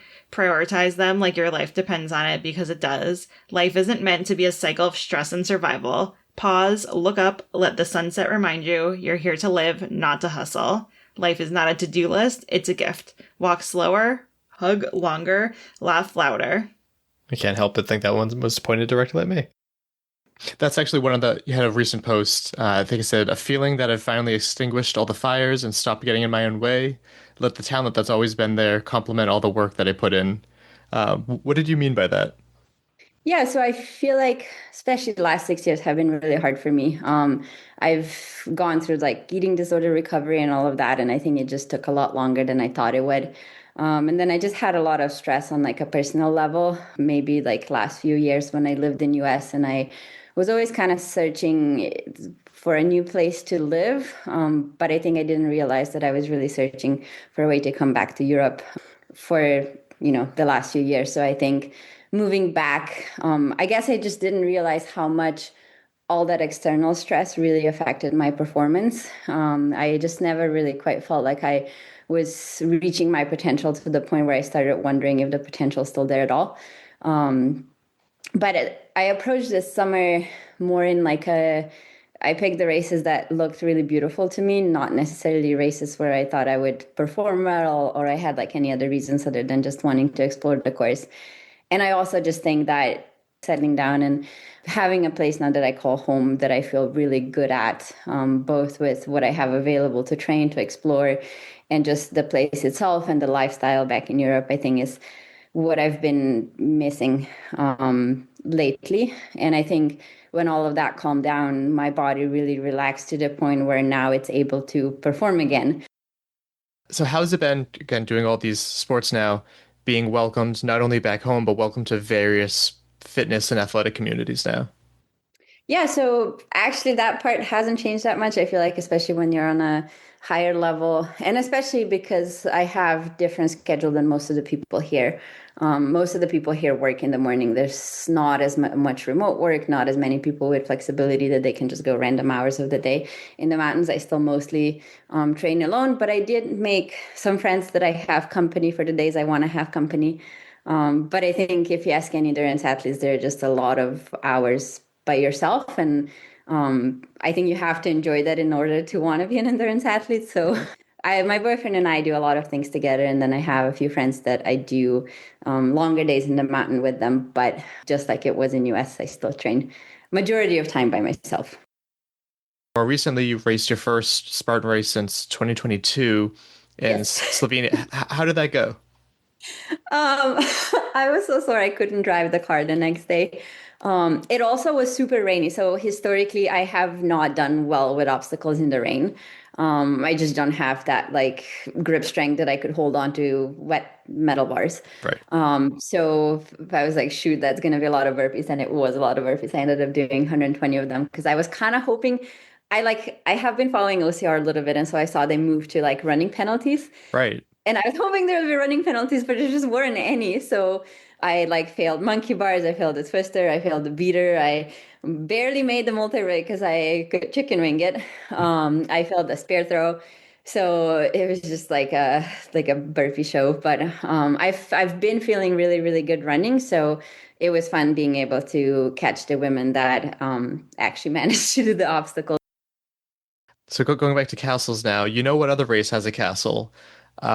World's Toughest Mudder. I know that we're going to talk about Spartan Ultra World Championships, but any thoughts on like going to like spectate or like pit or maybe participate as like a team or something with World's Toughest Mudder? Any interest in coming back to that? Because I know you're one of the best women to ever do it, one of the best people ever to do it.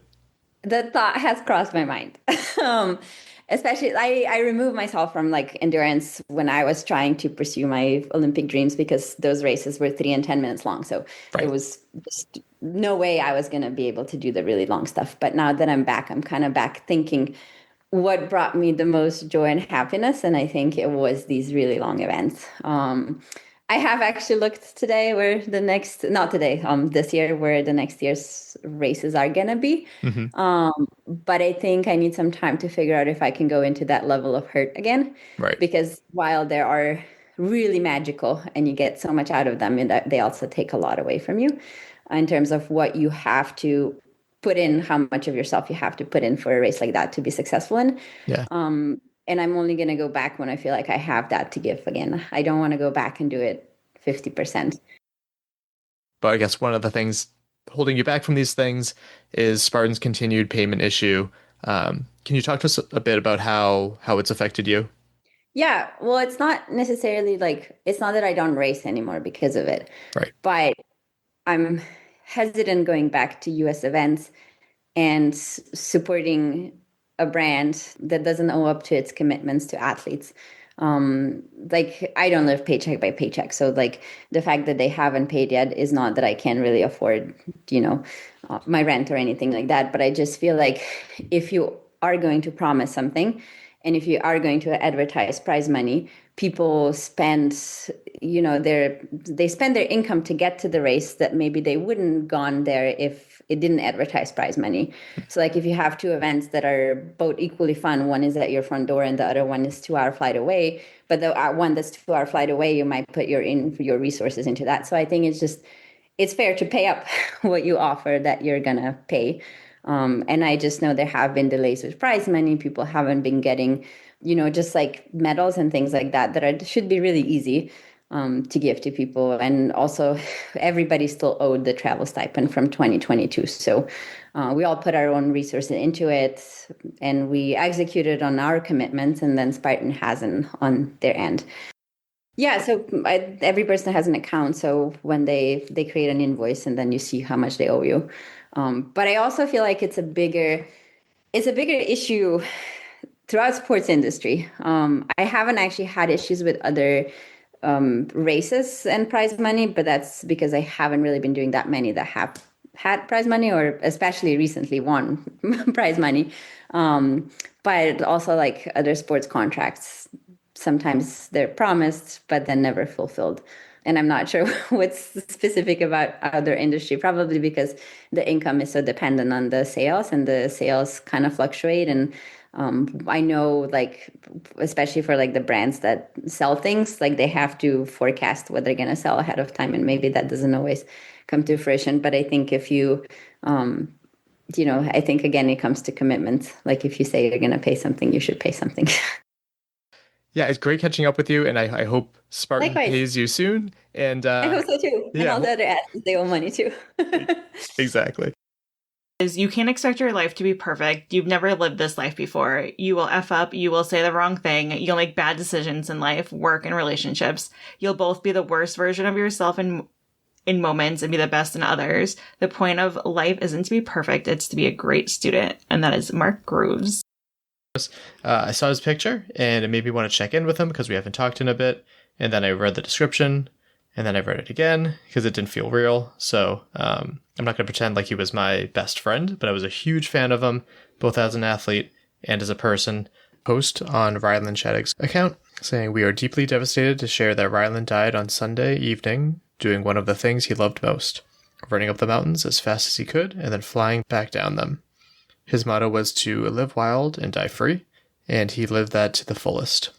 Those of you that know Ryland know that his faith in Christ and his resulting love for others characterized the way that he lived life. He was a son, brother, friend, and mentor to many who will miss his smile, his friendship, and his own unique brand of humble, competitive drive. His faith was integral to everything he did in every aspect of his life, to include his training, his social media, and his daily interactions. We pray that his love for Jesus and his example will be a reminder for us to always pursue Jesus and live life with everything you have. We would appreciate time to grieve, process, and figure out how to move forward. Please respect our request for privacy, the Shadegg family." Well, we're going to have some... My name is Ryland Shattuck. I am from Ogden, Utah. Okay, so starting off with a hard-hitting question. How often do people mistakenly call you Ryan, and does it get annoying? It's either Ryan or Riley or some form of that. Honestly, I don't really mind because I'm so used to it.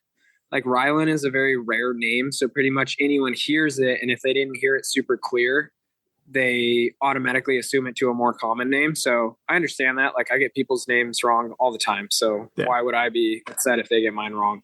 It's fair. Hard.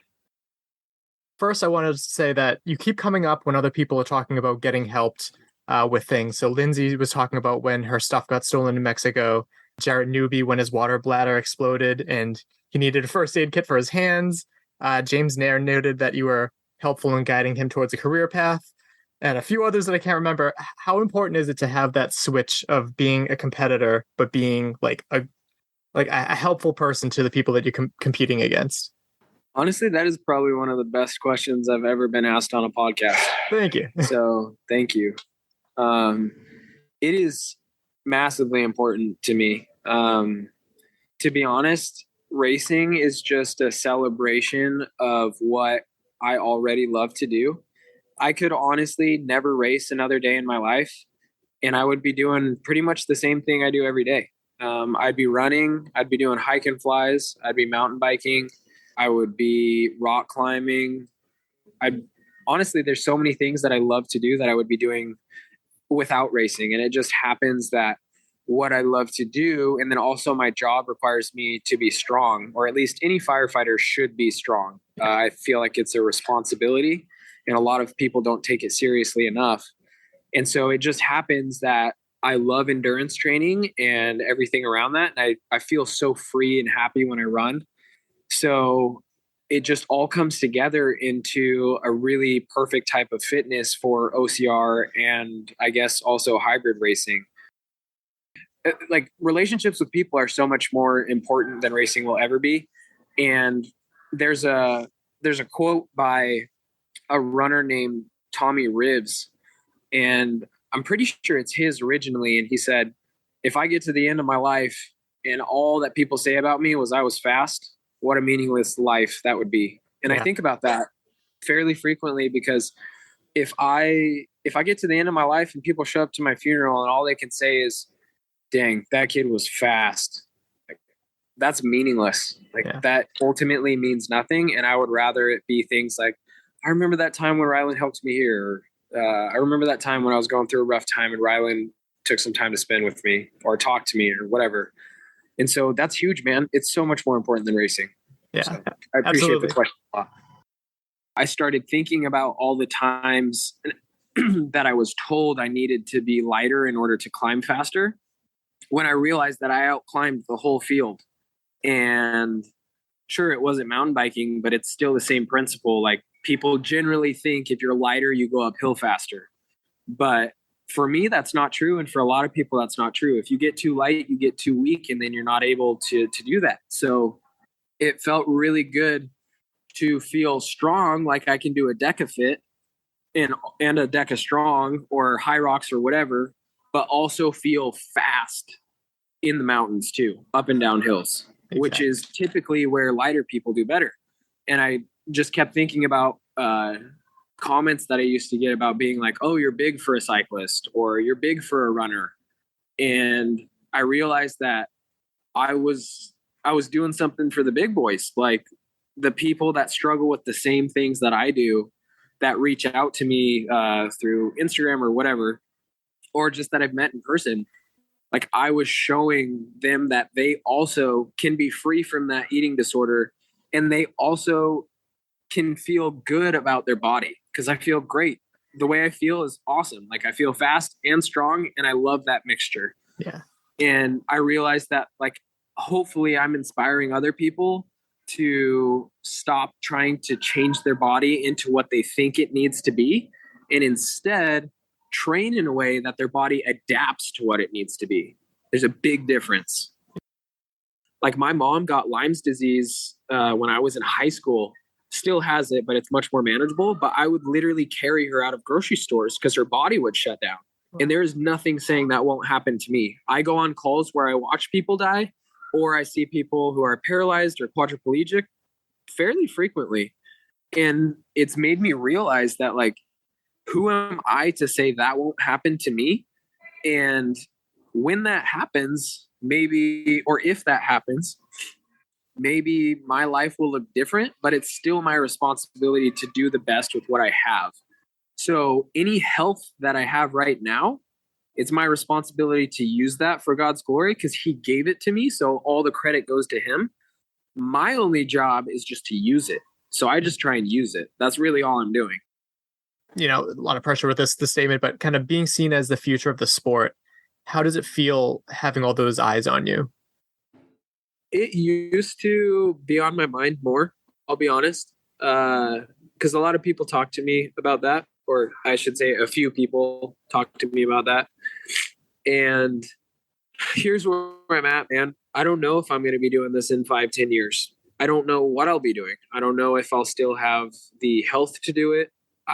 There's so much I don't know about life, and there's so much I want to do. Like I really want to become a better pilot. I really want to be better at work and work on promoting at work. And I love racing. So I'm going to be running in the mountains. I can tell you that. I'm going to be training to be strong and fit, regardless, because that's my job. And also that's what I love to do. And it's, in a way, I feel like that's what I was made to do. And so with those things, like knowing myself, if I still have the health to do so, I'll probably still be around.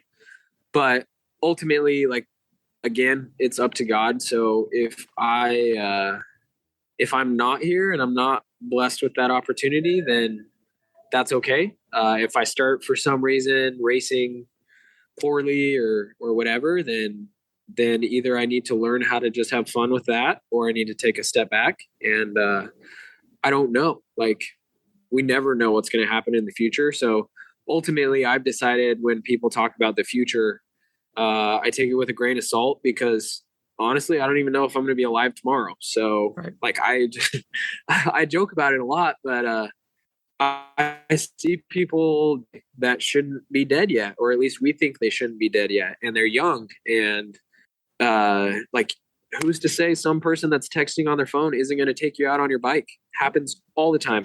Yeah. Who's to say that while I'm riding my motorcycle, same thing. When I was in Spokane, there was a kid texting and almost swerved into me. And I mean, that could have been it. I could die in the mountains somewhere. Like, I don't know.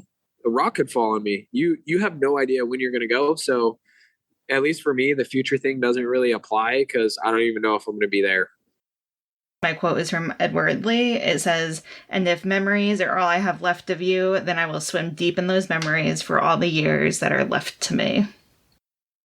Because I imagine a big part of your identity is like a competitor, an athlete, this and that. And so dealing with like the injury and all that stuff, like how were you, I guess, coping with that mentally?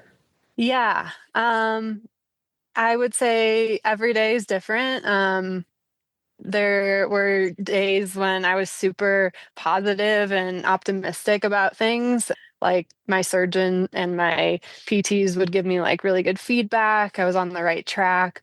But then you'd hit speed bumps where like things were feeling bad again, and like having kind of falling back into that those similar like feelings of pain and lack of confidence that I had prior to surgery. And like, it can be really challenging because you think like, oh, maybe this wasn't really successful. Maybe like I'm not really fixed.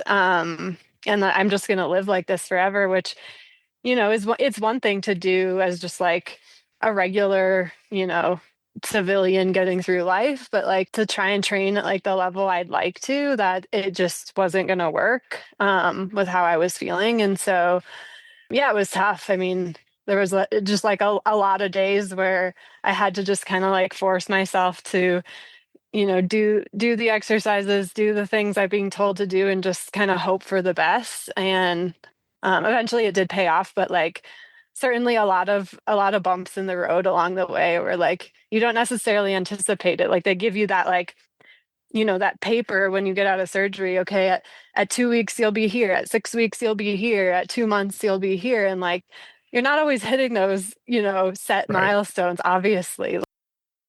Did she, like, what made you want to become a firefighter? Did she inspire you at all, or?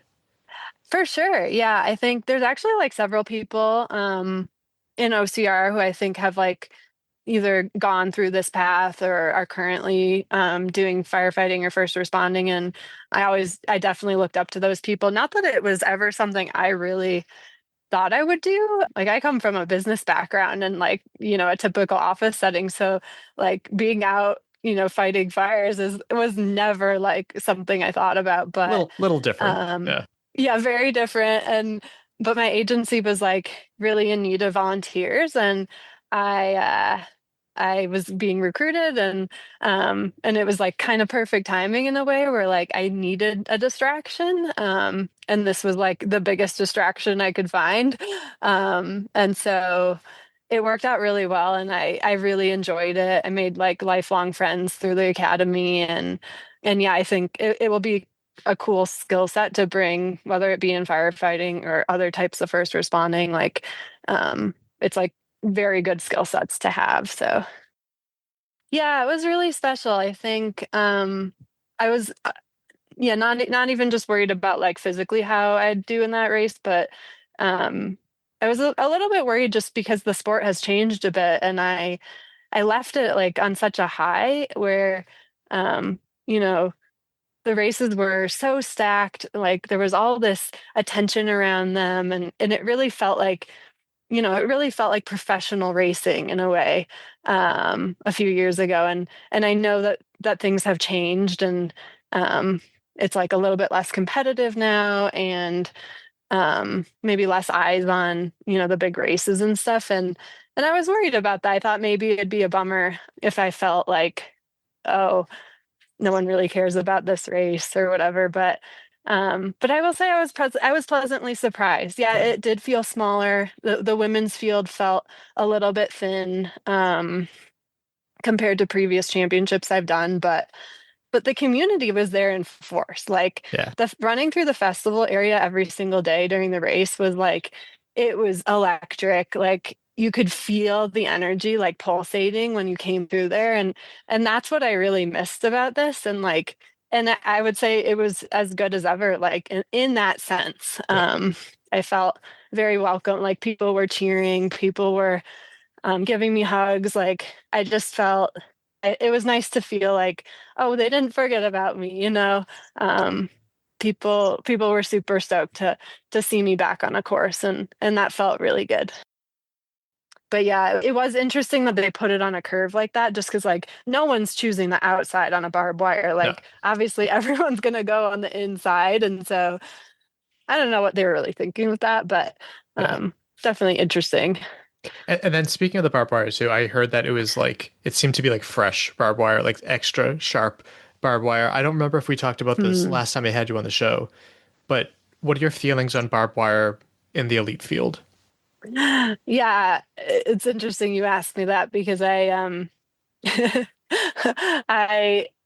not so much in West Virginia, but this past weekend in Seattle, I had some pretty significant feelings about the barbed wire, and not positive, just because like a lot of us got pretty hurt, like pretty scraped up and bloody. And I would say like for like women in particular, I think a lot of us aren't super, super aggressive through barbed wire. Like, we're usually pretty careful and like kind of avoiding it at all costs. But there was no avoiding it in Seattle. Like, they put it, maybe a foot off the ground, and you're crawling over like berry bushes too. And so you're getting scraped up on your front, your back, and your side, no matter which way you're going through there. And like, in my opinion, it's just not I don't know, the pain tolerance thing in racing, like as far as that kind of thing goes, isn't I don't think there's a place for it in this level of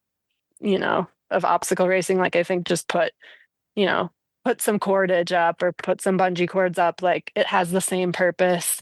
We still have to crawl, but like, we're not, I went through probably like 3 race kits in the past week, just because they're all completely torn up, and like, it's just unnecessary. Like, Yeah. like the first 2 people on the line like, we started right at 7 a.m. And then I want to say both the second male and second female were roughly 4 minutes behind, because that was like the cumulative time between like our cumulative races. So if you were, an hour and 30 minutes, and then you're at 90 minutes, and then like the second place was an hour and 45, it'd be like 15 minutes, whatever. So yeah, it was kind of cool. Yeah. I would say there was like a little bit of miscommunication on the line. I think part of it was like language barrier, and then part of it was just a little chaotic when they told us to listen for these beeps, and like when you hear the 4th beep, you go. But while this was going on, they have like the guy giving like the Spartan speech and doing the Arus, and they're like throwing off smoke bombs. And meanwhile, like, we're so distracted by that the beeps start going. Neither of us heard the beeps. And then all of a sudden you just hear people like yelling like, go, go, go. So that's why I don't know if like you've seen videos of that start. It's like a little bit chaotic where we're like, what? Yeah, this past week was incredibly emotional. Like, I mean, our community is not that big. And so like when we lose someone, it's like family. And yeah, like getting that news about Rylan, I want to say it was Thursday, maybe Wednesday, I forget. But yeah, just like a couple days before I'm, getting ready to race again, like it was a struggle. Like I would, go on hikes or runs in the forest and just like I literally would get lost because I couldn't even focus on like where I was going. It was like my mind was just completely all over the place. And I felt a little bit like that in the race, to be honest, as well. Like lining up on the start line, I was not in my typical like go like this is game time kind of mentality. I was kind of just sad, and it can make it really hard. But in a way, there were parts of that race in Seattle where I would think about Rylan and like what he would do. And like, it was certainly like motivating in a way as well, where like, he'd want you to be pushing hard and giving it everything you've got. And so, it did help, to think about that as well. Also, since we made it towards the end of the episode, I'll give you a hint for the big news this weekend. Not a baby. Yeah, so it's 3 letters and 3 numbers. TME 712. And if you do figure this out and you message us, I will be very impressed. You know what? We'll do a giveaway. I'll send you something. Okay. Yeah. I hope you learn how to be proud of the person you are becoming. I hope you learn how to be proud of where you are, even if it isn't exactly where you want to be. I hope you learn to fall in love with the process, with the messiness of life and the confusion of it all. At the end of the day, I hope you find what you're looking for out there. I hope your life inspires you. Nice. And Mikey, how was your weekend? Pretty good. Nothing big happened, right? No, I don't think so. Nothing big happened. Just kidding. What happened? We picked up our puppy. Yeah, we got a puppy. So we got the post out about that earlier today. Had some troubles with the aspect ratio, but I spent so much time working on it that I was glad we were able to put it out. And what's her name? Lucy. Fur. Yeah, Lucy. Lucy. We love her, and she is a lot of work.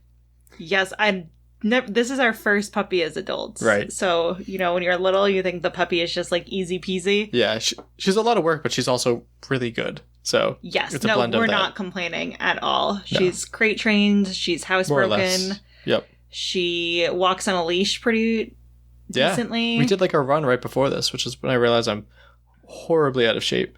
Yeah. But she was also going fast, and I was going faster than I would ever run. She's typically. Labrador Retriever and Hound. Mix, yeah. Allegedly. Mm-hmm. The OCR report shared Spartan and the OCRWC announced the rebranding of the longest-running independent OCR World Championship race as the OCR Community World Champions. The OCRWC was founded in 2014 by Adventury as the first independent OCR World Championship event. It was acquired by Spartan in 2023. Yes. So the 2026 OCR Community World Championships will debut in May 2026. And so Pentathlon and World Obstacle are considering a merger. And so in the future, World Obstacle could be under UIPM.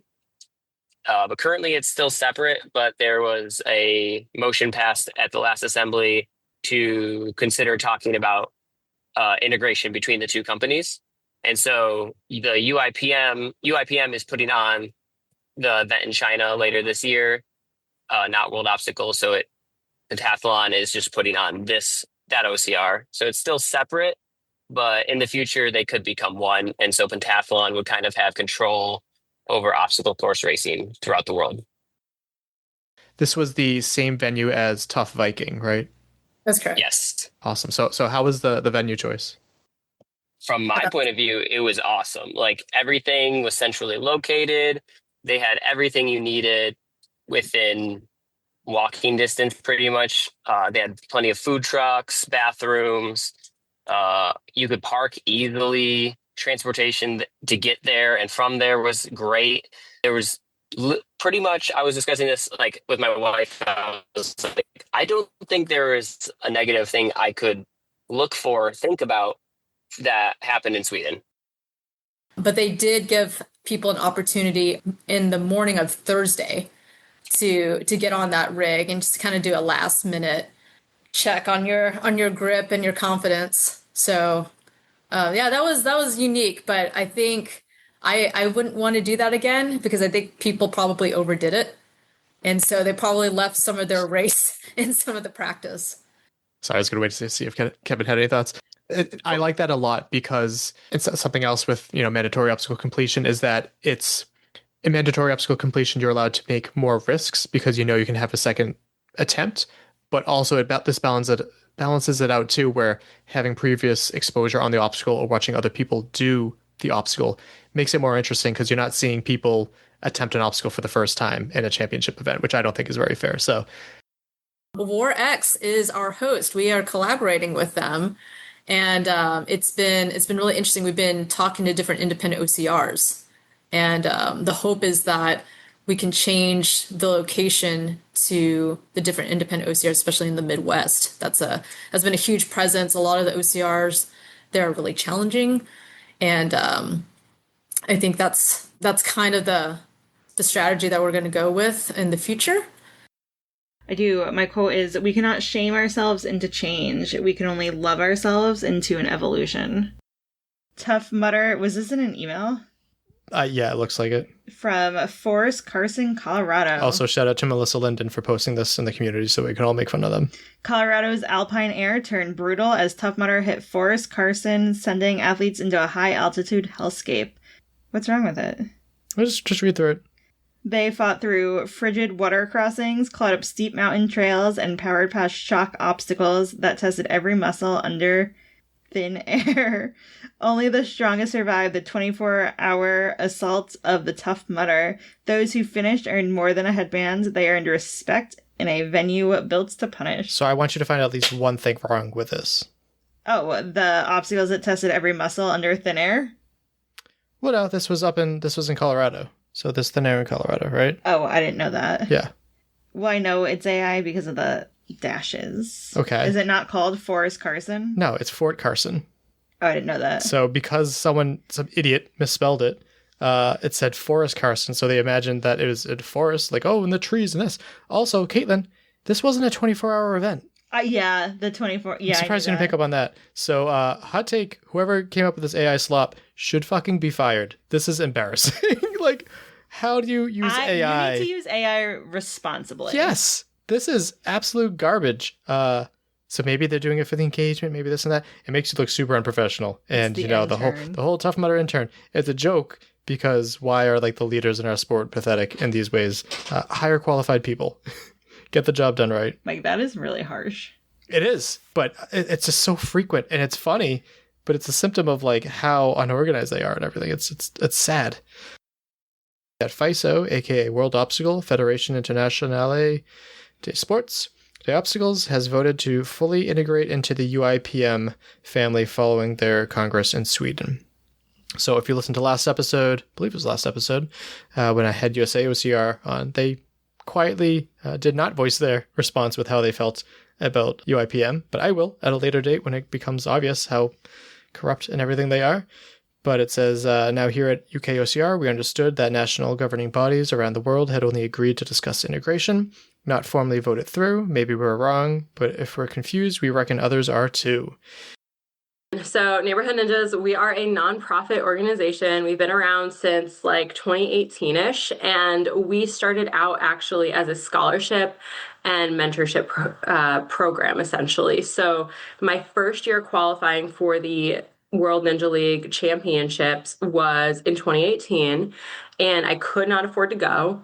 And I was actually a scholarship kid growing up. Like, I was, this 3-sport varsity athlete that relied heavily on scholarships to be able to do athletics. And that was a huge, what we call protective factor for me and for many other kids, where you're going through kind of a lot of adversity in childhood, and you have this one like really stable thing with mentors and consistency and just purpose that just helps you with overcoming the other stuff that you're dealing with. And so I had a friend, a ninja friend, that was like, hey, I want you to have this experience. Let me sponsor you. And actually, I would like to sponsor some other kids too. And I was like, wait, I love this, because as a scholarship kid, I'm like, this is amazing. And so we started with that. I think we funded like 15 kids our first year to be able to compete.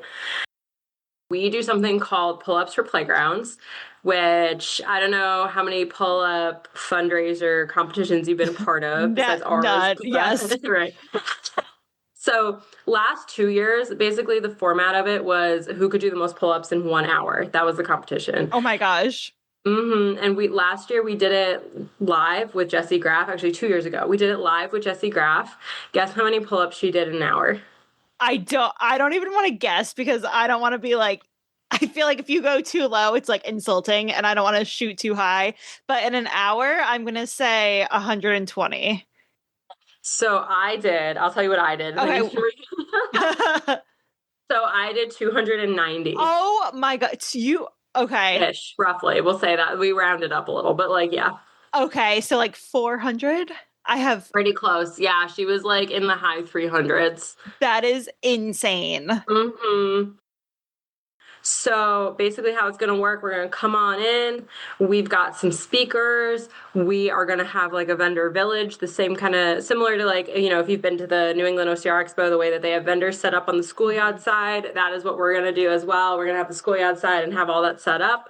Then we are going to do our competition over on that side of the building also. So we're all going to be on that side. We've got a rig that we're setting up for it. Okay. Yes. And then, okay, there's a really cool thing that we're doing. So not only are we going to be announcing the winners of the competition, but we're also going to be hopefully announcing which obstacles the expo and Ultimate Obstacles will be sponsoring on this new playground that we're building. Oh, that's incredible. How did you guys determine that Lee, Massachusetts was your next playground? Yeah, good question. They asked, honestly. Okay. They saw, so we're in the age of we do the things and we post the things on social media. Yep. And so that's what we did with Delaware. And they saw the impact that we were having in Delaware.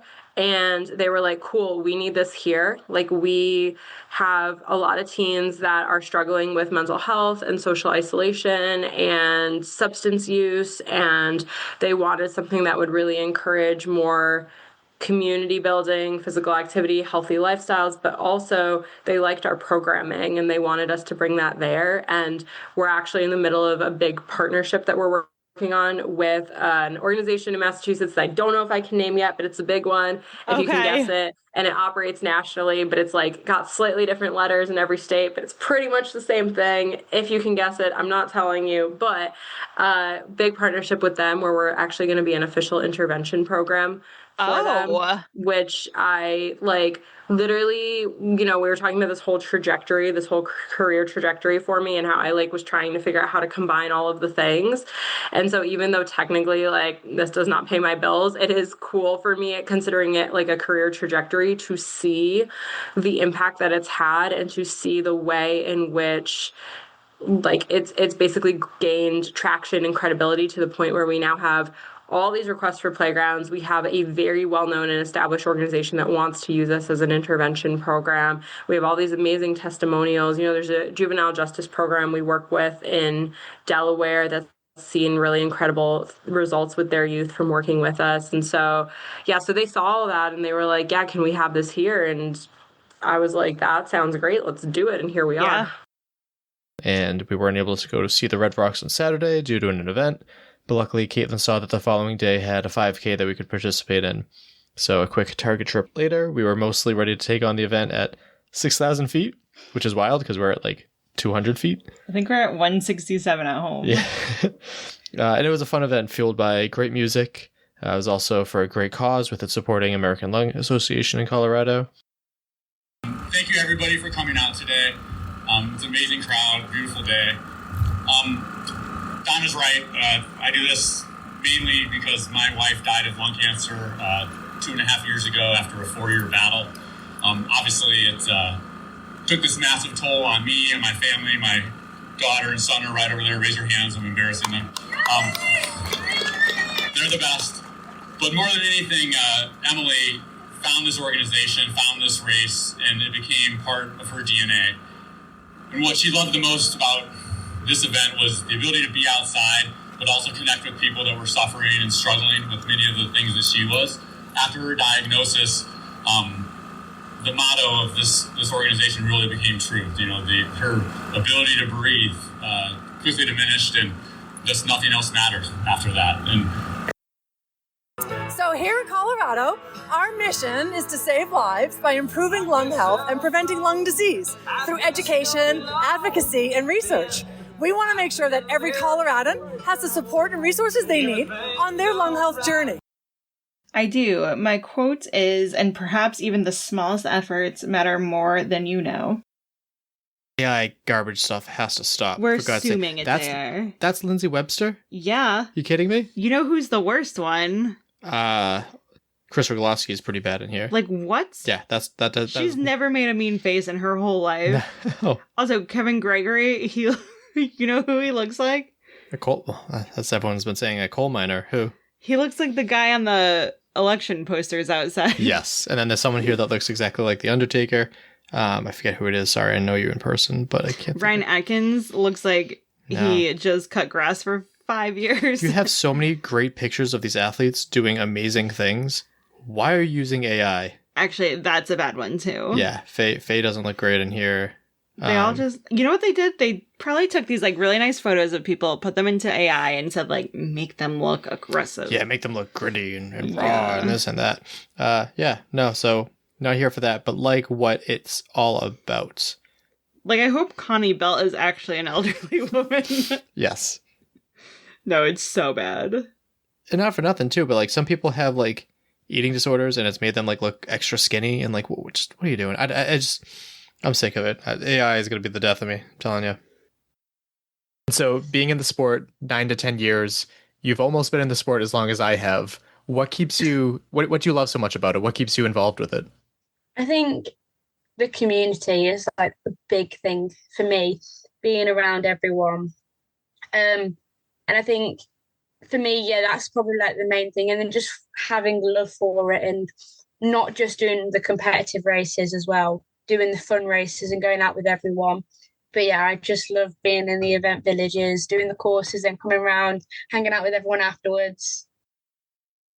Yeah, so they've done it's all based off insurance and making sure that the youths are not kind of like jumping straight up into the adults. So they changed the age categories. So for competitive waves, so if you're 14, you can still do a sprint and super open, but you can't do competitive until you get to 16. And then a beast is now you have to be 18, but you can do an open at 16. Gotcha. And it's actually complicated too, because a lot of people are shouting like, why is this a change mid-season? It looks really bad. And while both of those things are true, insurance doesn't run for like the full calendar year. So I know that there were some instances of some younger athletes that were competing in the Trifecta World Championships that like were ready to run the beast, and they were just turned away, which I'm sure was really difficult for them. Yeah, I definitely think the timing is not the best. So most people are quite annoyed by it, but they are understanding of why it's happened. But it's still a bit frustrating because there's a couple of juniors that were able to move up to next season and do them races, but are not able to do the competitive side of it now. I think that's kind of upset them a little bit and made the parents a little bit like, come on, why has this happened? Right. And I listened to Giles talking about it too. And it's basically that the insurance companies are seeing that a lot of kids are just going all out and they're overtraining and they're this and that, and they're hurting themselves down the line. And while that data is not specifically OCR related, there's not a lot of data for OCR athletes. And what data there is by like individual races, which obviously have a bias. So I get the difficulty there. But how difficult is it to like not want to go crazy and like do all the things, but like being slow and controlled build? Well, last year it was a bit of a one of them ones where I was racing probably mostly every weekend. I think last year was the year where I kind of went a bit crazy. And then having Ryan coach me this year and be like, okay, we're not going to do this one because we want to have this kind of training block and we want to do this kind of thing, and then have this race where we want to go properly hard, or this race where it's a race. And having it all planned out, I felt a lot more refreshed when I come to races, and I'm not as tired and as fatigued, and I feel better about myself. You hosted a training at the obstacle gym, I think it was called. Yes. How did that go? It was so good. I love coaching the little kids and kind of seeing how they come into loving the sport and getting new kind of people into sport. So I've done 3 kind of training sessions now, one at the obstacle gym, one at Nuts Training Centre, one of our races, and then one at the obstacle play park with my best friend and then her coach. And getting all of these kind of juniors in to it and looking at their faces light up when they're doing stuff that they've never done before, or they've done the sport and they've not known how to do this. And then we're kind of showing them how you can do it in different ways to do it, and then getting like clicking and doing it and seeing their face light up, I think for me is such like one of my best things in the sport, watching juniors do it, knowing that I've kind of grown up doing that and had them people, and being one of them people, it just makes me so happy. The kindness we extend to others ripples into the universe endlessly. Spartan Race has announced changes to next year's race medals and finishing shirts. The 2026 medals will debut a new hex design that interlocks across all Spartan brands, including Spartan, Tough Mudder, Deca, and Trail. Oh. Participants will now receive only one uniform shirt per race, regardless of Sprint, Super, or Beast. There will be shirts on sale in the merch that will be in the venue or distance specific. Trifecta medals will also feature a new variation based on the total number of trifectas an athlete has earned. Okay, I see why people hate this. Obstacle Racing Media posted, Tough Mudder has announced a new trifecta system for the 2026 season. The overnight Toughest Mudder event has been removed, but Infinity courses will start to be featured at 6 U.S. events. The other 2 elements of the trifecta are the standard 15K and the shorter 5K course. So if you listen to the show for a while, you know that I pressed Team HQ on this for a while, saying that I feel like you guys are giving up on Toughest Mudder. Well, here it is. Unfortunately, I was right. It just didn't make sense financially for them. No one was showing up for them in the US. The turnout was really bad, but they also weren't advertising for it well. And then also to have volunteers throughout the night and workers throughout the night, it just didn't make sense, whether or not they had the obstacles built on the property or not. That you have ultimately become the live stream guy for not only OCR, but hybrid racing, not just in the US, but like a lot of North America. So how did that transition come about? I started in 2019 with the first race that I covered was a battle race, local, like Southern Louisiana race. Sid, right? Yeah. Yep. Sid that people know from OCRWC Bull Crew years ago, and now works with the Bill. The coverage itself, like I went back and checked it out the other day. It wasn't bad. It was pretty good for what we're doing. And obviously what they're doing now is way better, huge crew, lots of money going into it. So it's great. That's awesome. Yeah. And one thing that we always say is that we don't want to do live coverage just for us to do it. We want it because there's nobody else doing it. If somebody else can do it better than us, we're all for it. We want what's better for the sport. I'm glad you brought that up because that's something that frequently comes up in our, super secret group texts that we have. Like, we see this as like filling a need and nothing beyond that, really. Like, we're really trying to do what we can to help the sport because, well, no one else is really doing it right now. And I just want to back up to like your relationship with like Spartan. They've obviously, shoveled millions of dollars our way, right? We get race codes to be able to help out the volunteers, and yeah, which we appreciate. But yeah, no. And you have no clue of why they made that decision, but yet people say things like they do, like they're trying to kill the sport. People love people saying that they're trying to kill the sport. And like if you seriously have a one-to-one conversation with any of the people that are working at Spartan, you think that's really the thing on their mind is that they're let's make this, let's try to make this bad so that it dies. Why would that behoove them? Like what's they're what's the end in a goal? business to make money, so I don't think they want them. Like their answer might be, we're doing this to make money and it's going to make us more money, sure, but it's not to kill the sport anyway. So yeah, real quick, is there anything that you would like to call those people? What people that say idiots, bozos? There it is. Thank you. Don't be a bozo. That's simple as that. Just be considerate. Like that's the main thing, is like the understanding that you don't have the knowledge to know all the inner workings of it. And so why would you understand it? It's okay if you don't understand why it is the way it is. Why would you? You don't know all that stuff behind the scenes that's going on. Which was why I like to share the stuff that so that people have some understanding. But yeah, so some people are very negative, and it just seems, I don't know, it just seems like they just jump to conclusions and make assumptions.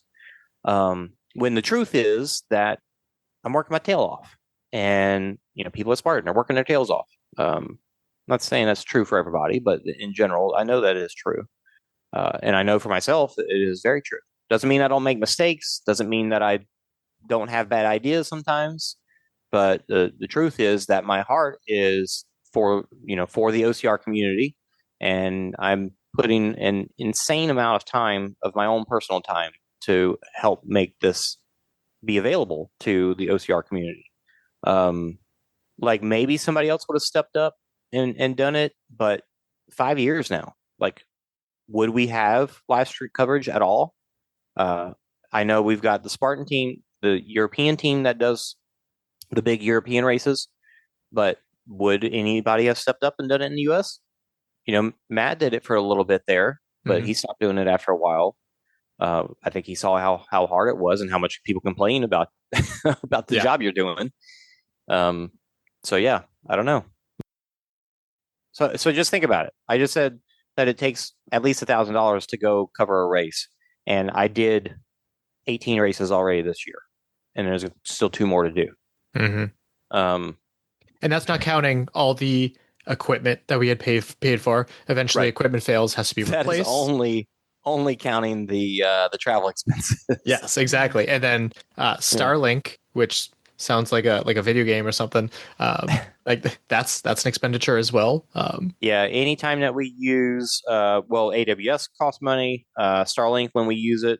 Now there are things that are like monthly expenditures, but we try to only like any kind of cell service that we do need, like Starlink or SIM cards for the Mevo cameras.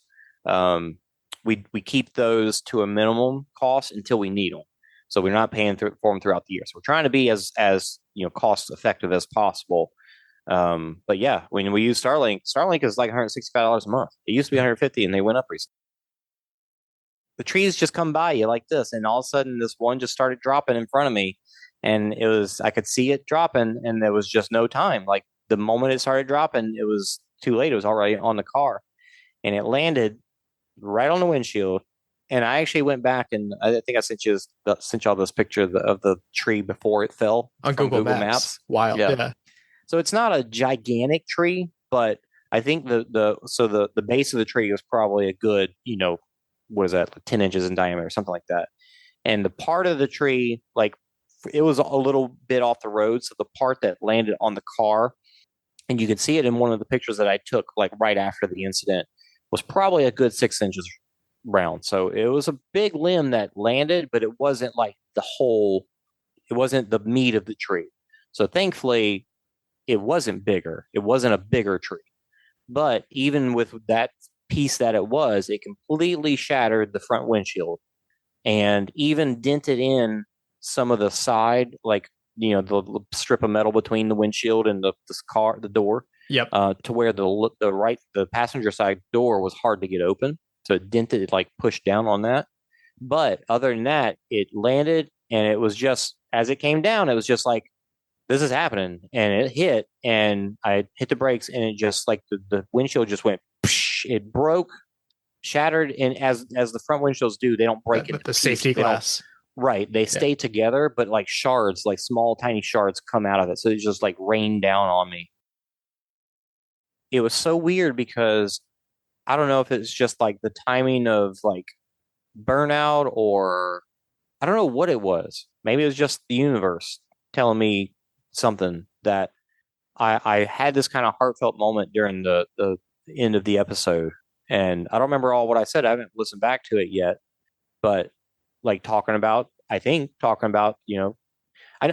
right. I brought up burnout for one, and I can't remember what else, but just kind of being like just honest about how I've been feeling about things, about friends and relationships and stuff like that.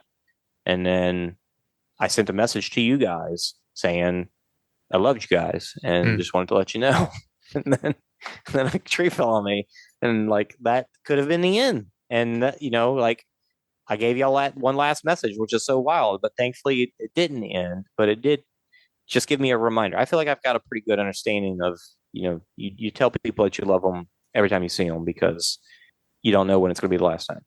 Yeah. But it was a good chance to just, we lost Rylan recently. And, like I said, we've had too many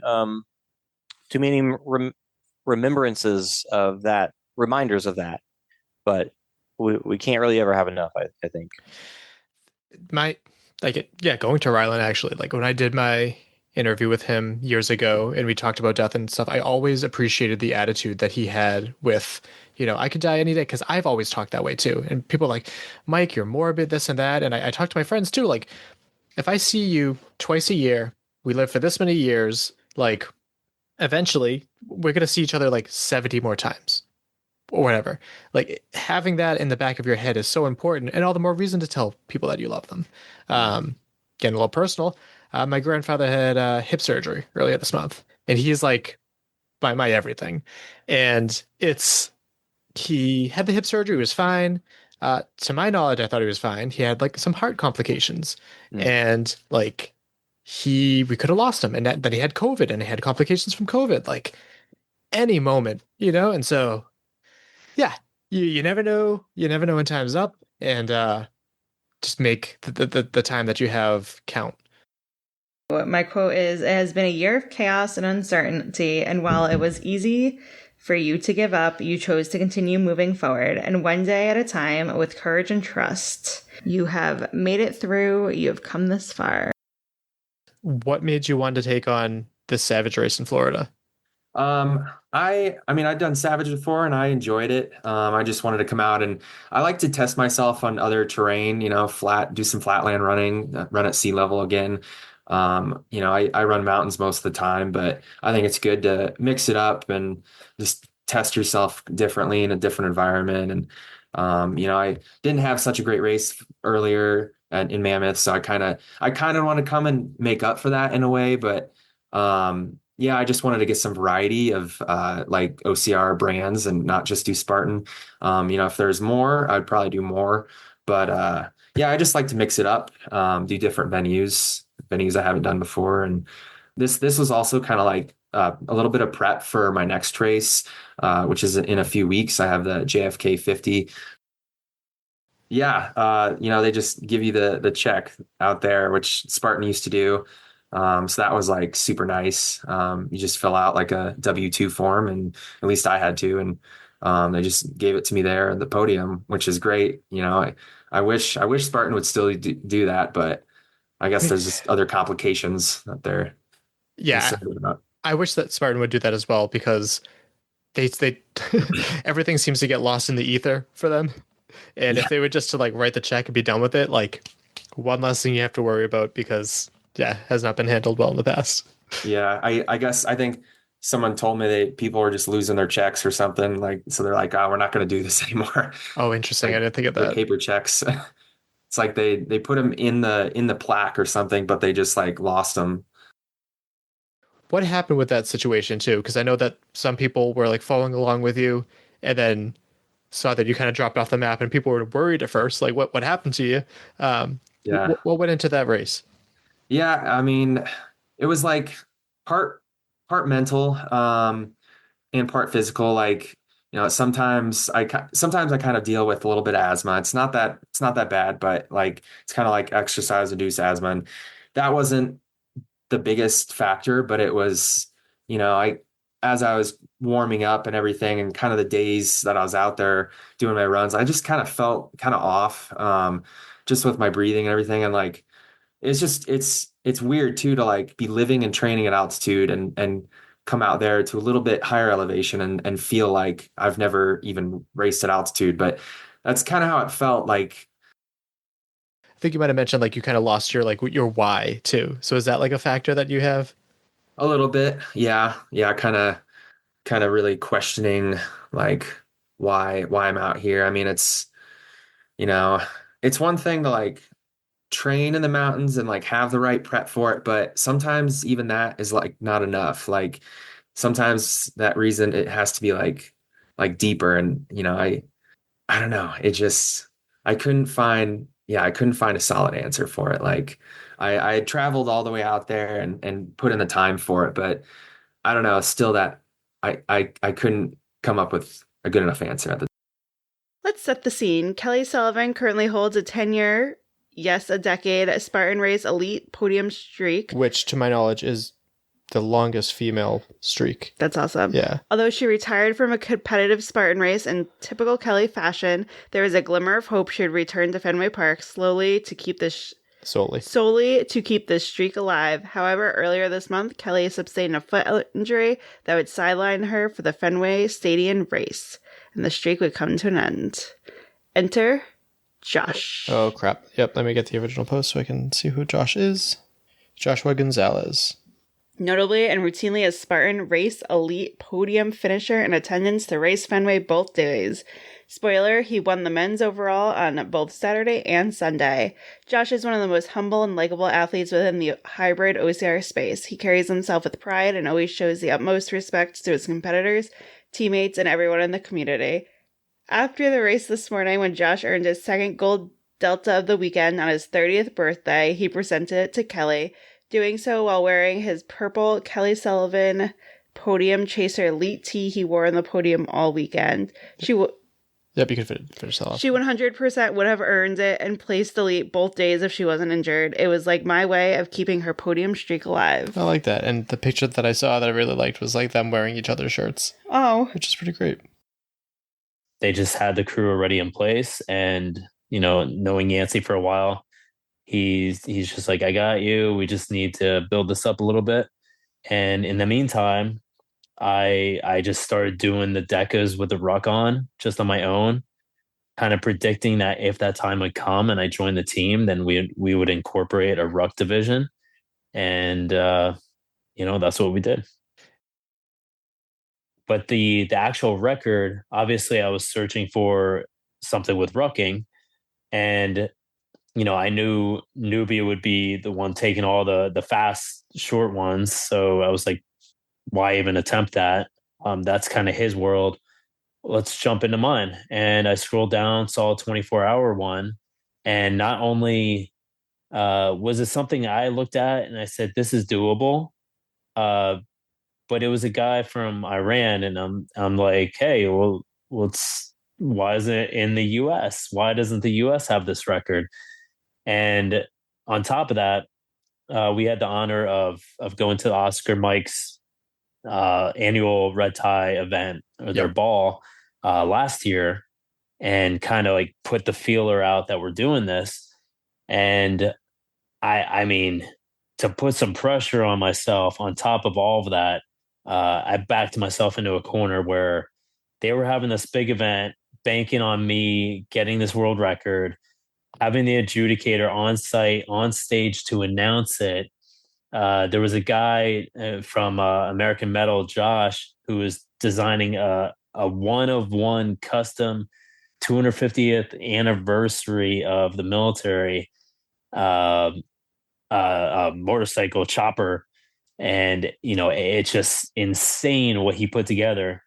and he actually had a gas cap with my name and Guinness World Record on there to put on at the ceremony. And oh wow, it was just this big thing, and a lot of it was banking on me finishing this, and that was the stress to train. That was the stress to complete it out there. So yeah, backing myself in a corner with a no exit plan. There's no quit. You need to get this done scenario. So again, everything about this worked out for a reason. The whole plan was to have a 1.4 mile loop to compare it to like a backyard ultra. So three loops to a lap for the 4.2. Then we know like, okay, under an hour we come in, take that recovery time, obviously not wait for a bell to ring on the top of the hour, and just kind of gauge it from there. That's what I wanted. So for me, randomly scrolling through Google Earth, I found an open field that looked like a good loop. And I started researching it and doing all that. And it was exactly 1.4 miles. And it was like created like this because they have markings of 1/10 of a mile all throughout, and the start and finish is 1.4 miles. So there's that coincidence that happened. There's Veterans Day, 11/11, and then Oscar Mark started on 11/11, and wow. this park's address was 11/11. No shit. So yeah, I can't make it up, and that was all coincidence. I didn't know that actually until the day I was on site. You don't feel like there's any unfinished business, like you decimated the record?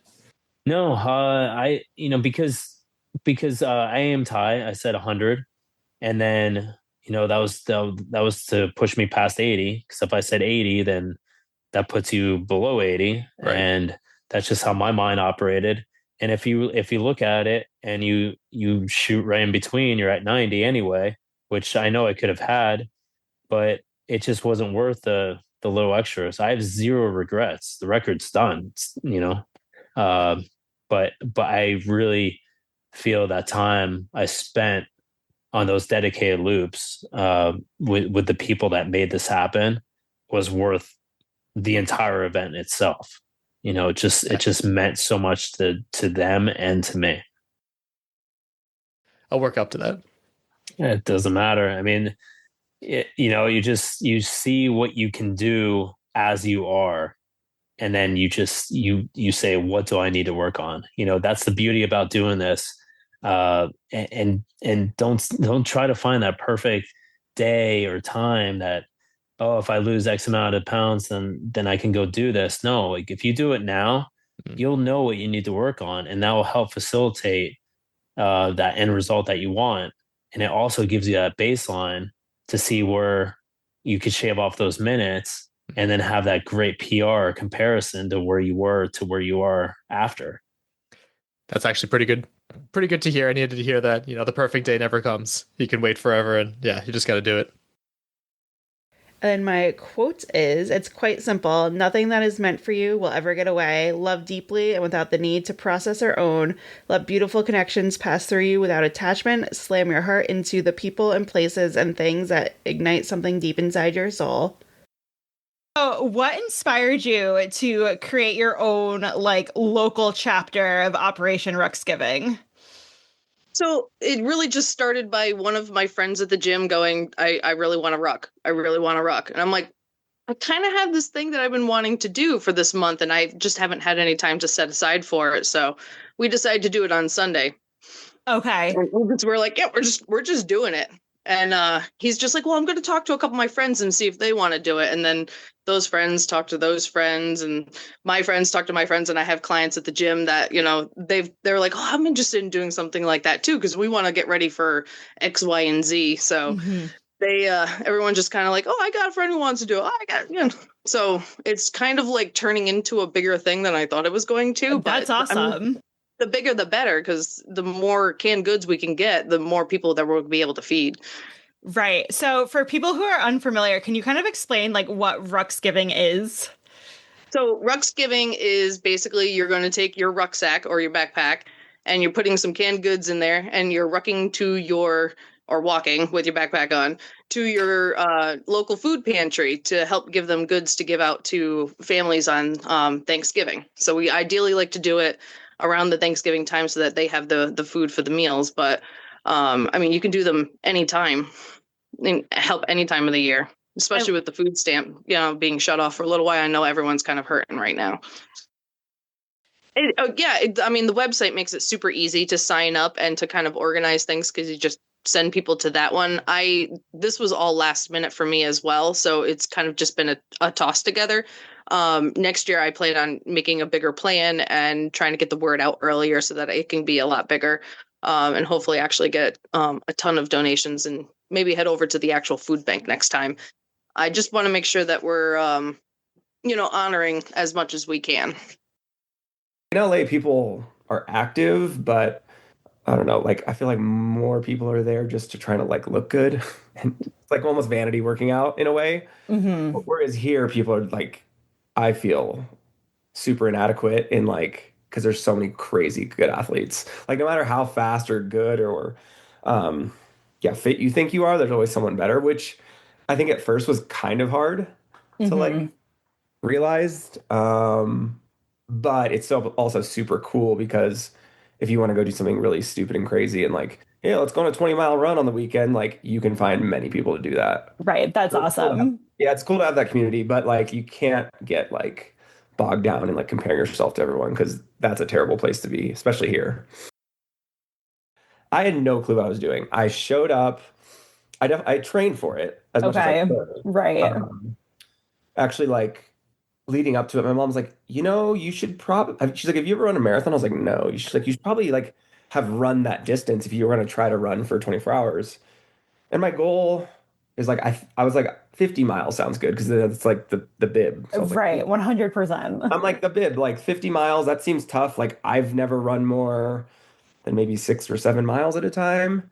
But then my mom did sign me up for a marathon. She did a half. I did the full. It went like pretty well. I probably ate like a bite of a banana during the whole thing. Oh my God. Yeah, like I was not from the endurance world. I didn't know anything. I kept moving probably until like 40 or 45 miles. And that was like the sandstorm year. Okay. And I don't really remember this, but I did bring a wetsuit, but that's it. Like I didn't bring gloves, a hood, anything. So I guess I came into the pit area like late at night and I apparently wasn't making sense to my parents and they're like, you're stopping right now. Oh my gosh. It must have been my mile 45 and they were like legit like laying on top of me to try to keep me warm. Yeah, it was really bad. But I was like so determined that to get the 50, like I definitely slept for a lot of the night. Yep. But then the sun came out. My parents were up more than I was, so they said that it was like crazy because they were actually trying to like help like get people's tents because they were blowing away. And then obviously your fitness builds on itself. And then so 2016, my parents came again, and so their last experience was me dying and like getting 50 miles barely, right? Mm-hmm. And then in 2016, they come and I told them, I was like, listen, guys, my goal is 100 miles. I don't know if it's possible. Right. But like, here's kind of like the spreadsheet of what maybe we could do. This is like A+ if everything goes perfectly. And I remember around 10 p.m. that night, because I think we started at noon. So it was 10 hours in the race. I think I hit 50 miles. Oh my God. My mom like looks at me. She's like, well, this is a different experience than the last time. And then, and then like later on that night, they were just like, this is crazy. Like between year 1 and year 3. And then I ran 100 miles that year. So I think after that, just seeing like that progression, they understood me more. Right. And now when I go home, they're like, oh no, Chris needs to train in the morning. Or like, that's his time. We have like an understanding now, like, okay, like he needs to do his thing. Otherwise he'll be grumpy and whatever. I forgot how fun and how hard obstacle racing is. Because when you're trail running, it's definitely hard. Like those races are in the mountains. So you're running at 7,000 feet. It's just like a different style, but then you're running and you can keep your rhythm and you're on a trail. Whereas this, it's like you got to get to a wall, you got to jump, and you got to jump down, and then I feel like it was just a completely different stimulus than I'm used to recently. So, which was the point I wanted to get an obstacle race under my belt before winter, just to be like, okay, where am I at? And then if I want to keep doing this, like, what do I need to train? That Yeah, makes but sense. yeah, it was a really fun race. I'm not like thrilled with the way I raced, which sounds dumb because I won, but I was gonna say, didn't you win? yeah, but it's like it's the way that the race happened, basically. Like three of us kind of came in together, loop one of the ultra, and then one guy just like took off, and I just like couldn't match him. Mm-hmm. And I was like, well, I kind of just accepted like I'll probably get second unless he comes back to me. And he told me after, he's like, oh yeah, I just tried to like just run as hard as I could. He's like hoping that if I couldn't see him, I would just break. And I was like, well, he doesn't know who we don't know each other. But I was like, I'm not gonna break, but like I'm just gonna go my pace that I can go. And that's just so I ended up catching him at like mile 26 and then like gapped him by a good amount. But so it was like really funny because both of them were just like, I don't know who this guy is. He's just out here running though, because like they knew each other and they've raced against each other a bunch, seemingly. Right. But it was really fun to be the one that no one knew about. That is fun. That makes you kind of like the underdog, like the. I like that much more. I think with anything in life, my I guess philosophy is like, will I regret not doing this? Or like regret not trying something. Right. Like that's always been my like, and that's actually like prompted the move to like Colorado. It's like, okay, I've never lived out of state, but like, would I regret not moving to Colorado? Yeah, I would regret it forever if I didn't try. Yeah. And if I'm here for a year and I don't like it, I can just move back. Right. But it's like with WTM, it's like, okay, are you going to regret, like really regret not going? Right. Like, or at least trying to do your best there. Yeah.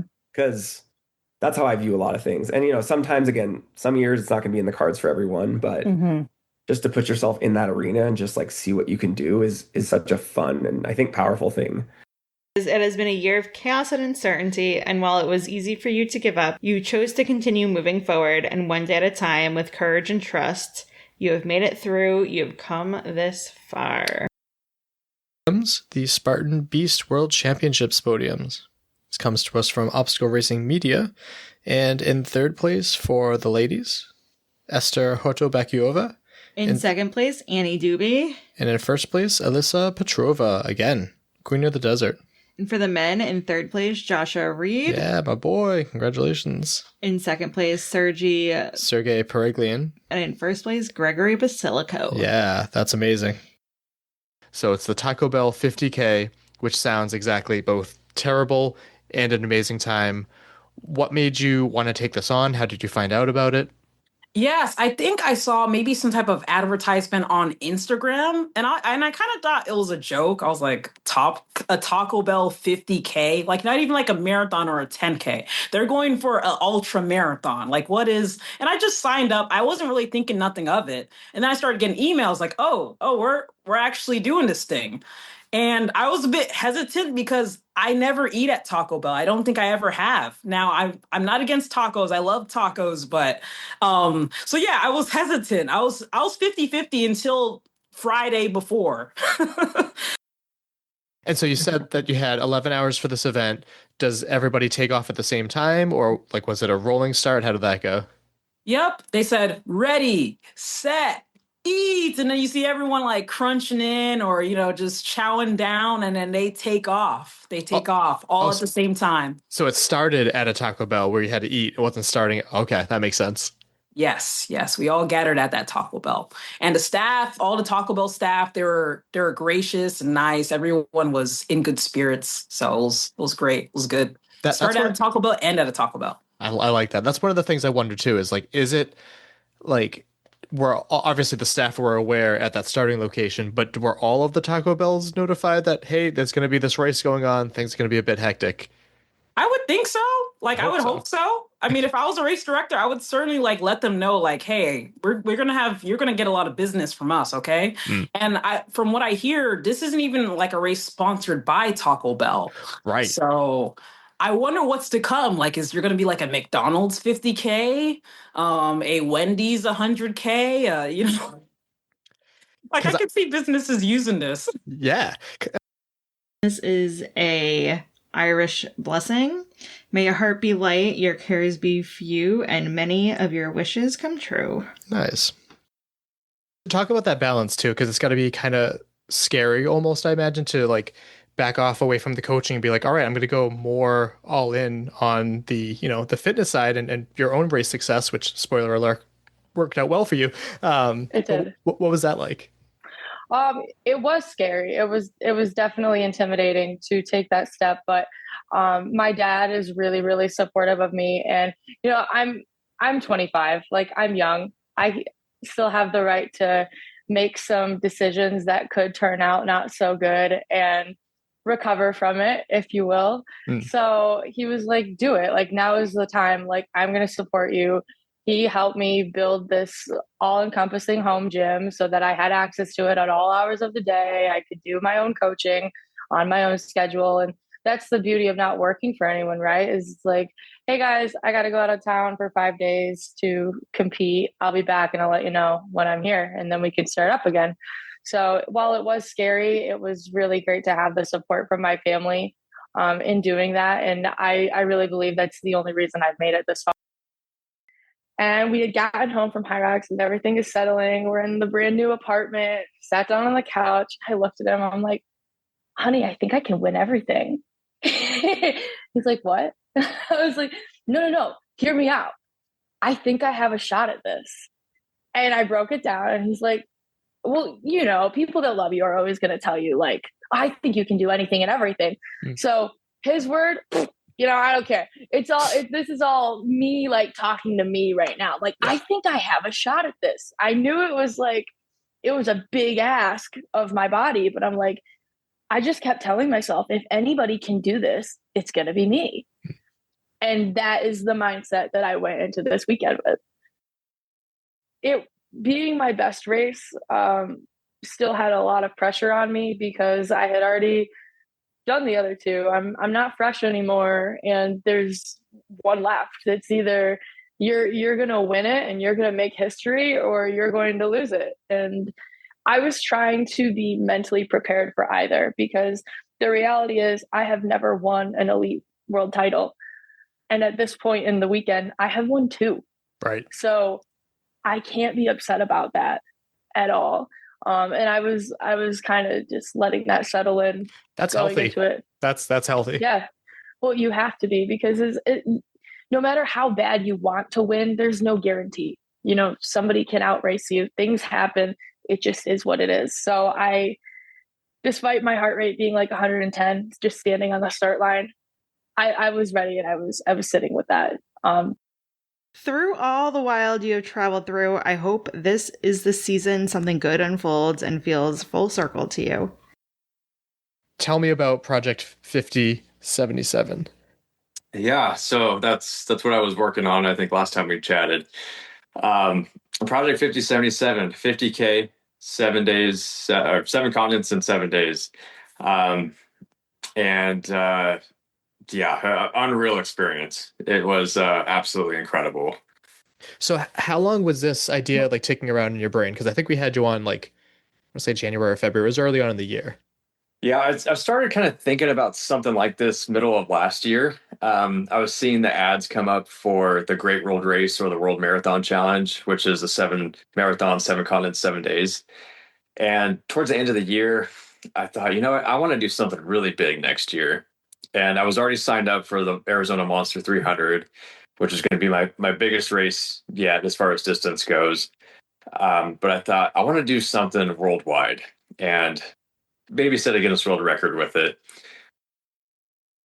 You chose to partner up with the Michael J. Fox Foundation to raise awareness and funds for Parkinson's. Tell me what went into that choice. Yeah, so putting this together, obviously I wanted to do a Guinness World Record and do something that was tough. But after I had everything pretty much figured out and ready to go beginning of this year, I thought I need to do this for something bigger than myself. And I had all these ideas in my head circling around, and one day a Michael J. Fox advertisement pops up on my Instagram, and immediately it clicked. I thought, why am I not doing it for this? Like, my grandpa's one of the most important people in my life. And I've been watching him battle Parkinson's. Why don't I try to help this community?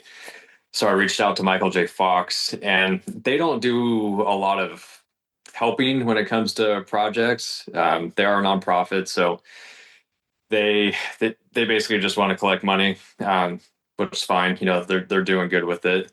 So I made an athlete page for them, and basically just started kind of advertising for them.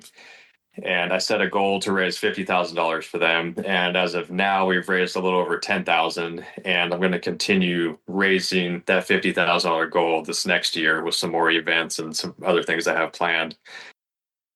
We're leaving Australia, and I got the text because it's somebody that knows me, and they said, "Hey, I just wanted to let you know this person passed away today." And then we were flying over to Abu Dhabi to run, and like that whole run, that's all I was thinking about. And I was just like, I remember talking to the camera crew after I finished that run. I said, you know, like this is why I was running hard for this one. I was running hard for this person today because I just got a text last night that she passed away from Parkinson's, and you know that's why I'm here. I'm bringing awareness to this, and that gave me some fire today. Running back to the finish, I was texting my uncle, and I said, because he was pushing my grandpa around in his wheelchair just so he didn't have to stand all day long. I said, get him to the finish line. And he's texting me back. He's like, oh, do you want to push him across? And there's like this little bump, like this, you know, to cover the wires, like the timing mat stuff. I was like, no, like get him standing up. And we're going back and forth. I was like, I'm going to be there in like 5 minutes. Just get him to stand at the finish line because I'm going to grab him and we're going to walk across. So he ended up getting in there. But before I got there, Elliot's running right next to me, like I'd say a couple 100 feet out. I gave him my phone, and my grandpa was standing right there. And I just like grabbed his arms and walked across with him. And that like, God, this moment, I just literally was watching this video this morning, like, and I teared up. And every time I talk about it, it makes me want to tear up. We walked across together, and I grabbed their finish line ribbon, and I freaking just yelled. Like I had no idea what I was going to do, but all this energy just came out, and him and I just turned to look at each other, just hugged, and you know he's crying, and somehow I was holding it together better than I thought I would, but at the same time my arms are around it. I'm like, crap, I got to stop both my Garmin's right now. I'm like hugging him. It's a super emotional moment, but I'm like, okay, hang on, like hit the buttons. And yeah, that was one of the most magical moments of my life, and I had pictured that moment to the T all week long, and it happened just how I had envisioned it to be. And I've had other times like that in my life with like a World's Toughest Mudder finish. I remember the first time I did 100 at Worlds in 2021. I pictured that finish line crossing, and it happened exactly how I pictured it. And this was another one of those moments where it was like perfect. Like I could feel it, man. Like I think in that reel I posted after that, I said, look in my eyes. This is what fire in your soul looks like. Yeah. Like I was locked in, and just nothing was going to stop me. Crazy life experience. My quote is from Stacy Swift. Joy doesn't cancel out the heavy things, but it gives you little pockets of strength to carry on. Let it in whenever and wherever you can. Welcome back. Thank you to every guest that has come on the show and had some wisdom to share. Like, hi, I'm Francesca Chiarando, and I'm from the OCRWC podcast. I'm Dave Claxton. Just kidding. We're not listing all those names again. For related episodes, we've done this for every other year. So episode 52, 2017, episode 104, 2018, episode 156, 2019, episode 208, 2020, episode 260, 2021, episode 312, 222, episode 365, 2023, and episode 417. 2024. Yeah. Subscribe and follow wherever you get your podcasts. We're Obstacle Running Adventures and all of the podcast layers. Yeah, you can leave a review, but more than anything, if you could share the show with a friend, that would be massive. We're figuring out a new way to use the mics. They're really nice mics I have next to me, and hopefully we'll be using them on a computer that functionally works with those. You can like us over on Facebook, follow us on Instagram, those things, and support us on Patreon for as little as $2 or as many $10 per month. And it greatly helps us with our flight costs, which will be expensive next year. Coming up next, the podcaster roundtable that I'm recording with friends tomorrow night. I also need to send out scripts for a new intro and outro, which was a fun realization I had about an hour ago, that I have a lot to do for that. So yeah, hopefully or episode we will just be keep it the same. We've never done that before. So yeah, we'll see. We have less than a week to do it. Kaylin, joke or a quote? My joke is, some astronauts wanted to have a New Year's party on the moon, but they didn't plan it in time. Nice. I thought you were going to say there's no atmosphere. My quote says, and one day you realize it was never about the big things. You realize it's actually about the little moments that feel like magic. It's about the simplest of seconds that make you smile. It's about the genuine experiences that fill your heart with joy. It's about the conversations that make you believe in kindness and compassion. It's about the hugs you want to hold for that little bit longer. It's about surrounding yourself with people that feel like sunshine. It's about the moments of peace and stillness that prove how beautiful the world can be. It's never about the big things. Perfect. Well, that just about wraps it up. My name is Michael Stefano. And my name is Caitlin Ritter. And we'll talk to you next year. Bye. Bye. Thank you for listening. We hope you're feeling motivated, inspired, and ready to take on your next race or training run. If you've enjoyed this week's episode, leave us a review and share it with your fellow adventurous friends. Follow us on Facebook and Instagram at Obstacle Running Adventures. Don't forget to subscribe so you never miss an episode. Join us every week for more news, stories, and interviews from the community. Our intro song was Streaker by Straight Up. And our outro music is Iron Paw by The Best.